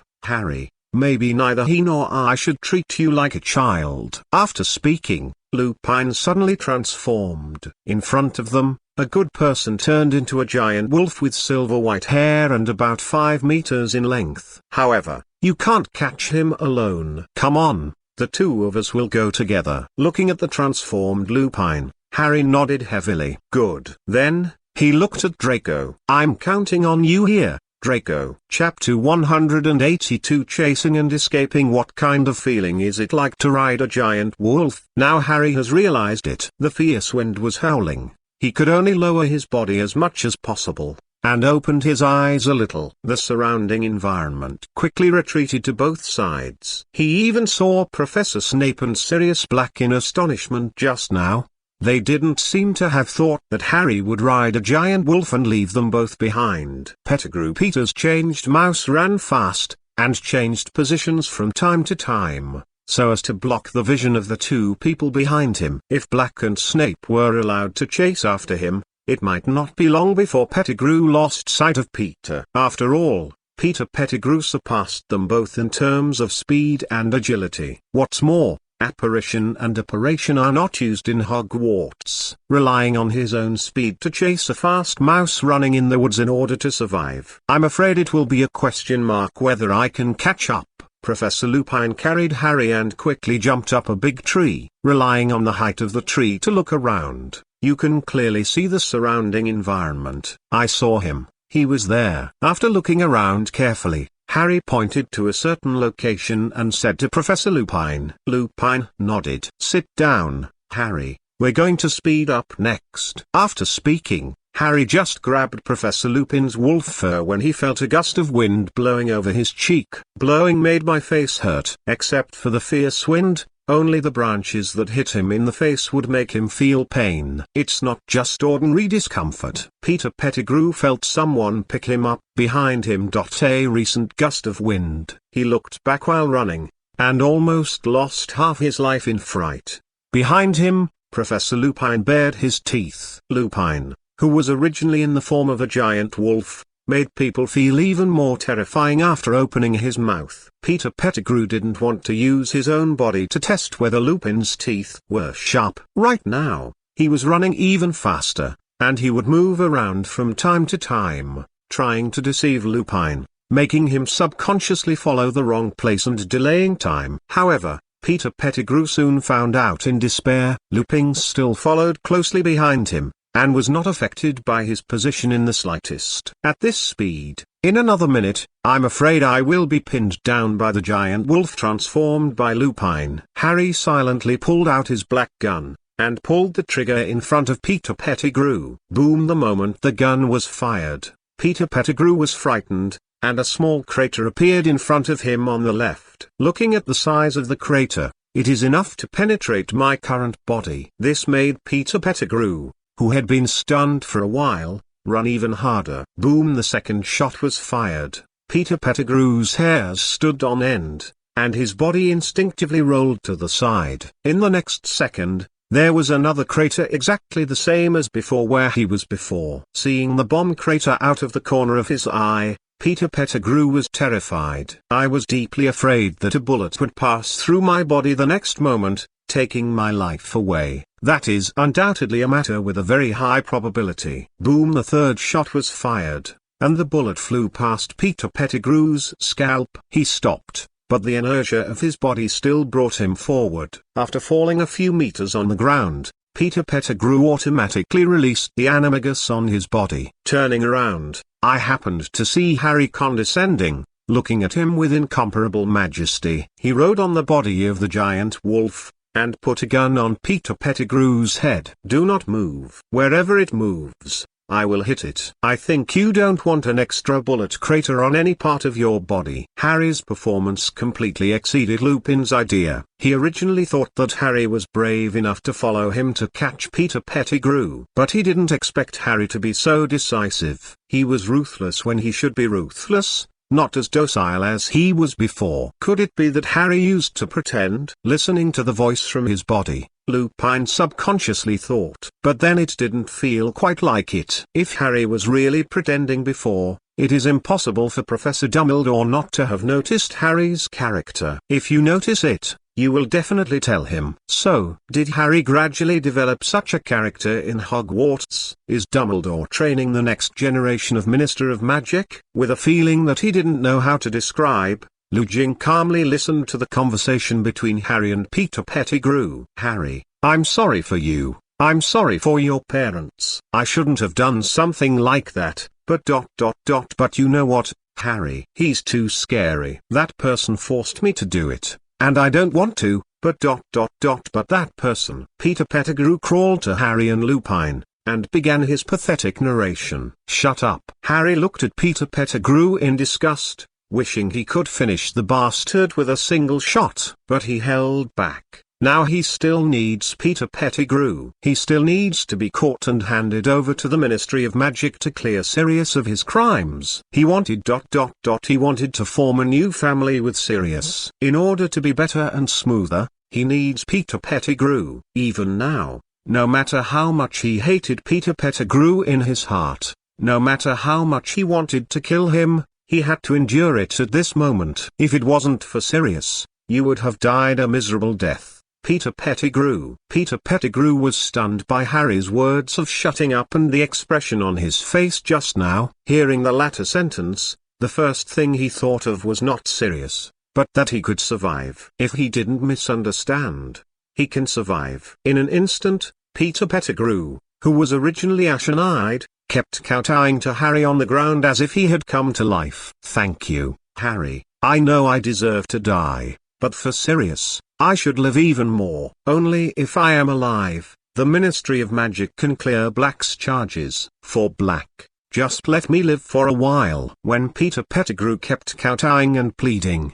Black and Snape arrived here at the same time. At the moment, there is no hesitation. Snape and Black pointed their wands at him at the same time, ready to cast a spell. Then, with a bang, a bullet hit the souls of the two of them. Snape and Black looked at each other, not fully understanding what was going on. Why did Harry attack them? Peter Pettigrew cannot die yet. Harry looked at the two of them seriously. Black opened his mouth to say something, but Snape just gave Harry a deep look, then turned and left. Seeing this, Black also closed his mouth. There was no further interference in Harry's choice. Chapter 183 Harry's private conversation with Black. There was an emotion lingering in Snape's heart. On the one hand, there was a certain anger at Harry for shooting him. On the other hand, I feel really relieved from the bottom of my heart. Harry has grown up. Myself and the children of Potter and Lily have grown up and can stand alone. However, this is far from enough. He must be stronger in order to take the initiative in the changing situation in the future. Snape knew very well in his heart that he had already begun to agree with Harry, so this time, the way of dealing with Peter Pettigrew was left to him to decide. For myself, I'd better go back and think about how to prepare to revive Lily, and tell Dumbledore some of his guesses. After getting acquiescence from several people, Harry breathed a sigh of relief. He pulled out his long unused wand and pointed it at Peter Pettigrew. Under his spell, the vines wrapped around Peter's body several times, and tightly bound Peter Pettigrew's hands from behind, so that he had no chance to struggle. After doing all this, Harry was still worried. He asked Professor Lupin to put some binding magic on Peter Pettigrew to make sure Peter Pettigrew wouldn't break free from his vines. After Professor Lupin also cast a spell on Peter Pettigrew, the two took him to the Shrieking Shack with confidence, and then led him to Hogwarts to meet Dumbledore. I believe Dumbledore can also understand what they mean. The real culprit in the case 12 years ago is someone else, and Sirius Black has been wronged for 12 years, and it is time to get his justice. When Harry and Lupin walked forward with Peter Pettigrew, who was stuffed with a cloth in his mouth and tightly bound, they unexpectedly found that Black was waiting for them in front. "Go, Harry," Lupin said calmly. "Peter Pettigrew, I will hand it over to Professor Dumbledore. You can rest assured." Harry nodded towards Lupin, then walked towards Black. "James once said to let me be your godfather. I don't know if they told you." As soon as he got closer, Harry heard Black say something like this. There was still some apprehension in his tone, from which he could even feel how restless Black's heart was at this moment. He is worried, he is afraid, he is uneasy. It was clear that they got along quite happily before, but when they wanted to tell Harry what was in their hearts at this moment, they were a little hesitant. "I know, Sirius. My father asked you to be my godfather." Harry looked at Black's back and didn't go any further. He just stood behind Black, looking at Black. The two of them were only one step away, and Black could face Harry with just one turn. What I want to say is, oh, Harry ... I actually want to tell you, if ... if you want to have a different home ... then maybe. Looking at Black, who was constantly stuttering because of inner conflicts, Harry laughed abruptly, and the silence was louder than the sound. "I agree, Sirius." Black over there was still immersed in his own world, and hadn't reacted to Harry's words. "If you don't want to ... then I won't force you ... Wait a minute, did you agree?" He turned around, looked at Harry's smiling face, and stared wide-eyed. "Yeah, I didn't say I disagree." Facing those sly eyes, Black also laughed. Peter Pettigrew, who had just spit out the ball of cloth, looked at Lupin, who was standing beside him and transformed back into a human form, and couldn't help pleading. "Remus, please, let me go. I don't want to enter Azkaban. I can lurk by that person's side and give you internal support. Please, Remus, let me go, just for James and Lily's sake." Peter Pettigrew rolled his eyes and begged. It's true that the listener sheds tears, and the one who hears it is sad. Unfortunately, Lupin was unmoved. He bowed his head and looked at Peter Pettigrew. The hand holding the wand was directly on Peter Pettigrew's head. "Shut up, you trash. Do you know how much I want to kill you to avenge James and the others?" How dare you mention James and Lily? How dare you?" Lupin's wand stuck firmly on Peter Pettigrew's head. The sudden outburst of Lupin scared Peter Pettigrew. As a giant wolf, he has a wildness. It's just that Lupin wouldn't show it in normal times, because he knew that he was facing the students and professors of Hogwarts, not the enemy. But it's different now. He is also facing the person he hates the most and wants to kill the most. After a long time, Lupin withdrew his wand. He raised his head and looked at Harry and Black, who were walking towards here after communicating not far away. "You should be thankful. If it wasn't for Harry, if it wasn't for Black, you would have died long ago." After finishing speaking, he pushed Peter Pettigrew aside and stood up. "Let's go. Dumbledore is probably still waiting for us." Coming closer, the first sentence Black said. After getting Harry's definite answer, Black urgently needs to get rid of his charges, and then live with Harry. Rebuild a home of their own. "Harry promised you?" Lupin asked with a smile. His gentleness was undoubtedly revealed in him. "It's very emotional, Professor Lupin just now and Professor Lupin now. Which one is the most real side of him?" "Maybe both." Lupin, who participated in the last Q and A live broadcast,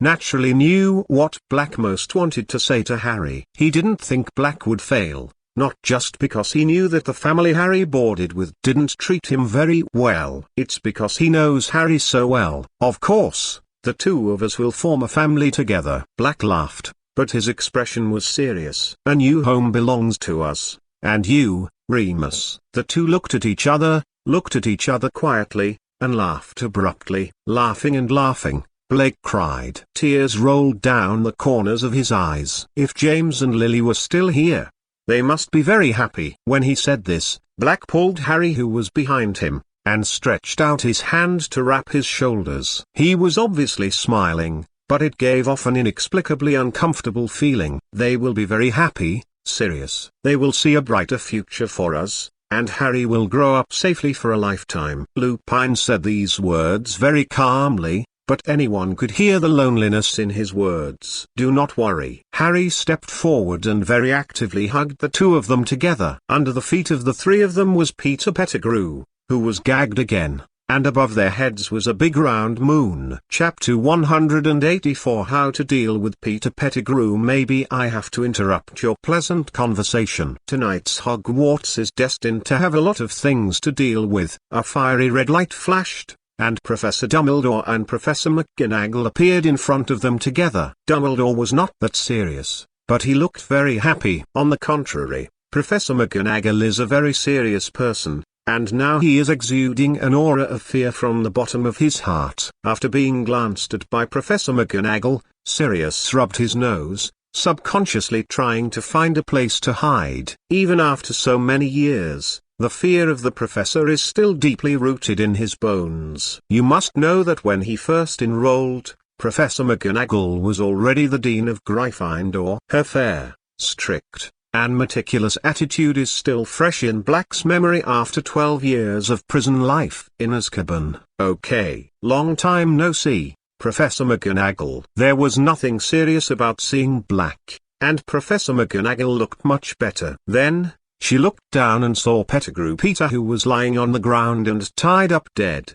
At that time, his face immediately changed. As soon as the solemn expression relaxed a little, it quickly changed into a strange expression of a professor committing a crime against a student, and then the teacher sent him to Azkaban. Peter Pettigrew. Professor Dumbledore looked at the former Gryffindor student with a complicated expression. "I feel a little regretful, but also a little resentful." Maybe Dumbledore felt the same way about those students who joined Voldemort's Death Eaters group.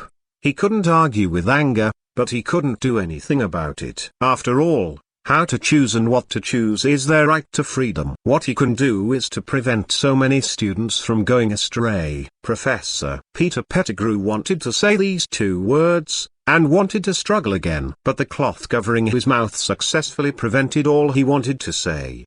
"Give him to me." The Ministry of Magic has received news that they are on their way here, and they also know that the original murderer was Peter Pettigrew, not Sirius Black. In the near future, they will reverse the case for Black, and speaking of which, Dumbledore stopped, and he looked at them meaningfully. "I believe you will see it." He didn't go on. Maybe he wanted to keep a little secret. "Of course he wants to hand it over to you, Professor." Harry and Black looked at each other and said solemnly, "If even Dumbledore doesn't trust him, then who else can he trust in this magical world?" Almost without hesitation, Black grabbed Peter Pettigrew and threw it in front of Dumbledore like throwing trash. "Next, we may need some methods to completely overturn the case you are carrying." After a general inspection, Dumbledore told Black very seriously, "Professor, don't you have Veritaserum?" Harry was a little puzzled, and Lupin and Black looked at each other with a rather strange expression in their eyes. The one who didn't know much about the Ministry of Magic about Harry was different from most of the prisoners who were captured and thrown into Azkaban. Now, Dumbledore explained very patiently, "Harry, not any Veritaserum works on some powerful wizards. They have many ways to escape Veritaserum.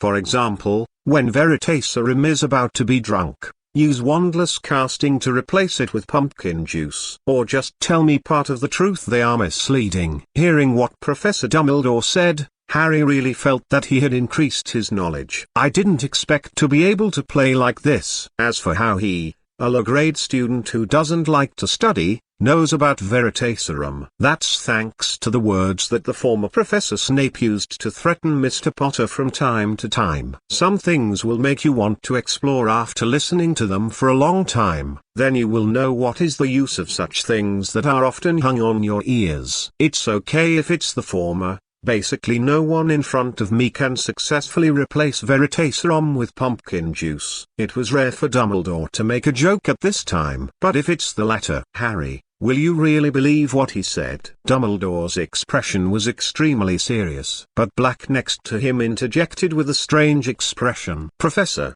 can we knock him out first, and drink Veritaserum for him to ask? This is a good way, Black.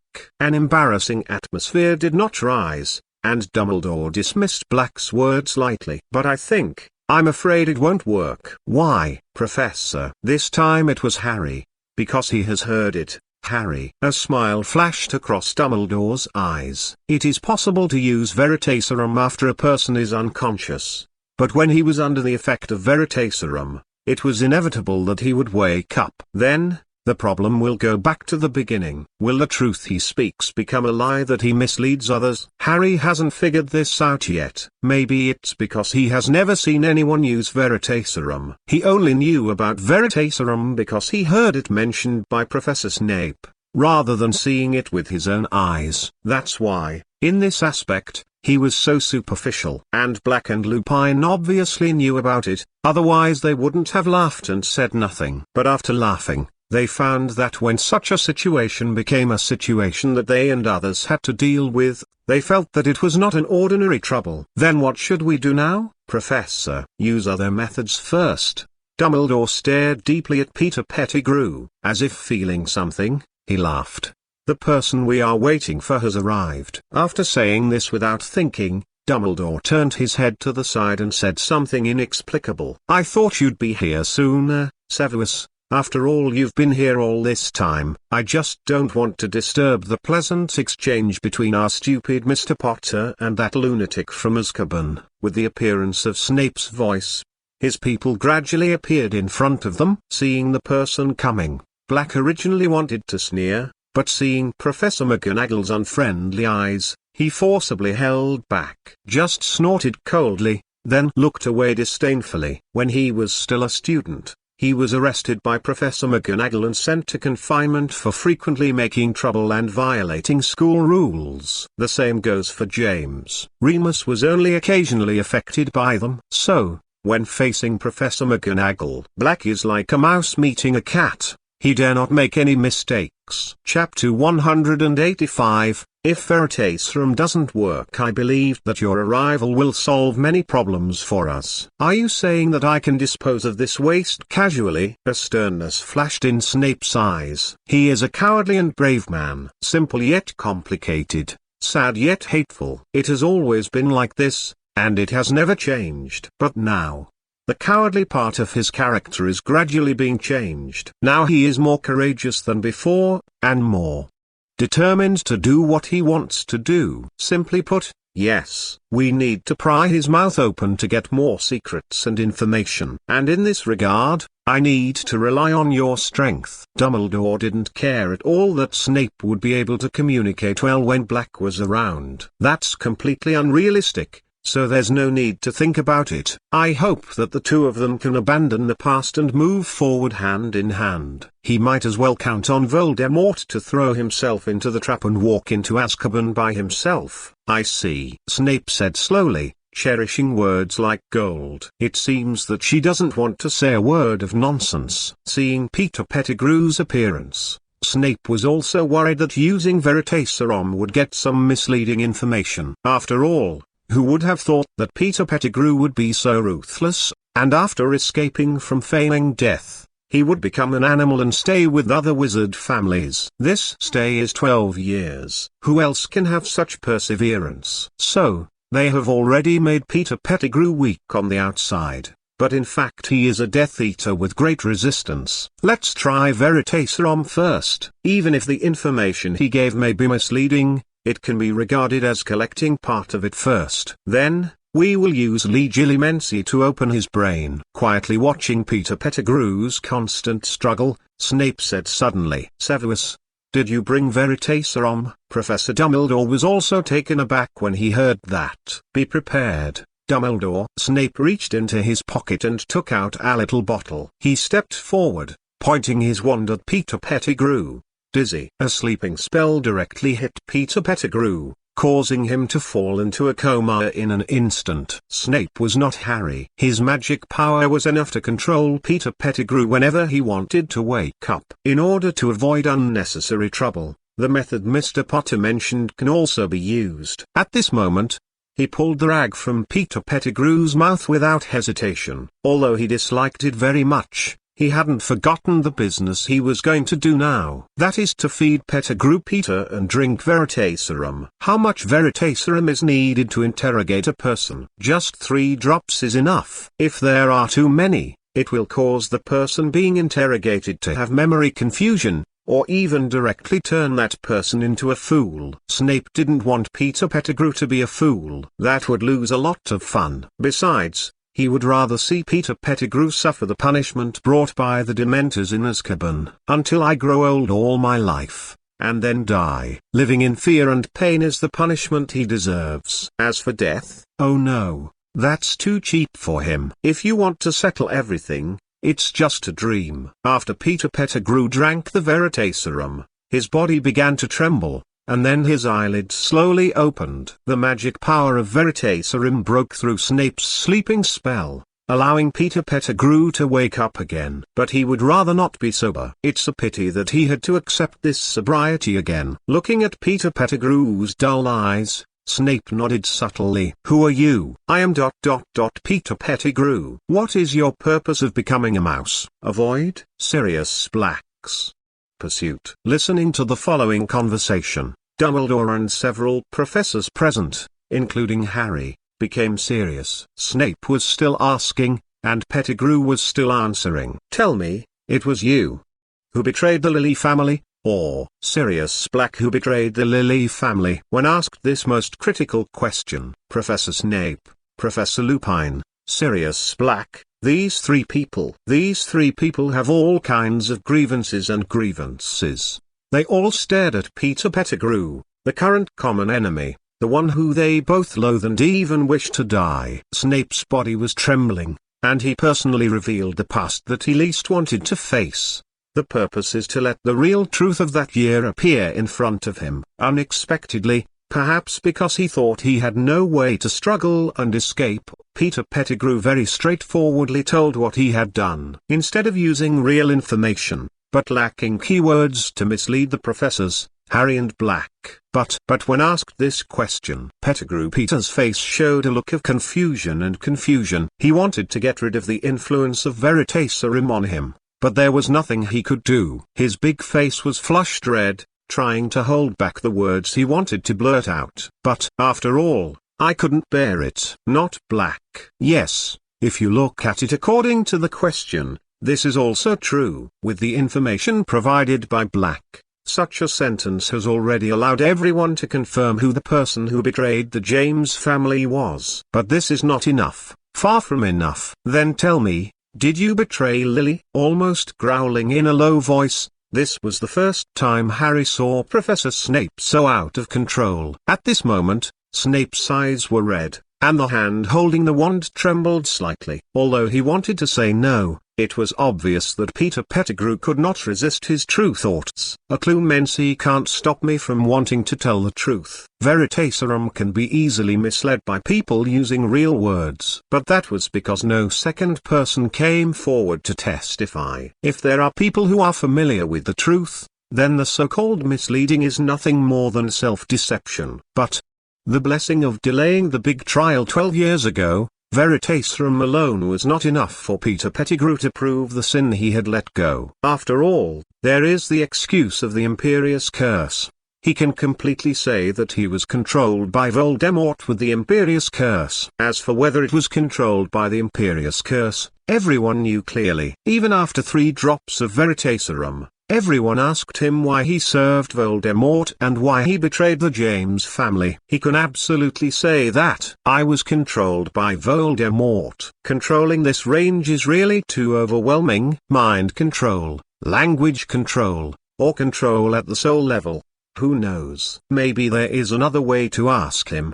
Did Voldemort use the Imperious Curse to control you? Then, Peter Pettigrew can just repeat one sentence at that time. Voldemort was in control of me. This is the truth, as long as he thinks it is the truth. Then, they have nothing to do with Peter Pettigrew. Chapter 186 Going to see Fudge. Yes. After saying this word, Peter Pettigrew seemed to lose all his strength.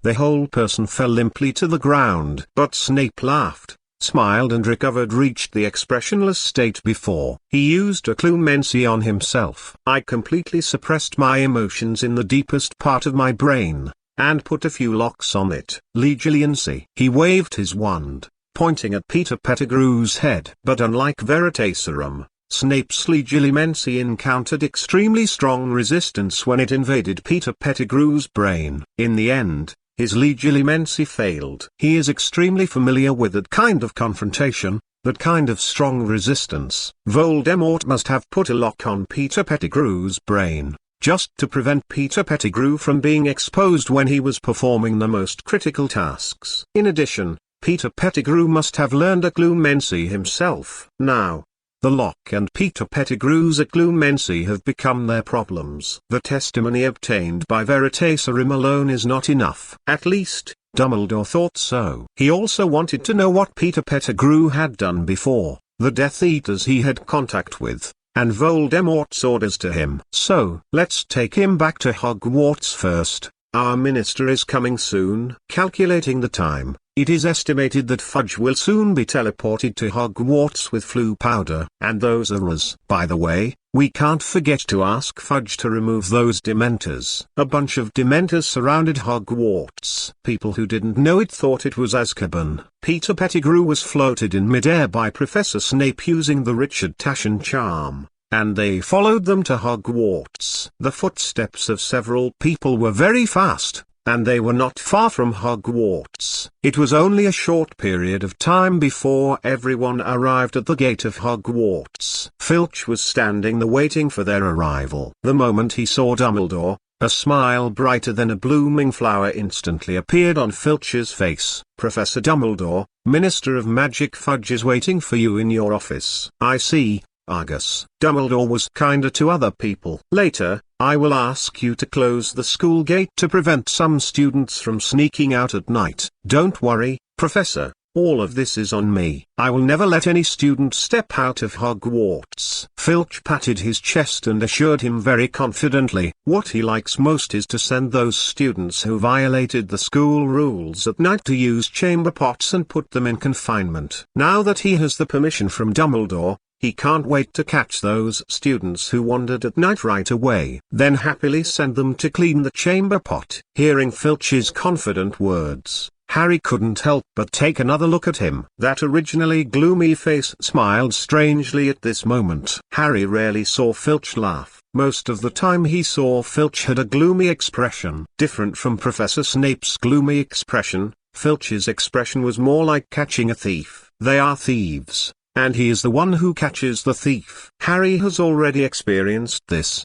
Every time he travels at night, what he is most careful about is being found by Filch. That cautious look is really like being a thief. Harry suddenly thought, perhaps he should wear an invisibility cloak every time he goes out for a night tour. Thoughts were still wandering. Harry always felt like he had forgotten something. But what exactly has he forgotten? I really can't remember. Inside the screaming shack, Hermione stood by the window and looked into the distance, her eyes full of worry. It will be fine. You have to trust Harry. Draco walked to her side and looked at the dark sky outside the window. The dark clouds covered the full moon again, leaving no extra light. Under such circumstances, Harry ran very far with Professor Lupin, Sirius Black and Professor Snape. They couldn't see anything in the screaming shack. I can only silently pray for them in my heart that Peter Pettigrew can be successfully captured. I know, I also trust Harry very much. At worst,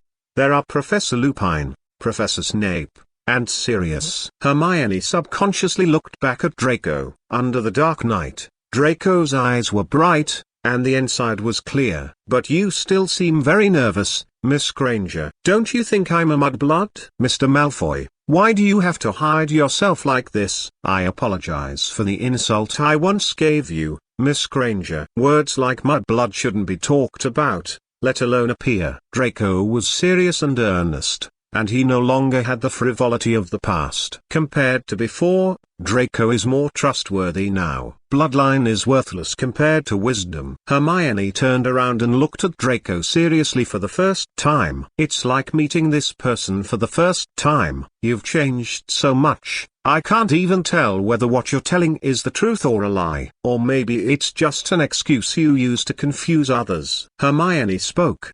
Her expression was a little less sad, but also a little more serious. You will see, Miss Granger. Harry will see it too. And Weasley. Draco's voice came from behind. Hermione, whose back was turned to him, was still looking at the window outside. She looked very, very far, until that line of darkness. In this rather cold atmosphere, Draco stared out the window with his expression unchanged. It took a while for Hermione's voice to come over. Then let me trust you, Draco. After these words, a smile slowly appeared under Draco's serious expression. So far, the last member of Harry's trio, Miss Granger, who represents the incarnation of knowledge and wisdom, also agrees with him.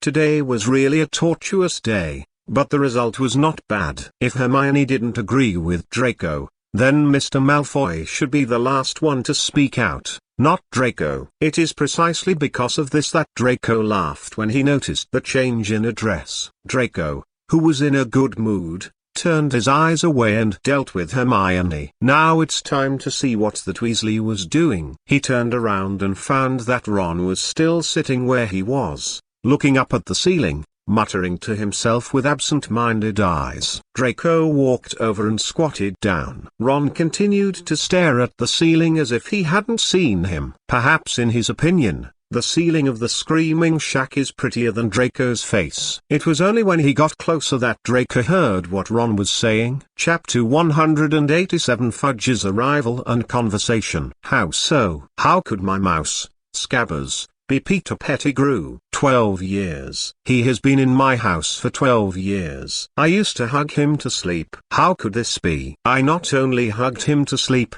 but also took good care of him. If you say that, then I have taken good care of an old man for 2 or 3 years. Originally, when he walked to Ron's side, Draco was going to persuade him to open up a bit. Isn't it just a mouse? Isn't it just the loss of a pet? It's no big deal. He will give him one as a Christmas present when the time comes. In the end, when he actually walked to Ron's side, only then did I realize that what I thought was slightly different from what Ron said. Unexpectedly, it wasn't that he lost a pet that made Ron lose his mind, but that he took care of an old man for 2 or 3 years. It's right to think about it. If you replace him with yourself, maybe I have to collapse too. Who would have imagined that the pet I cared for would turn out to be an old man? Thinking of this, Draco couldn't hold back and laughed out loud. Hearing the laughter, Ron looked up and glared at Draco. Why are you laughing? I remembered a very happy thing. Facing Ron's questioning with dissatisfaction,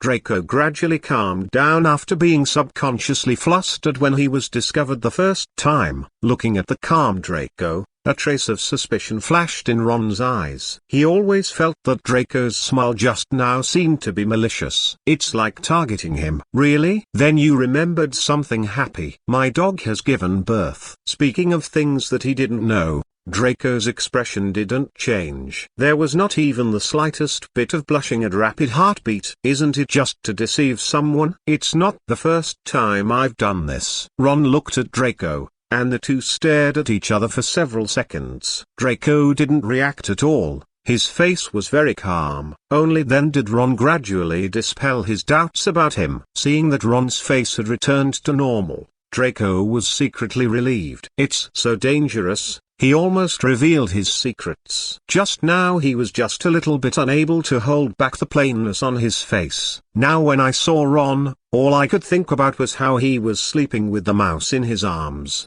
Then all of a sudden, Scabbers the mouse turned into Peter Pettigrew. That's what he thought just now, so he almost couldn't hold back the expression on his face, and laughed out loud. It's okay, it's okay, it's not exposed. I don't know what Harry's situation is now. While the three of them in the Screaming Shack were contemplating their respective affairs, Harry and Black followed Professor Dumbledore to the principal's office. Before entering the office, he could hear footsteps coming from inside. You can imagine how anxious Fudge was in the principal's office. Originally, it was just to bring Black back to Azkaban. It seems troublesome, but in fact, all he needs is for Black to show up, and the Aurors and Dementors who have been waiting for him will arrest him. Even when it was very dangerous, those Aurors could use the unforgivable curse on Black.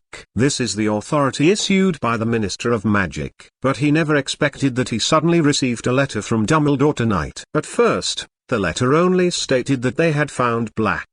At that time, Fudge was excited and joyful. He is very sure to use this incident to re-establish his reputation and prestige in England, the land of the magical world. Even swept away some of the negative effects caused by Black's escape from prison. But in the back, he saw Dumbledore's writing style change again. It simply and straightforwardly stated that Black is actually a victim, and the real murderer is actually Peter Pettigrew. When he saw this, Fudge was taken aback for a moment. He began to think about whether this matter would have some other factors affecting him. But after thinking about it, he suddenly realized, during the trial of Black, he also not the Minister of Magic. That was left over from the previous term. Immediately, Fudge saw an opportunity, a chance to let go of the negative effects of Black's jailbreak, and even throw the blame on others. So, after thinking it over, he didn't notify other officials of the Ministry of Magic. Instead, he first called up the Aurors belonging to his faction, and a few people used flu powder to reach the Hogwarts headmaster's office ahead of time through the fireplace of the Ministry of Magic. Less than an hour has passed since receiving Dumbledore's urgent letter. I have to say, it's really fast when a phoenix comes to deliver the letter. Almost in a whoosh, the letter arrived. So, when Harry and the others arrived, Fudge had been waiting in the principal's office for at least 10 minutes. When Dumbledore appeared in front of his eyes, he almost ran all the way to Dumbledore. If it wasn't for the fact that there were other people here, he might not even want the face of the Minister of Magic, and ran directly to Dumbledore's side. Albus, who are you talking about? He's behind us. As Dumbledore said, he leaned aside. A path was made. Then Fudge first saw Black, who was still wearing a prison uniform. He was stunned for a moment, and then silently suppressed his shock. As if nothing happened, and I didn't see Sirius Black. Instead, those behind him let out a burst of exclamation, and subconsciously pulled out their wands to protect their Minister of Magic. Fudge knew he was about to suffer when he heard the voice behind him. He turned around and glared at those people fiercely, regretting why he brought people here. Later, when Snape manipulated Peter Pettigrew to appear, the Minister of Magic frowned. He is Peter Pettigrew? Yes. No one thought that he would be the one who betrayed the James family and caused their family to be ruined. Since working for the mysterious person, it is a crime and should be imprisoned in Azkaban. Fudge first declared his position and criticized Peter Pettigrew. Then, the voice changed. If Peter Pettigrew betrayed the Potter family back then, how did he survive until now, without any news being revealed in the magic world? Because he is an illegal animagus. Dumbledore took a deep look at Fudge, and he continued to speak until his heart felt trembling. His animagus is a mouse, and because of this, he has been hiding in the Weasleys' house for many years without being discovered. The Weasleys? Fudge was stunned for a moment, and before he could react, he dragged on to the Weasleys. But soon he realized what Dumbledore meant. Turning his eyes, he saw Peter Pettigrew's miserable appearance, but he didn't care at all. The conversation continued. except for Harry and a few professors and a few of Fudge's cronies. No one knows what happened in the principal's office tonight. Chapter 188 Anecdotes about the auditorium. Sitting in front of the table in the auditorium, Harry put away the black trench coat and changed into a set of ordinary Hogwarts school robes. He didn't like the look of being surrounded by everyone. It was like a monkey juggling in a circus. Being surrounded by everyone is only because the monkey just wants to use its actions to please other people. Harry didn't like this. Not everyone likes to stand on the stage where everyone is watching, like Professor Lockhart. Sitting quietly on a stool to eat and watching today's Daily Prophet was a comfortable enjoyment for Harry. Although he can't stay idle. See, Hermione, Sirius has been cleared of all charges. Harry looked at the latest news in the newspaper and smiled very happily. A few nights ago, after Professor Dumbledore finished talking with Minister Fudge, Sirius made a request to Dumbledore. He hoped that Harry could move out and live with him. Facing this request, Dumbledore agreed without much thought. There is only one requirement, that is, when Harry returns from vacation, he cannot be too far away from his uncle and aunt. Lily's protection spell for Harry has restrictions. When I came to Hogwarts when I was in school, there wouldn't be any major problems with him watching. But after returning home, Lily's protective magic can only protect Harry's safety to the maximum extent if he stays by the side of his closest blood relationship. So, Dumbledore's request for the two of them is quite simple. Just don't be too far away from the house of Harry's uncle and aunt. On the night they got the consent, Harry and Sirius were as happy as 3-year-olds who just got candy, laughing all night long. Also because of this incident, Harry, who was about to remember what he had forgotten, completely forgot about the 3 people who were still in the Shrieking Shack. It wasn't until I woke up the next day that I suddenly remembered this matter. Hermione gave Harry a dissatisfied look. You've said it 5 times. Sirius is happy because he's cleared of his crimes. But what on earth were you thinking that night, leaving us in the Screaming Hut just like that? As soon as this is mentioned, she was on fire. God knows how long she stood by the window because she was worried about Harry's safety. The point is that Hogwarts at night is not warm at all. The strong wind blows, not only makes people cold, but also cools the heart. Ron was also sitting beside Harry, staring at him with an unfriendly expression. Because of this matter, it wasn't just the two of them who complained. There was also Draco. But Draco was very calm. After all, he is still drinking medicine in the school infirmary. It is said that that night, he also stood by the window with Hermione and blew the wind all night. He didn't wear as much as Hermione, so he just put on a wizard's robe over a thin piece of clothing. The wind was strong that night, so I caught a cold. Stared at by the resentful eyes of the two, Harry, who was originally happy, froze. He subconsciously turned his head and touched his nose. Professor Dumbledore took us away that night, and Minister Fudge just came to Hogwarts again, so I didn't forget. He laughed, that kind of embarrassing smile. The original intention was to ease the embarrassment in my heart and the atmosphere that was a bit wrong now, but found, it seemed, he was the only one laughing. The other two looked at him expressionlessly,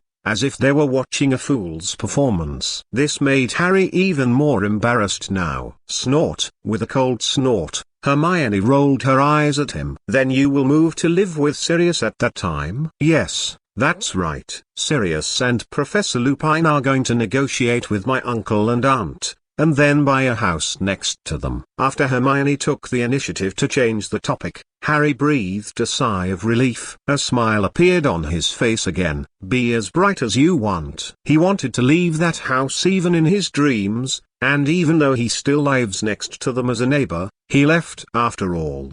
Didn't he? In fact, Harry also knew in his heart that even though his uncle and aunt's family treated him a bit harshly and allowed him to live in such a small place, they really didn't treat him badly in terms of educational resources. Let yourself go to school, study, and plan your future life direction for yourself. Even if their words are not very good, but in action, they hope that they can have a bright future after studying. Therefore, Harry's attitude towards them was somewhat contradictory. On the one hand, I couldn't stand their harsh words, but on the other hand, I was very grateful that they took me in and gave me the opportunity to grow. As for being bullied by Dudley, that's also.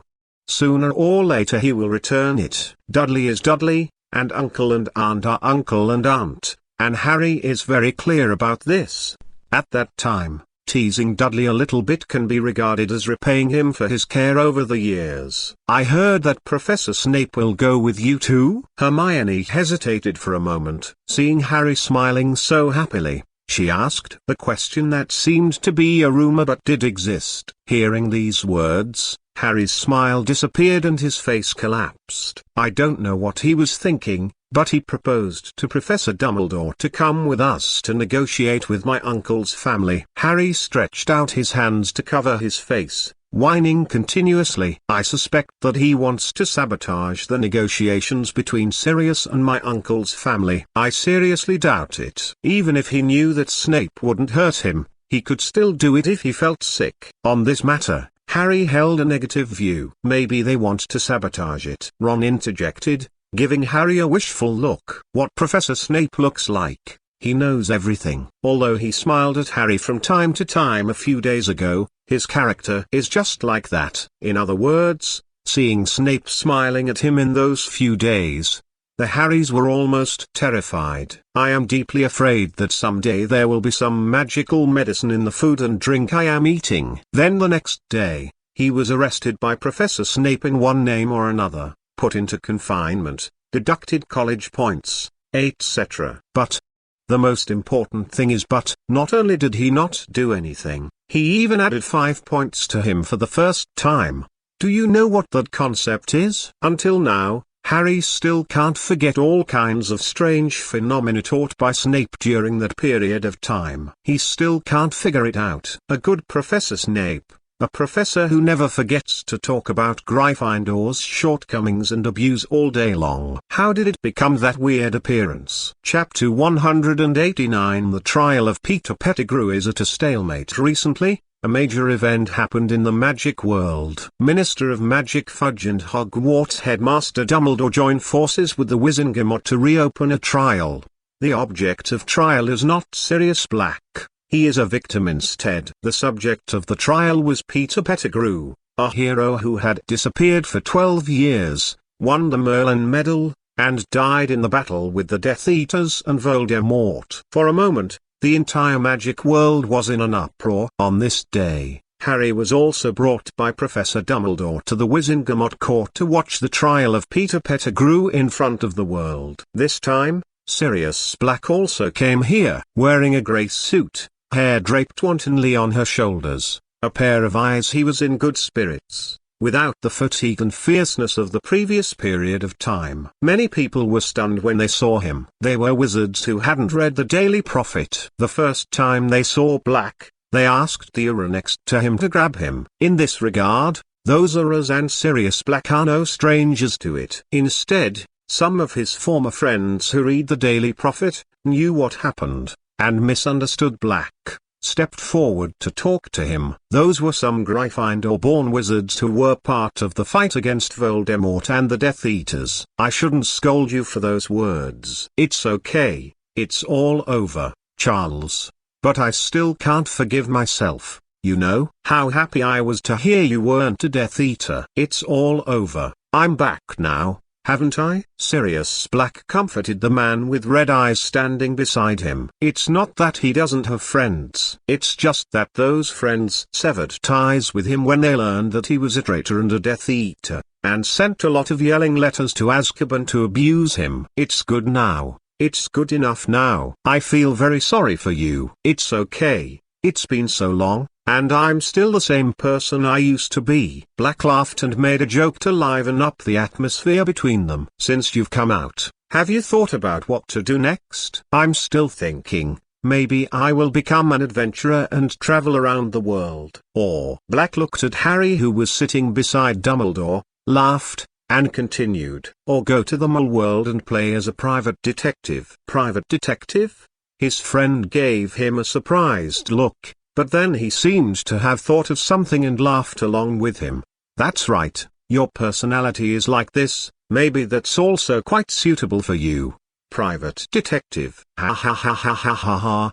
Private detective. As he spoke, he laughed. Smiling exceptionally brightly, Black gave him a hard look. That is to say, he is his old friend, and he knows all about his dark history like the back of his hand. Or else ... or else. Black was thinking viciously here, while the Wizengamot court invited Barty Crouch, who was in charge of the last big trial, to be the chief judge this time. Naturally, he was invited because among all the officials of the Ministry of Magic, no one is more impartial than him. Even Fujiji himself dare not deny this point of view. Because they fairly tried their own son in the grand trial, and it was still a death sentence. It's the Dementor's kiss. How can it not be said that this person is very fair? That's his only son. So, Barty Crouch's career was stained by his son. But his personality is truly impartial because he judged his own son. Dare to ask any wizard in the magic world who doesn't admire him. So, let him be the chief judge this time. Many people are willing to believe that this trial is fair and true, and there is no possibility of distorting the facts at all. When Crouch sat on the seat of the supreme judge, the whispering sound of the audience stopped. They stared at Crouch, who was sitting on the seat, and Peter Pettigrew, who was not far from Crouch but looked flustered and uneasy. Silence. Crouch rang the judge's hammer in his hand, wearing a tall hat. He looked very majestic at the moment. There was no more sound in the audience, and everyone looked at him and Peter Pettigrew very quietly. And now, Peter Pettigrew, to present your charges in the Wizengamot Supreme Court. Peter Pettigrew raised his head and looked at the condescending Crouch. This is the high-low contrast between the positions of the two, which made Peter Pettigrew subconsciously afraid of Crouch under such circumstances. Afraid of him, with fear in his heart. I am not guilty, I am not guilty. The one who is guilty is Sirius Black. At first, it was just a murmur to himself, but later it turned into an exhausted roar. Then why have you turned into a mouse and lodged at Weasley's house for the past 12 years and hid in Hogwarts? I want to protect Harry. I want to protect him. Only by staying by his side can I protect him better. The confrontation between the two aroused many whispers. What they were discussing was whether the guilty person was Sirius Black, who had been in Azkaban for 12 years, or Peter Pettigrew, who had disappeared for 12 years. Because in the Wizengamot court, the preliminary procedure was to ask questions like this first. However, the forced confession of Veritaserum can be used as a reference but cannot be conclusive evidence. Memories can be forged, and the testimony he can refute is their nonsense. Without that real memory scene, he could completely blame Voldemort for using the Imperious Curse on him. The above details can be referred to when Malfoy was tried. It only needs to add a small amount of money, and with the above conditions, Peter Pettigrew can be released without charge. As for whether he would die suddenly in a certain alley, that's unknown. But Crouch is obviously not someone who will be fooled so easily. Peter Pettigrew, you said you disappeared 12 Nyanas to protect Harry. So why are you lurking? Disappeared for 12 years, answer my question, instead of trying to sway him with other things. Crouch stared at Peter Pettigrew. He saw this type of Death Eaters the most. He doesn't admit to the crime he committed, and the trouble is that there is not much evidence about Peter Pettigrew. I'm here to protect Harry. Sirius Black wants to kill Harry, so I have to protect him. No matter what Crouch said, Peter Pettigrew decided not to let go. In order to ensure that he can survive, he will not plead guilty. At this moment, a wizard trotted over to Crouch and whispered a few words. Immediately, a look of surprise flashed across Crouch's serious face. Chapter 190, Dinner Talk and Preparations to Greet Harry's uncle's family. A few days have passed since the trial of Pettigrew Peter, and the final result was to lock him into Azkaban instead of the death penalty. Although Black later provided evidence that betrayed the James family, it was Peter Pettigrew who betrayed the James family to Voldemort. However, it was impossible to determine whether he was controlled by the Imperious Curse rather than his own voluntary actions. Another point is that Peter Pettigrew will not let go. Apart from this piece of evidence, there is no other evidence to prove that Peter Pettigrew is a member of the Death Eaters. Therefore, The result of the final trial was only to allow him to go to the deepest part of Azkaban to enjoy the torment of the Dementors. So far, the Peter Pettigrew incident is temporarily over, and Harry was brought back to Hogwarts by Professor Dumbledore after watching the result of the Wizengamot Supreme Court trial. I don't know if it's his own delusion, but Harry feels that Professor Dumbledore has been weird recently. Inexplicably, he would recall the name he saw on the Marauders map last time. However, don't think about it for the time being. The unlucky boy who went to the school infirmary to stay temporarily has returned. He also deliberately walked from the Slytherin table to the Gryffindor table, and then sat next to him. As Draco recognized by Slytherin and Gryffindor, sitting next to Harry, he won't be attacked by both sides. This is still rare. Currently, the most members of his mutual aid club are people from the three houses of Slytherin, Gryffindor, and Hufflepuff. There are not many colleges in Ravenclaw, mainly because those people prefer to read books quietly and learn new knowledge. This point makes it difficult for Draco to bother those people who love to read for the time being. We can only focus on the other three colleges first. This has achieved a very good feedback. But now, Draco has only two purposes for coming here. One was to make Harry feel guilty for forgetting about them that day, causing him to lay down in the school infirmary with a bad cold for 2 days. The second is to take this opportunity to really pull Harry into his mutual aid club and become a close friend who shares his destiny with him, a real friend who can help the other party, and stand on the other side's point of view. This point has always been Draco's obsession. If you keep looking at it like this, I won't be able to eat anymore. Inserting a grilled sausage into his mouth, Harry said vaguely while eating the food in front of him. The corners of Draco's eyes twitched fiercely, and he didn't feel that Harry could not eat at all. Even if he sat here and watched Harry for 10 minutes, Harry really ate for 10 minutes. It's boring. Why can't you eat it? What you said is wrong. Only by eating more now can you grow your body better. TCH. What do you think about what I said? What's up? Harry paused for a moment while biting a piece of barbecue, then pretended to be nonchalant and swallowed the barbecue. Draco didn't care about Harry's small movements. He reached out and picked up a piece of pumpkin pie, took a bite, and continued. It's about joining the mutual aid club I organized. Well, I'm still thinking about it. At least I have to read it to know. Every time you said you didn't come. After eating the pumpkin pie in his hand, Draco turned his head and gave Harry a resentful look. Cough cough cough. This made Harry, who also ate a piece of pumpkin pie, choke. Draco handed over the pumpkin juice, and Harry took it and drank it in one gulp. That's why I was busy reviewing my homework a few days ago. I haven't had much time to read all the time.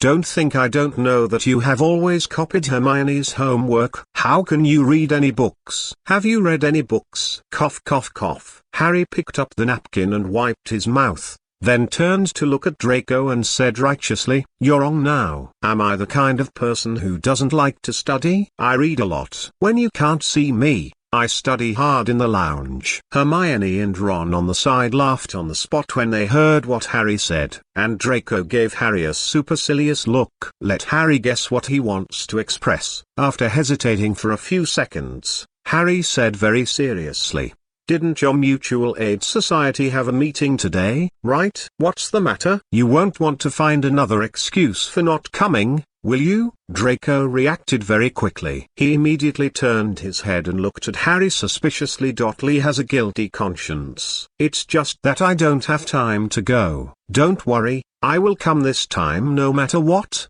Hermione and Ron will also go. After repeated assurances, Draco reluctantly believed Harry, and Ron was still a little depressed at this time. Although the matter of Peter Pettigrew has passed, the psychological shadow it caused on him will never go away. After a few people finished talking, Draco returned to the long table in Slytherin, and the three of Harry were planning to go back to the lounge and attend the rally held by Draco at night. It's just that on the way back to the common room, Harry was stopped. "Professor Dumbledore is looking for you," brothers George and Fred exclaimed happily. Those who didn't know thought they might be playing a prank to scare Harry. "Is the professor looking for something for me?" "We don't know, Harry. You won't know until you go there yourself." Just like that, Harry went to the principal's office alone on the way. Today's password is Licorice Wand. It's another candy's name, very much in line with Professor Dumbledore's identity. After confirming the password, the stone line in front of the principal's office moved away, leaving a passage for Harry to go up. When Harry came to the principal's office, he saw not only Professor Dumbledore, but also Sirius and Professor Snape, whom he was most afraid of seeing. "You're here, Harry," Dumbledore said with a smile. "I think, seeing Sirius and Severus, you should understand what you are going to do next." Harry was stunned for a moment, and when he realized it, his face was full of surprise. "Professor, do you want to negotiate with my uncle and his family now?" "Yes, Harry, this matter was supposed to wait until after you were on vacation. Then Sirius and Severus would go to negotiate with your two relatives about your custody rights." "But it's obvious." Professor Dumbledore spread his hands and smiled. "Your godfather can't wait that long. He came to me sooner rather than later about Severus. He asked to take the initiative to go with you, and I agreed." Harry looked at Dumbledore, then at Sirius, who was smiling at him, and then at Snape, who was still expressionless but not as gloomy as before. He nodded his head heavily. Chapter 191. Going to the Dursleys. Just be ready, then you go, and if you think about it, you can catch up with Mr. Dursley's family for dinner. "Okay, Professor." Following a series of responses, Harry, Sirius, and Professor Snape came to the fireplace with a handful of flue powder. "Prepare to reach the leaky cauldron in diagonally from here, and then use apparition to teleport there." The three stood in front of the fireplace, and Professor Snape entered first. It's just that before he walked into the fireplace, he inexplicably looked at the chair that Dumbledore used to sit in the principal's office. After a glance, the green fire flashed, and Snape's figure had already disappeared in front of them. Sirius and Harry exchanged glances, and the two walked into the fireplace without the slightest hesitation. After the green fire flashed by, the figures of the two also disappeared in the principal's office. The originally lively principal's office fell into silence. After a long time, a figure gradually emerged from the position Snape was looking at. Another Professor Dumbledore appeared, wearing those half-moon eyes and wearing the Xinayu magic robe, looking majestic and benevolent. I saw that Professor Dumbledore, who was standing where the three of Harry were just now, complained. "Albus, how long will it take you to finish? There are too many things to deal with in your position. Last time, I was the one who dealt with that fudge, and I was the one who took Harry to the Wizengamot." As he spoke, he shook his head and sighed, but there was always a smile on the corner of his mouth. Seeing this, Professor Dumbledore glared at him. "I see you like this job very much, Gellert." "That's also because I've stayed in Ermengarde for too long, and I've been very happy during this time." After the teasing, Gellert Grindelwald no longer concealed his disguise and changed into his original appearance. The two looked at each other and smiled, and then Gellert Grindelwald quickly picked up a piece of candy on Professor Dumbledore's desk and stuffed it into his mouth. Dumbledore frowned, looking distressed. "That's a collection he's been keeping for a long time." Just like that, they were taken out and eaten. Inexplicably, Dumbledore suddenly wanted to drive Gellert Grindelwald back to Ermengarde.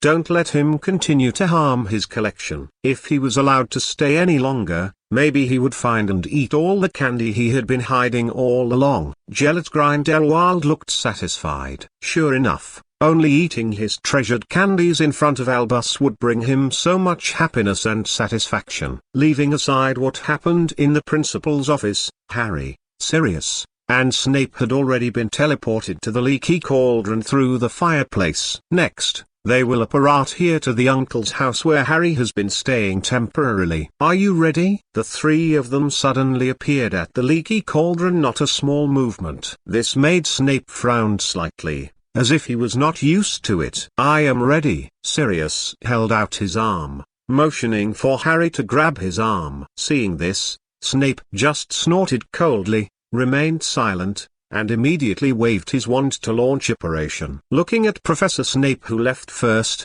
Harry felt a little dazed. Does he know where his home is? How did you go so fast? It's a pity that time won't give him an answer. He had just experienced the teleportation of Floo powder, and this time he had to experience the feeling brought about by apparition again. Once on the ground, Harry bent over, clutched his stomach and vomited. That kind of squeezing feeling at the spatial level is really unbearable. At least, he couldn't stand it. After vomiting, Harry felt much better. The whole person is more energetic. He raised his head, and he was already in front of number 4 Privet Drive, Little Whinging District, Surrey. Who's going to knock on the door? Snape said something briefly. Let me do it. Sirius came to say that the two were not as confrontational as before. Perhaps it was something that happened that made both of them subconsciously avoid it. In short, the relationship between the two of them is fairly peaceful now. Sirius stepped forward and knocked on the door. One after another, it seems very regular. Who? There was a loud cry from inside the house, and then the door was opened. Standing in the door, Dursley looked at the decent grey suit, feeling a little puzzled. Afterwards, he saw Harry beside Sirius, and frowned immediately. Who are they? This sentence was obviously addressed to Harry. But before Harry could speak, Sirius spoke. It's Mr. Dursley, right? I'm Harry's godfather. This time I'm here to talk to you about something. What are you talking about? People like you shouldn't appear near my house, and I don't want to see you either. The conversation between the two attracted the attention of Harry's Aunt Petunia. When she came to Vernon's side, the first thing she saw was Sirius and Harry, and she frowned. Just when she was about to speak, her eyes found Snape standing behind again. Immediately, her gaze became complicated. Long time no see, Severus. Snape, who was standing behind Harry and Sirius, looked at Petunia quietly, and then said very calmly, Me too, long time no see, Petunia. After the two people had finished their exchange, a few short words of dialogue silenced the three men present for an instant. You haven't been here for a long time. Yes, since she died. A flash of reminiscence flashed in Snape's eyes, and this sentence stunned Petunia, who was cleaning the table. She paused when she wiped the table, although it was very slight, and then continued to wipe the table, but it was obvious that she was absent-minded. Yes, that's really a sad thing. It's been many years. I didn't expect you to remember it. As she spoke, her tone was a bit sad, and she continued talking to herself before Snape could reply. But yes, how could you forget her? If you forget, you won't be you anymore. Severus. The atmosphere of the conversation was very dull. Harry looked at the two of them, his mind full of doubts. The current him is far more different than the previous one. As for Sirius and Vernon, they stared wide-eyed. He coughed a few times, and opened his mouth to break the dullness. You just said that you came this time to talk to us about something? Yes, regarding Harry's custody rights. I want to raise Harry as a child, so I'm here to discuss with you. The words Sirius said immediately silenced the atmosphere on the field. Vernon kept drinking the water in the glass, not knowing what to think about. Just after several seconds of silence, Sirius and others were a little impatient. He continued to speak. Yes, but I have some conditions. After finishing speaking, he stared closely at Sirius. Chapter 192 Azkaban was robbed. Time passed quickly during their exchange. Although the process was quite tortuous, but in terms of the result, it was relatively perfect. Sirius' goal was successfully achieved. He successfully made Harry's future residence next door to Vernon Dursley's family. That place has long been bought by him, who is not short of money. It only needs a little decoration, and it's just like a new home. Before leaving, Petunia just stared at Harry for a long time, making him feel a little scared. Actually, I've known for a long time that you and your mother are the same kind of person, but originally I only wanted you to grow up as an ordinary child. I have a prejudice against you in my heart, and you can feel it. Maybe I shouldn't control you like that, control you, and try to keep you away from that world. But now it seems that what I did was obviously wrong. Harry, you have your own life and your own future, and what your future will be depends only on you. Looking at the peaceful Aunt Petunia, The resentment that had been in Harry's heart was gradually diminishing. In the end, he sighed deep in his heart. "I know, Aunt," got Harry's reply. The expression on Petunia's face was not so calm, and there was a smile inside. He raised his head and looked at Snape, who was standing not far away and staring at him, and vaguely understood his purpose of coming. Snape nodded slightly towards her, still silent as before. "He has already found a chance to revive Lily." After he had a clear goal, his life seemed to suddenly become colorful, and it was no longer as unkind as it used to be. He can completely make up for previous regrets. Several people looked at each other, operation activated, and the three of Harry disappeared in front of the Dursleys. Since it is night now, no one will see them using magic. As long as no one sees it, it is not considered a violation of the secrecy law. Cold, lonely, dark, this is the deepest part of Azkaban. It was originally used to imprison Sirius Black, but Sirius is no longer needed, so it just happens to be left to Peter Pettigrew. Here, Peter Pettigrew would be sucked away by the Dementors coming and going around every day. His most important emotions, happiness! Without happiness, all he could feel was the uncontrollable fear in his heart. During the few days he stayed in Azkaban, he felt like he was going crazy. That kind of madness came from his heart, and gradually swept through his entire being. It is estimated that Peter Pettigrew will really be driven crazy after staying for a while. How does he maintain his sanity? He doesn't understand. Those damned Dementors would pass by his cell at least 4 or 5 times a day. Every time he came, the feeling of being cold all over and freezing his mind would torture him for a long time. Just passed by, feeling a little better, those Dementors came again. Peter Pettigrew couldn't figure out how Sirius Black stayed in this damn Azkaban prison for 12 years based on the number of times these Dementors came every day. Actually, what Peter Pettigrew didn't know was that the arrival of those Dementors was intentional.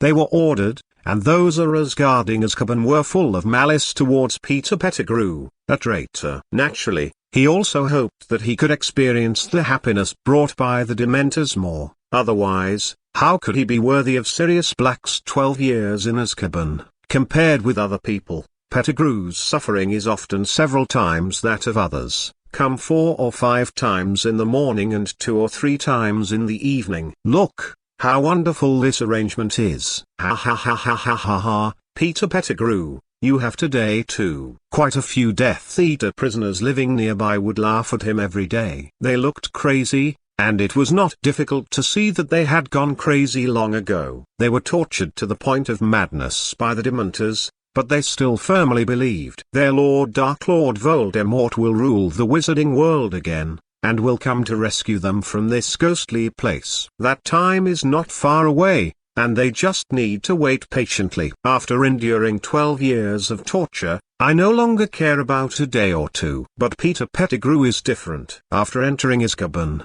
he only stayed here for 5 short days, and he couldn't stand this horrible place anymore. It can only be said that Azkaban is indeed a place that all wizards fear. Some wizards who knew they would stay in Azkaban for more than 10 years would rather commit suicide the moment they were caught than be brought into Azkaban by those Auras from the Ministry of Magic. Time passed bit by bit amidst such torture. Peter Pettigrew's eyes were bloodshot. He bit his finger. His eyes filled with horror.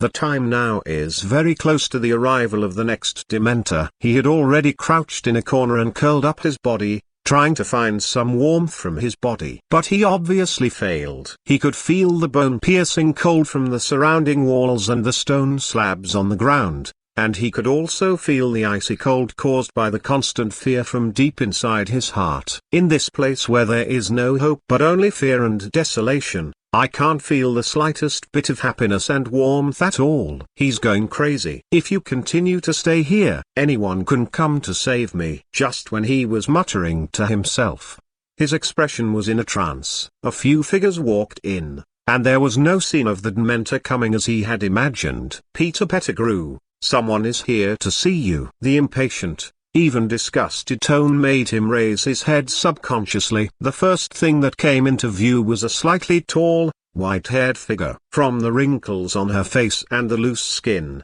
she knew that this was an old man. The moment he saw this figure, 2 lines of white tears flowed from the corners of Peter the dwarf's eyes. "Mother," he muttered to himself, wanting to crawl forward and take a closer look. However, there are several heavy shackles on his hands and feet. They restrained Peter Pettigrew's movements, and firmly fixed him in a corner of a few meters around here. In order to prevent him from escaping with the animagus, the Ministry of Magic took great pains. "Mom, save me. I don't want to stay here anymore. Mom took me out of Azkaban. I don't want to stay here." Peter Pettigrew continued to crawl forward, even though he was firmly bound here by the shackles. Seeing his pitiful appearance, I was surprised. Unexpectedly, the old white-haired figure showed no expression. It was very calm, as if watching a fuss. "Don't worry, I will take you out of here right away."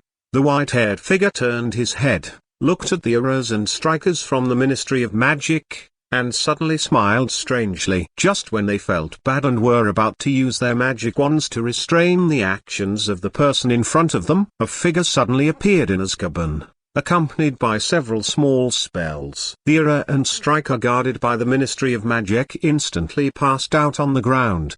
The white-haired figure looked at the Ministry of Magic arrows and batterers with disdain. Walking forward slowly, he bent down and took out the wand that was taken away when he came from a person's pocket. This change shocked Peter Pettigrew and the Death Eaters around him. When the white-haired figure turned around to face Peter Pettigrew, where there is his mother, there is only a face that Pettigrew Peter is very familiar with. Little Crouch! Exclamation mark.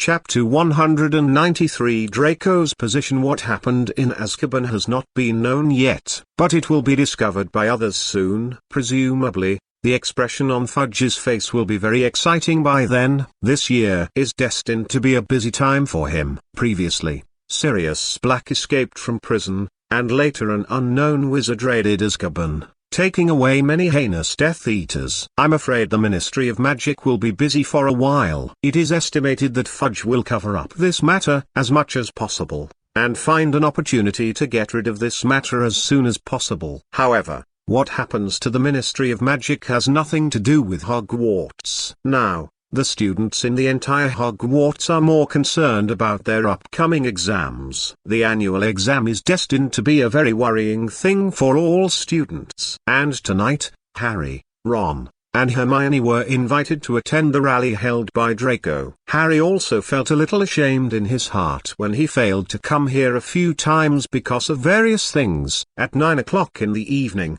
in an empty classroom on the 4th floor, the main members of the Mutual Aid Society sat quietly on their chairs, and Draco was also a little nervous. What he was nervous about wasn't the dozens of people he was going to face later. He was nervous because he wasn't sure whether Harry would continue to let him go. If Harry continued to let him go, then it would be really embarrassing. He just told the members of his mutual aid club that Harry Potter would also be here today. If they don't come in the next second, isn't that a slap in the face? Even if his skin is really thick. "Here we come, Draco." While he was pinching the corner of his clothes nervously, Harry's voice came from afar. Hearing this familiar voice, Draco breathed a sigh of relief. It's a good thing that Harry finally stopped pigeonholing him.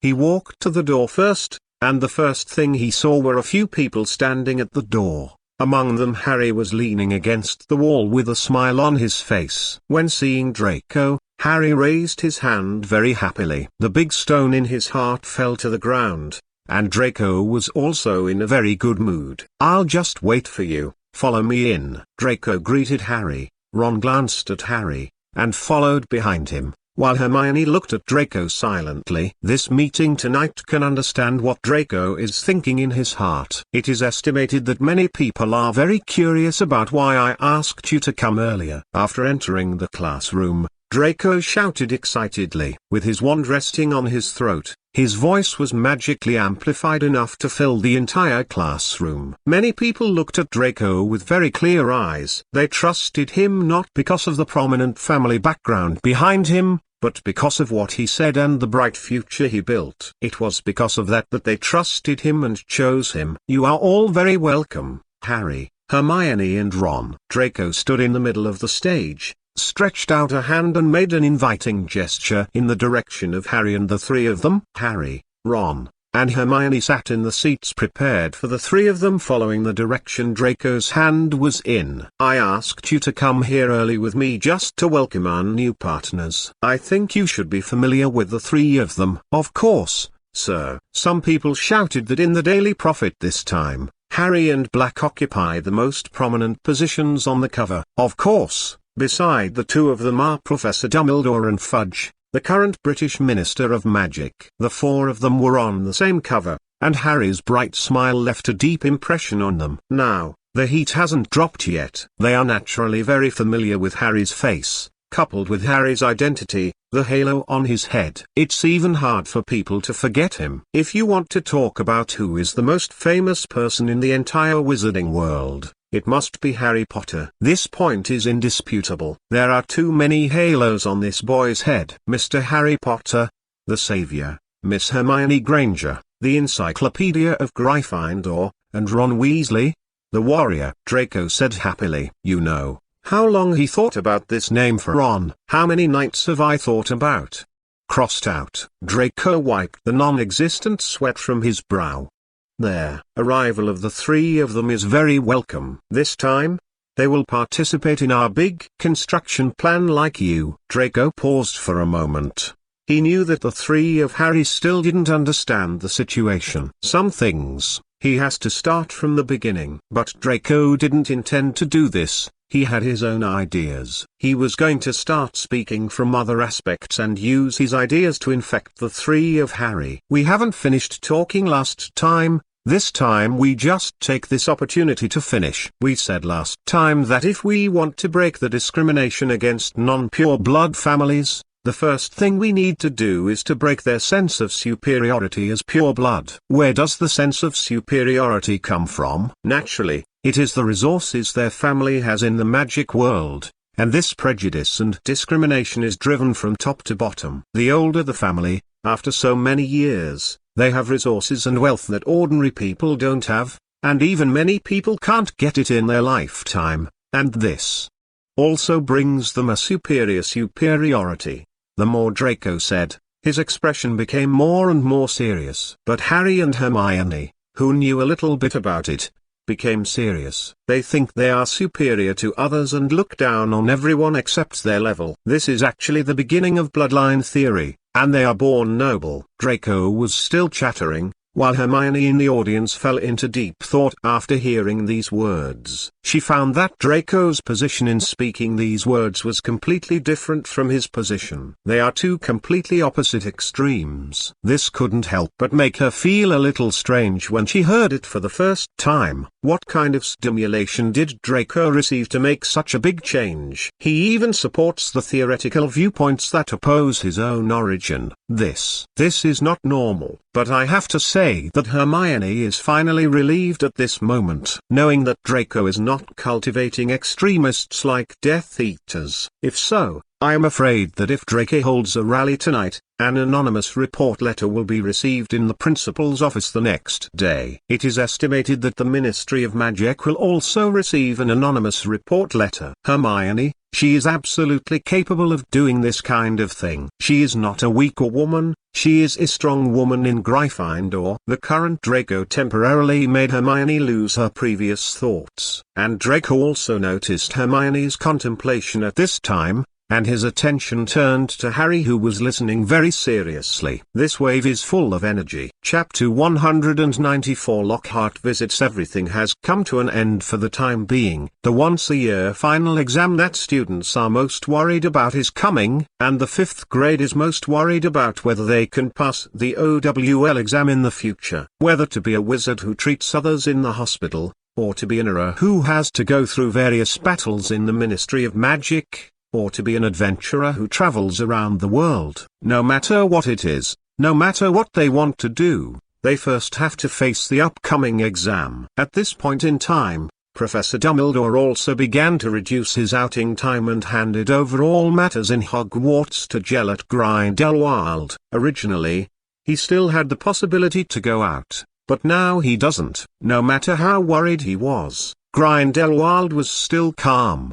He can wait slowly. Before Dumbledore came out, he could definitely help him manage Hogwarts, as well as that idiot-like Minister of Magic. He always felt that Dumbledore was too lenient towards the Minister of Magic. Power that is not in your hands is like a giant sword, which can hurt others as well as yourself. No one knows if one day, that giant sword will cut at him. Grindelwald has always sneered at some of Dumbledore's ideas. He prefers to follow the trend, and also likes to let other people's power become his own. Maybe it's time to wake up those saints. Grindelwald narrowed his eyes and did not speak. He has already seen the magic of the question and answer space. And he also knows exactly what that boy Tom who changed his surname is doing. Break the secrecy law, completely overthrow the theory of blood, and let a new era come to the magic world. It has to be said that the current tomboy has a bit of his former demeanor. Touching the beard that had transformed from his chin, Grindelwald was very happy to have a successor to his career. I was stopped by Dumbledore and couldn't do anything,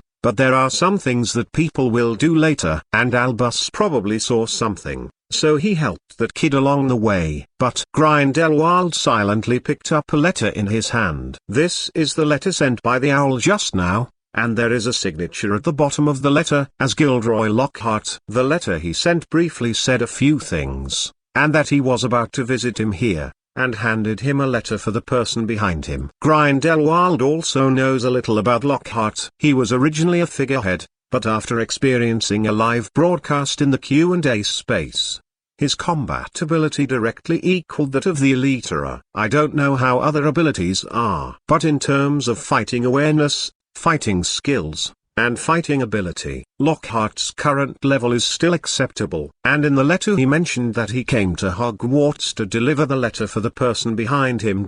So, who is that person behind him? Grindelwald began to think, and he thought of a lot. Albus knows a lot of people, but he only sends people to deliver letters, so he must be full of fear for him. Since he is afraid of Albus, then it's easy to guess. First of all, Voldemort can be ruled out. Even if that kid is resurrected, he won't easily appear in front of Albus, because he was afraid of him. Because I'm afraid, I'm jealous. In an instant, Grindelwald narrowed his eyes. He probably knew who sent Lockhart to Hogwarts to deliver the letter. Touching the wand in his hand, Grindelwald raised the corners of his mouth, revealing a playful smile. Let him replace Albus to meet this guest who is about to visit. Come to think of it, he wouldn't mind either. Grindelwald thought happily. The fireplace in the principal's office was turned on by Grindelwald. On the wall, the characters in the portraits of previous Hogwarts principals all closed their eyes and pretended to be asleep. They have witnessed many things these days. First of all, Dumbledore brought Grindelwald and asked him to change into his own image instead of temporarily sitting at Hogwarts. The second is what Dumbledore said that night. He found the way forward for a wizard, which is enough to make anyone crazy. Even these portraits, they all know what it means. Therefore, these days, when Grindelwald stayed in the principal's office in the form of Dumbledore, they all pretended to be asleep. Close your eyes. As long as you can't see them, they can act as if they don't know anything, and they don't hear anything. Grindelwald naturally noticed the changes in this row of portraits, but he didn't bother to say anything, and he wasn't really the headmaster of Hogwarts. He's just an imposter, the kind of imposter used to deal with things. That is, they have a relatively large autonomy. Before turning on the fireplace, Grindelwald wrote a letter back to Lockhart imitating Albus Dumbledore's handwriting. Calculating the time, he should have received the letter, and it will be here soon. Picked up a piece of candy on the table. The days of leaving Ermengarde were much better than he had imagined. Eating Dumbledore's candy, pretending to be Dumbledore, and managing Dumbledore's school. This feeling is really wonderful. Time passed bit by bit, and the wall clock hanging on the other wall made a clicking sound as the gears turned inside. Sitting on a chair, leaning on the table with one hand, Grindelwald, who was admiring the sunny scenery outside the window, would stuff Dumbledore's collection into his mouth from time to time. This candy is really good. I'll ask Albus for more sometime later. I just don't know if he will give it. Probably not. But it doesn't matter. There are only a few places where he hides things. It's good to look through them when the time comes. As time passed too long, Grindelwald's thoughts drifted further and further away. The flame on the fireplace suddenly blazed up at a certain moment, and the color of the flame turned into bright green at a certain moment. Naturally,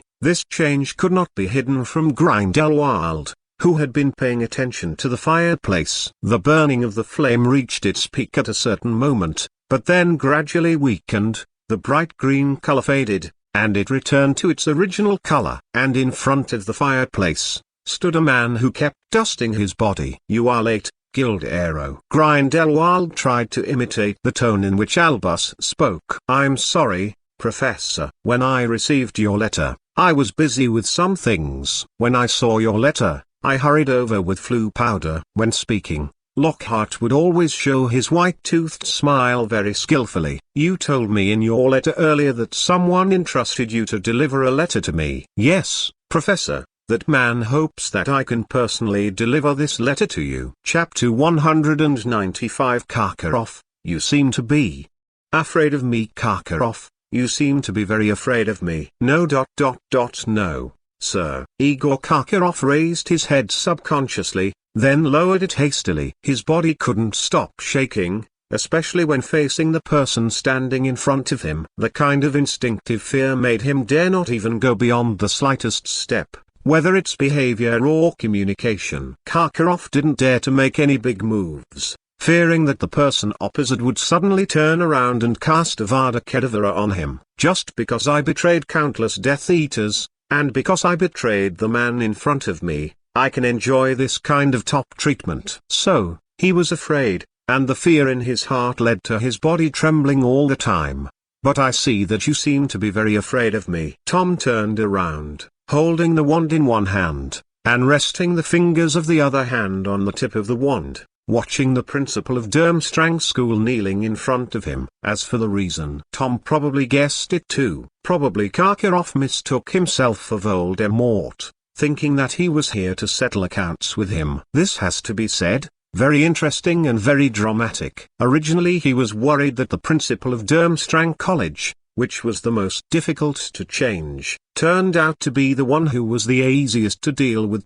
People. This made Tom see a great possibility to use his own ideas to gradually eliminate those diehards in Durmstrang College who support the theory of blood remodeling a batch, killing a batch. And with the help of this principle, I believe that he will have much less resistance to controlling Durmstrang Academy than I imagined. But all of this requires the cooperation of one person. If Karkaroff wants to cooperate with him, he needs a little intimidation first. The corners of Tom's mouth curled up, and Karkaroff, who subconsciously raised his head to watch this scene, was frightened. Lowering her head, she didn't even try to resist at all. "Look up, Karkaroff." "Yes.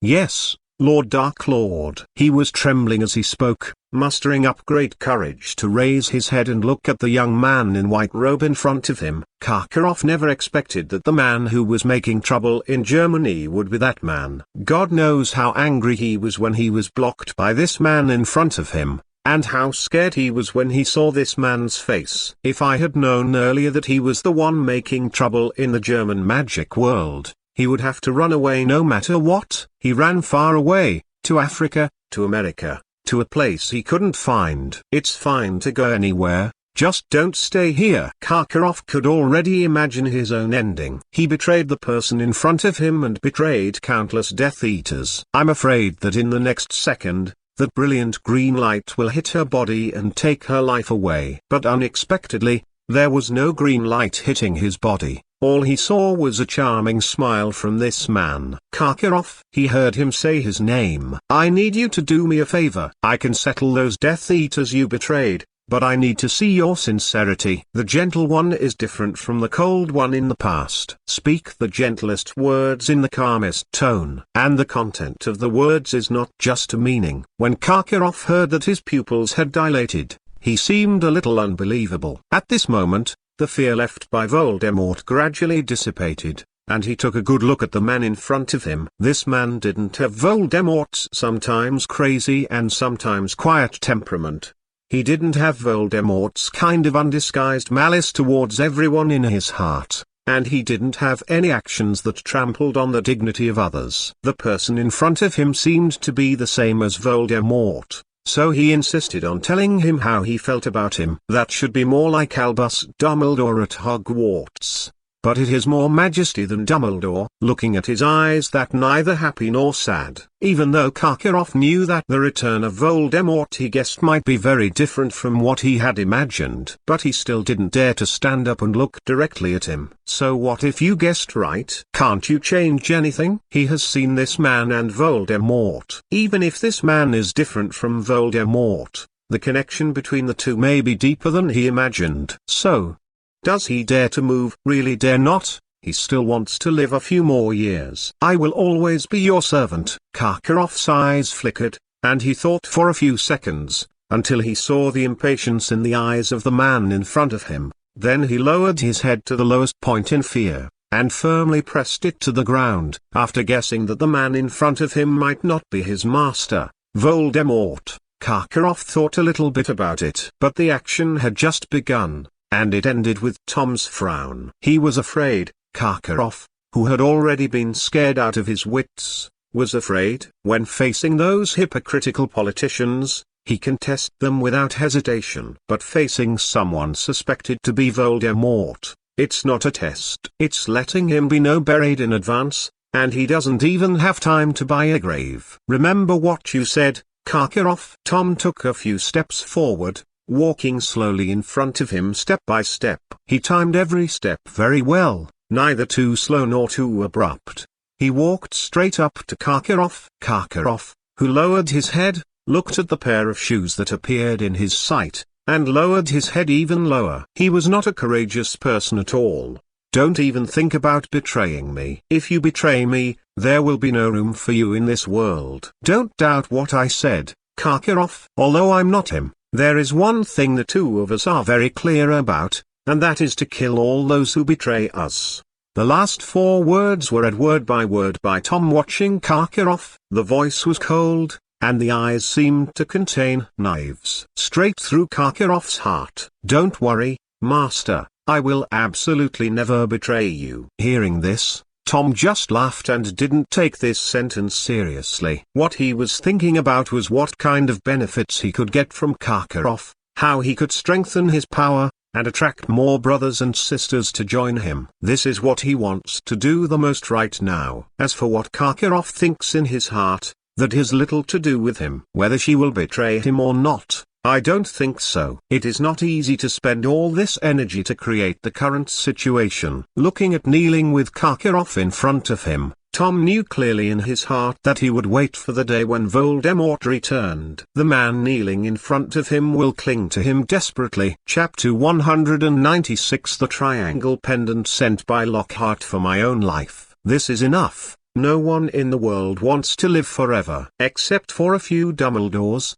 most of the people in the wizarding world hope that they will always be alive. But there are quite a few people who are as spineless as Karkaroff. It's just that he is more famous, and Peter Pettigrew is the same. He is more famous among those who have no backbone. Therefore, it has been known by more people. I am not your master, and you are not my slave. Tom raised his head. The thick dark clouds were torn apart at this moment, and a beam of sunlight hit him. Just at this time, Karkaroff raised his head and saw this scene, reflecting the radiance. Those eyes are all-encompassing. This is a sacred scene enough to be recorded in the annals of history. The falcon high in the sky bent down, and a gust of breeze came, blowing the hair on Tom's forehead. The sun shone on his body, as if covering him with a layer of gold and Yule. Can't help it. Karkaroff was fascinated. I'm just here to ask for help. If you are willing, then we may become friends in the future. If you are not willing, then we may be enemies in the future. Tom turned around, looked seriously into Karkaroff's eyes, and said, so that's all. Then are you willing to follow me, as a friend? The two looked at each other, and Tom stretched out his hand. Karkaroff has already determined that the person in front of him is definitely not Voldemort. Maybe the two people are similar in some respects, but they are also fundamentally different. If the person standing in front of him was Voldemort, he probably wouldn't have said so many words to him. It is more likely that he pointed his wand at himself, and then asked himself whether he wanted to surrender or die. Instead of like now, Karkaroff looked at the sincere Tom, and also extended his hand. Then he got up and stood up with Tom's strength. "I am willing." This sound of willingness made Tom very happy. There were some calculations in it, but Tom himself was serious about what he said, and his attitude was very sincere. He really hopes that Karkaroff can call himself his friend by then. First, after a layer of testing, and then after a period of transformation. I believe that Karkaroff will definitely be willing to fight for the cause of the great unity of wizards for the rest of his life. With more and more friends, there will be fewer and fewer enemies. With a whoosh, a vortex flashed past, and Lockhart's figure appeared beside the two of them. "Gentlemen." When he saw Tom, Lockhart exclaimed in surprise. But then he noticed Karkaroff holding Tom's hand. The current posture of the two is like a business partner who has just reached a cooperation, holding each other's hand. Lockhart suddenly felt that he had come at the wrong time. It seemed that he had bumped into a scene that he shouldn't have bumped into. Those wizards guarding around didn't tell him anything, which made him very embarrassed now. Neither to leave nor to stay. "You're here, Guildero." Tom, on the other hand, didn't seem to notice Lockhart's embarrassment, and smiled gently as usual. "Has the letter been delivered to the professor?" "Your letter has been handed over to Professor Dumbledore in its entirety." Tom's attitude was gentle, but Lockhart was still rigorous in his speech.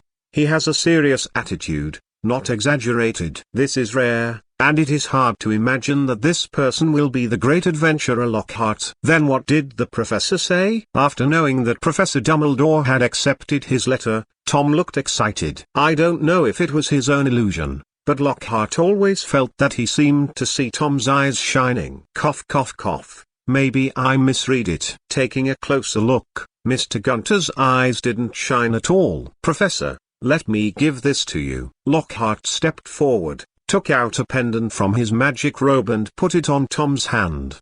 Tom brought the pendant in front of his eyes. It was a triangular pendant with a small ball in the middle, exactly in the middle of the triangle, forming the shape of the current pendant. "It looks familiar. I seem to have seen this pendant there before."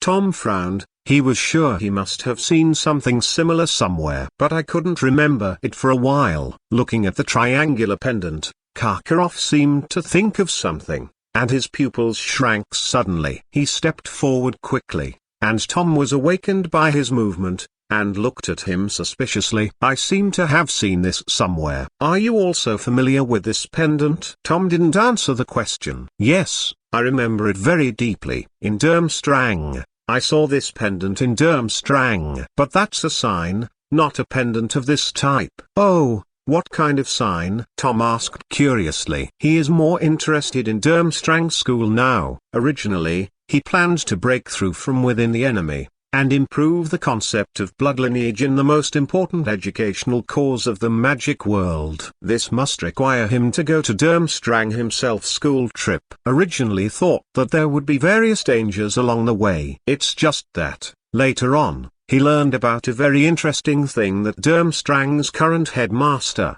Igor Karkaroff, did in the great trial from the Daily Prophet back then. This is why he invited Karkaroff to meet here, and created an atmosphere from the very beginning, using magic to enhance his power, and borrowing some things from Voldemort. For example, the Dark Mark. I have to say, the effect is quite good. It was quite interesting to see Karkaroff trembling because he was too frightened to move. This also made him a very good preparation for stepping into Durmstrang. The principal is his own person, so why should he be afraid in the school? At that time, while developing steadily, we will select families that are loyal to the pure blood concept, and then secretly control them. What a good plan. Karkaroff can also help him avoid some possible accidents. It's simply the best of both worlds. And now Tom felt that the Durmstrang school he was about to enter would bring him great surprises. Karkaroff reached into his wizard robe and took out his wand. Tom watched with great interest what he was about to do. As for whether Karkaroff would attack him, there is a high probability that he will not. A person who is afraid of death will not commit suicide. After taking out his wand, Karkaroff took it and drew a mark stroke by stroke in the void. Soon, a fluorescent sign appeared in midair. That symbol is very similar to the pendant on Tom's hand. If you look carefully, you can find that this pendant is exactly the same as this logo no matter which side it is. Chapter 197. The person I met was Dumbledore. No, that was Grindelwald. It's getting more and more familiar, but I just forgot what it is. Where did you see this sign? Karkaroff pondered, while Tom looked at Lockhart, who brought the pendant. Jidero, tell me about what happened after you met Professor Dumbledore. When Lockhart heard this, he gave Karkaroff a vigilant look. Tom, who noticed this scene, was very satisfied. It's good to at least understand that some things need to be kept secret. Don't worry, Igor is one of my own, don't worry. After getting the guarantee, Lockhart began to talk about what happened when he met Professor Dumbledore.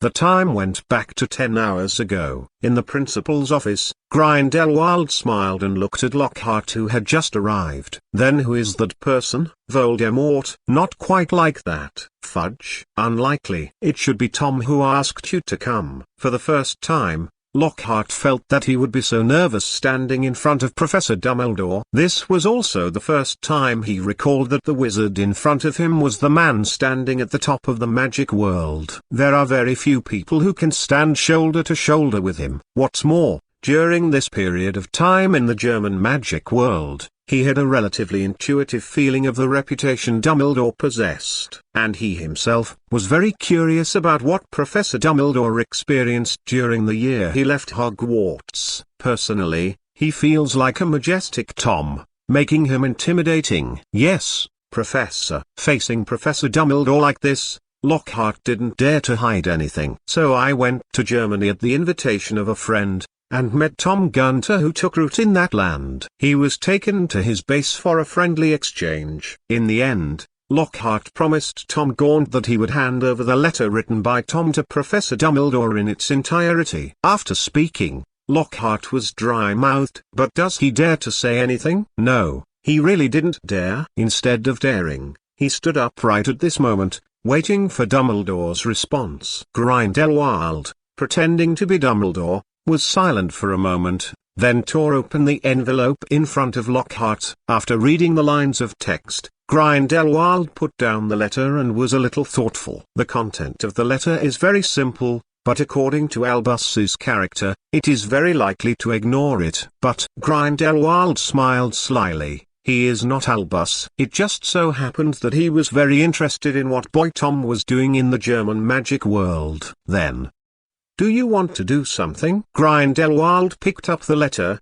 his eyes resting on the words on it. 3 seconds later, when Lockhart was waiting nervously, Grindelwald put down the letter in his hand and looked at him. I already know about Tom. Guidero, would you like a glass of butterbeer? Here are some more. I believe you will like it. Okay, Professor, thank you very much. Lockhart, who had been thirsty for a long time, did not feel so tense when he heard that. As if he breathed a sigh of relief. Grindelwald waved his hand, and a house elf appeared in the principal's office. Professor Lockhart, Professor Dumbledore, is there anything I can do? Give him a cup of butterbeer, I think there should be some. Grindelwald said, and then he stroked the beard on his chin again. For me, have a glass of eggnog, and bring me some candies. Zizzy honey candy and chocolate balls, get more, all the candies here are eaten up. Okay, Professor Dumbledore, please wait a moment. After saying this, the house elf that just appeared disappeared again. Grindelwald was very satisfied with this. Then, his gaze turned to Lockhart again. Wait a minute, have a glass of butterbeer before leaving. I'm going to find something. I believe that little Tom. I believe he will need the gadget I gave you." Grindelwald almost said it fluently, and directly said what was in his heart. It may also be that at Hogwarts he doesn't need to worry about anything, which makes him more and more like the feeling of speaking freely. Although Lockhart felt that Professor Dumbledore was a little strange just now, he didn't think too much about it. He sat aside respectfully. The house elf just now reappeared in the principal's office with a whoosh. This time, he was holding 2 plates. One plate was filled with candy, and the other plate contained 2 glasses of wine of different colors. He put the butterbeer in front of Professor Lockhart. This kind of drink, which is similar to a drink, is deeply loved by all kinds of wizards in the British magic circle. Lockhart is no exception. That is, he was a little curious. "Before I left Hogwarts, there was no butterbeer in the school. After I left, could it be that Hogwarts no longer prohibits students from drinking alcohol?" Lockhart took a big gulp of the butterbeer. He didn't think much about it either. With a dry mouth, he just wanted to drink more to quench his thirst. "I'm going first, Professor." "Okay, let's go." After the house elf left, Grindelwald picked up the last glass of eggnog on the plate and took a sip. Then he picked up the sizzling honeybee candy from another plate and put it in his mouth. "Try some candy. It's been a long time since you have eaten candy here." "Thank you very much, Professor Dumbledore." Lockhart said something, and he was not polite. As we all know, Professor Dumbledore's favorite thing is to bring out his collection when children and people who don't like sugar are coming, and when guests come, they hide their collections and take out other candies to bury the guests. Lockhart has already experienced it once. This is the second time he has experienced it. Of course, what he didn't know was, the one sitting in front of him was not Dumbledore, but Gellert Grindelwald, and more than half of Dumbledore's treasured candies went into this one's stomach. Zizzy honey candies and chocolate balls are this one's favorite candies again. After feeling the delicious taste from his taste buds, Grindelwald stood up, came to the shelf with books and some decorations. He glanced back and forth from the shelf, then reached out and took out a triangular pendant from above. The inside of the triangle is hollow, with a large ball occupying the middle. Grindelwald put the pendant on Lockhart's hand. "Take it, this is the help I gave him. As for what this represents and what he can get from it, that's up to him." Lockhart solemnly accepted the pendant handed over by Grindelwald. He put it into his wizard robe. "Thank you for your help, Professor." Chapter 198. A few things about the Ministry of Magic after the exam. Harry likes to sit beside the Black Lake, admiring the beautiful scenery around him. The sun shone on the lake, rippling with shocking brilliance. It's beautiful, and it's also very good-looking. Hermione was sitting beside him reading a book quietly, and Ron didn't know where to play. "I heard that he recently got very close to a girl from this college." Harry smelled a smell called gossip. However, he planned to wait until the summer vacation to ask more questions. "Right now, I don't have much time right now." Occasionally at night, he would go to the response room to practice marksmanship and spells. It was a good place, George and Fred told him. Every time those two brothers came to him, they would bring him many surprises. Although there are good and bad, it's better than nothing. Enjoyed the time spent in school. The holiday is coming soon, Harry thought. What happened in Azkaban was finally exposed. Fudge tried his best to suppress it, but was finally stabbed out by others. He also has political enemies, and those people will not help him suppress this matter. They hoped that Fudge would pack up and leave as soon as possible, and then one of them would take advantage of this matter to take the position and put the blame on Fudge. This kind of operation ... is already their usual trick. As a last resort, Fudge could only seek help from Dumbledore. But Dumbledore wasn't here, and Grindelwald was in charge of everything. And it happened that he also wanted to place some pawns in the Ministry of Magic, and Fudge's request for help just happened to give him a suitable opportunity. Grindelwald wrote a reply on the spot when he received Fudge's letter. In the name of Dumbledore, There are some more obscure things. When Grindelwald was thinking about how to make the Ministry of Magic his Ministry of Magic, the Hogwarts Express made another sound. That's home with sound of. Many students walked out of the castle and started their journey home. The sound of the train whistle woke up the pensive Grindelwald. He stood at the window and looked at the beautiful scenery that belonged to Hogwarts. Joy rose in my heart. Nurmengard was also a castle, but it didn't make him feel as comfortable as Hogwarts. Staying here,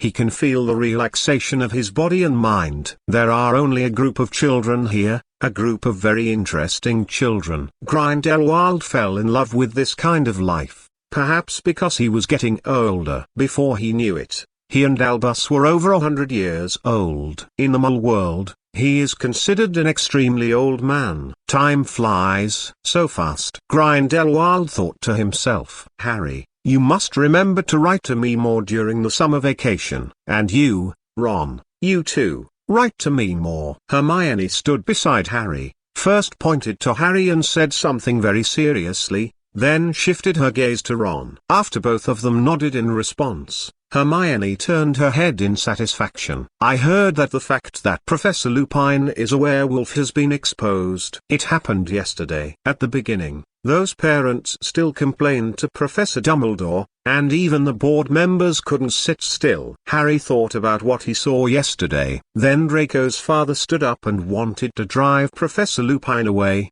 but Professor Dumbledore just glanced at him and frightened him. But you didn't see his expression. Ron said excitedly that he and Harry witnessed all this near the principal's office yesterday. Of course.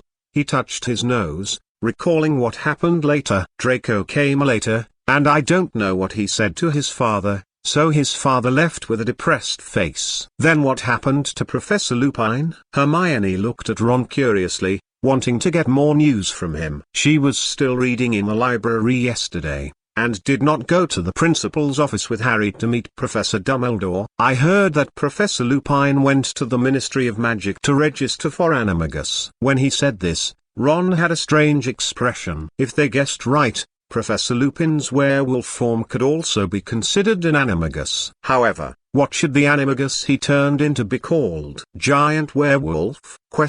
Thinking of that scene, the three of Harry felt a little weird. Then will Professor Lupin still be our defense against the dark arts professor next semester? It should be, but it's not clear yet. Harry thought about it, and planned to ask Sirius when he went back. He should know a lot of things. Thinking of this, Harry's gaze into the distance became brighter and brighter. Minister of Magic Fudge has been very busy recently. Originally, when he learned that Professor Lupin of Hogwarts was a werewolf, he wanted to use this incident to divert the public's attention. Let them shift their focus from the robbery of Azkaban to the fact that the Hogwarts defense against the dark arts professor is a werewolf. The professor is a werewolf. Won't that make it very dangerous for the children studying at Hogwarts? In the beginning, his plan was very successful. Remus Lupin, the professor of Hogwarts, is a werewolf, and with his help, the matter directly exploded in the magic world. The Daily Prophet printed copy after copy, and many people wanted to know what was going on. But when many parents protested to Dumbledore out of fear, those school directors also wanted to take the opportunity to let their tentacles go deeper into Hogwarts. But no one thought that only 2 days had passed. The matter ended dramatically. Led by Professor Dumbledore, more than a dozen professors jointly guaranteed that their defense against the dark arts Professor Lupin was a safe and harmless wizard, and what he called a werewolf was just Professor Lupin's special animagus. And today is also the day when Remus Lupin came to the Ministry of Magic to authenticate animagus. It can be said that there are many pairs of eyes staring at him today. They all want to know why Professor Lupin's animagus is a werewolf. Also, does this werewolf have the ability to infect others to become werewolves? If so, what's the difference between this and him being a werewolf? On this highly anticipated day, Lupin used Floo powder to teleport to the Ministry of Magic in the principal's office. The people coming and going around here immediately noticed Lupin. Look, it's that werewolf. Since he really dared to come. Maybe he really isn't a werewolf. Didn't you hear that? Professor Dumbledore has stood up to prove it. It's also possible that Dumbledore was deceived by him. Some of my friends said that Remus Lupin is a werewolf. Just watch it. If he's not a werewolf, I'll eat a piece of it on the spot. Chapter 199. Professor Lupin under spectatorship with the help of the Daily Prophet. Many people in the magic world know him now. The gazes around him were either kind, malicious, undisguised disgust, or sympathetic to him. Life is full of vicissitudes, and the world is impermanent. In this regard, he has long understood this truth after having been in the magic world for decades. Those days at Hogwarts were the few happy and hopeful moments in his dark life. Serenely laughing, Professor Lupin walked forward frankly. People on the way dispersed to both sides to make way for him. At this moment, he looks like some noble people have just arrived here. But not all the people on both sides have good intentions. As Lupin moved forward, as more and more people stopped on both sides, more and more people noticed this side. Like everyone else, they made way for Lupin. I feel like you are the Minister of Magic now. No, you want to be more intimidating than him. Sirius, don't you see the fear and dread in their eyes looking at me? Of course I saw it. If I didn't know your identity, I would have mistakenly thought they were looking at the Dark Lord. There was only one person staying by Lupin's side, and that was Sirius. Because of worry and curiosity, he followed Lupin to the Ministry of Magic. Participate in the registration of animagus this time. On the way, he saw many people pointing at the two of them. It is estimated that the content of the exchange is not very good. Sirius didn't care either. During his prison life in Azkaban, he received no less than 100 Howler letters. Of course, that refers to the ones he took apart. There were more that were not disassembled, and he piled them up as grass. If I go back to the prison where he stayed before, I might still be able to see it. Therefore, Sirius didn't want to pay attention to those people's pointers. Remus Lupin had the same idea. If I were the Dark Lord, I'm afraid the first person you'd kill would be me. Lupin laughed, and turned around to make fun of Sirius. By the way, Harry should be on vacation today. It's today. When you finish registering your animagus, you will arrive at the station just in time for Harry from Hogwarts. The two of us can pick him up then. Then let's hurry up.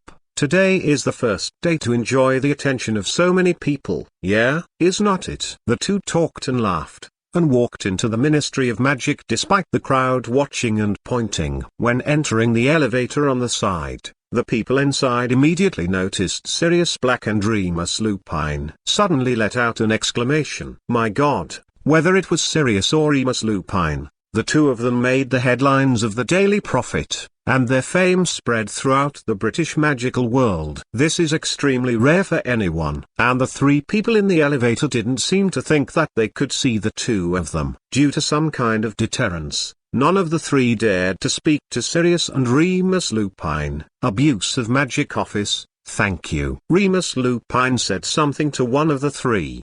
The man obviously recognized Remus Lupin. He swallowed to suppress the tension in his heart, and he pressed the place where Sirius and Lupin were going. I thought about sending these two people to where they should go immediately. It is not a good thing to have the honor to meet the two protagonists of the Daily Prophet. Even if Sirius is cleared of the charges, even if Remus Lupin has Dumbledore's guarantee, but no one wants to communicate with the two of them, unless they are familiar people. The three people in the elevator were obviously not familiar with them.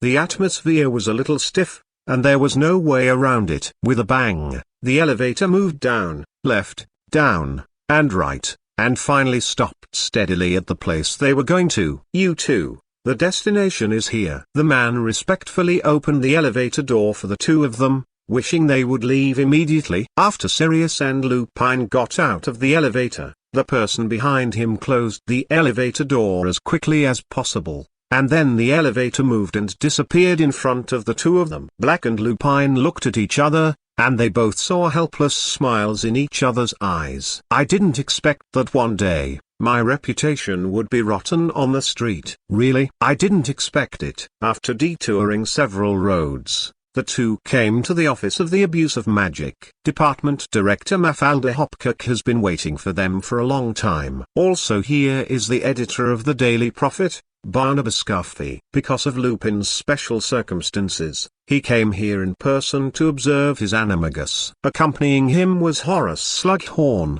who was also the professor of Sirius Black and Remus Lupin. When they saw him, the two of them froze for a moment. It seems that they didn't expect their professor to come here at such a scene. However, thinking about it carefully, it seems that it is not impossible for Professor Horace Slughorn to appear here. He was originally a person who liked to chase fame. Long time no see, Professor Slughorn. You too, long time no see, Sirius and Remus, my two most proud students. Slughorn came over and gave them both a hug, even Lupin. Regarding this, Sirius scoffed inwardly. You know, except for those students from prominent families and excellent academic performance, Professor Slughorn would not even glance at other students. As for why there is such a big change now, who knows? I also know what happened to you, and I feel sad about it. If it wasn't for the last, you wouldn't have spent 12 years in Azkaban if you hadn't made a mistake at the Ministry of Magic last year. It's over,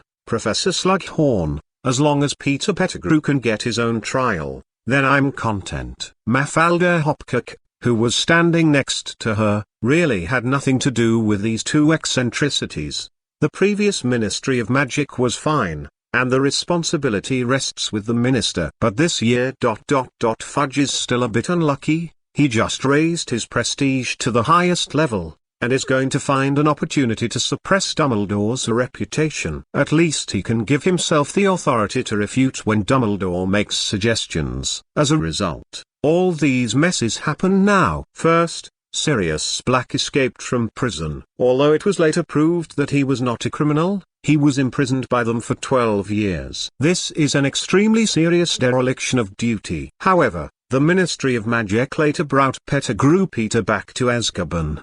To a certain extent, it also made up for it. Chapter 200. Let's start. Register Animagus. It's just that everything was destroyed. Unknown people broke into Azkaban, attacked the guards and strikers, and then released many Death Eaters and some felons. If it's just that, the key is that they also released the Dark Mark over Azkaban. This is a provocation. This is a provocation against our Ministry of Magic. We have to make them pay the price and let them feel our anger. That day, Fudge's growls never stopped. Although the heroes of the Ministry of Magic really wanted to find the wizard who broke into Azkaban and took away many Death Eaters and felons. But there is one thing to mention, that is, those people are not so easy to find. And I don't know if they got the wand in their hands. If they got the wand, the threat level will be raised by at least 2 gears. Many heroes and strikers already regarded the escaped prisoners as their highest threat in their hearts. They knew very well that if they continued to track down,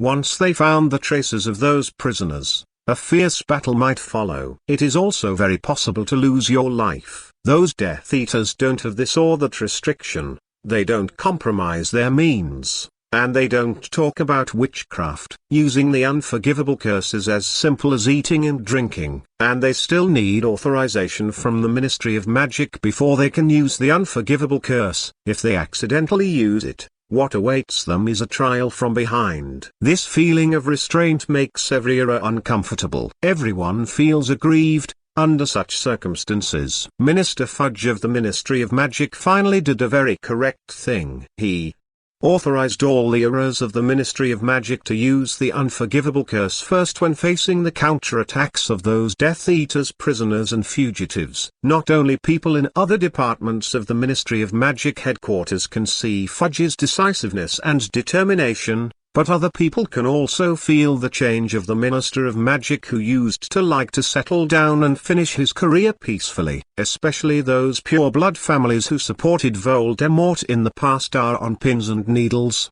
They can feel the change of this one even more. That kind of straightforward sharpness made each of them hesitate for a long time in every choice during this period of time. The Ministry of Magic has changed and become very powerful. Correspondingly, these pure-blood families have become weaker than they used to be. Lucius Malfoy opened the window, It was foggy and rainy outside. After opening the window, the fresh air made the stuffiness in his chest dissipate a lot. What he held in his hand was the latest issue of the Daily Prophet. It clearly stated how powerful their Minister of Magic was at this conference. The fugitives from Azkaban were strongly warned, and give all the errors tracked by the Ministry of Magic the priority to use the unforgivable curse at the conference. Since it is no longer possible to hide it, then simply pierce this layer of window paper. Those political opponents wanted to oust him from power, but they didn't expect that Fudge would take this opportunity to seize the power of the Ministry of Magic. And the people of the British magic community have developed trust in the Minister of Magic, who has suddenly become powerful. I was still a little worried before, and I didn't know what kind of vicious language I was using to scold the senior officials of the Ministry of Magic.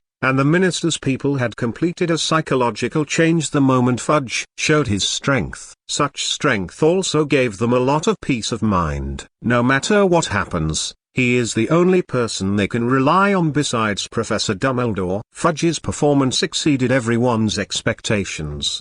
Behind this is Grindelwald, who reads the letter with a smile. He just helped the minister by fueling the flames, and hinted in words that he would do everything to help him. Coupled with some hints of choices and digging holes, this one jumped without hesitation. It really made Grindelwald feel no sense of accomplishment at all. But at this moment, time goes back to a few days ago. Sirius and Lupin began to register their own animagus. First of all, it's Sirius. His animagus is not that common. After completing the transformation, his animagus form is just an ordinary big black dog. Chief Mafalda Hopker wrote Sirius Black's name on the register. The rest of the eyes are on Remus Lupin's body. The meanings contained in the different eyes are also different. This is a werewolf, but not a werewolf. According to a letter from Professor Dumbledore, Professor Lupin used to be a werewolf, but his werewolf was a bit special. He got rid of the werewolf's loss of sanity and transformation on the night of the full moon,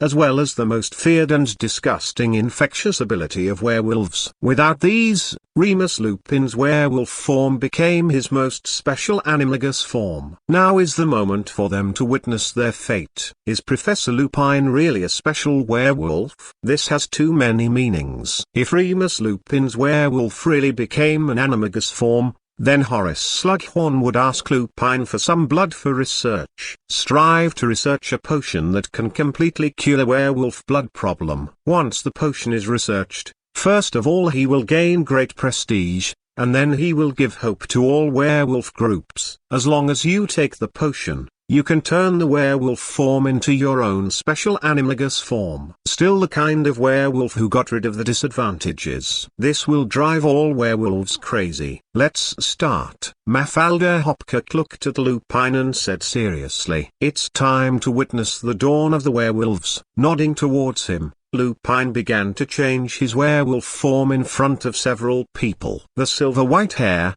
huge body, and sharp yellow eyes frightened others who had never seen him transform. It's not that they haven't seen what a werewolf looks like, but that ugly appearance is absolutely impossible to compare with the handsome silver white-haired giant wolf in front of him. Standing upright, Lupin's werewolf would be at least 5 meters tall. Oh my god! Everyone present, except Sirius, became nervous. If what Professor Dumbledore said is wrong, then Lupin can give each of them a bite and turn them into werewolves together. Now, start testing. Horace Slughorn suppressed the apprehension in his heart, stepped forward with his wand and potion, and started his own special test. Potion masters usually have relevant research on the effects of medicinal materials and the characteristics of dark creatures. In their view, everything in the world can be used as potion ingredients. The difference is to find its characteristics and mix the characteristics of other medicinal materials. But now, all he has to do is this. Step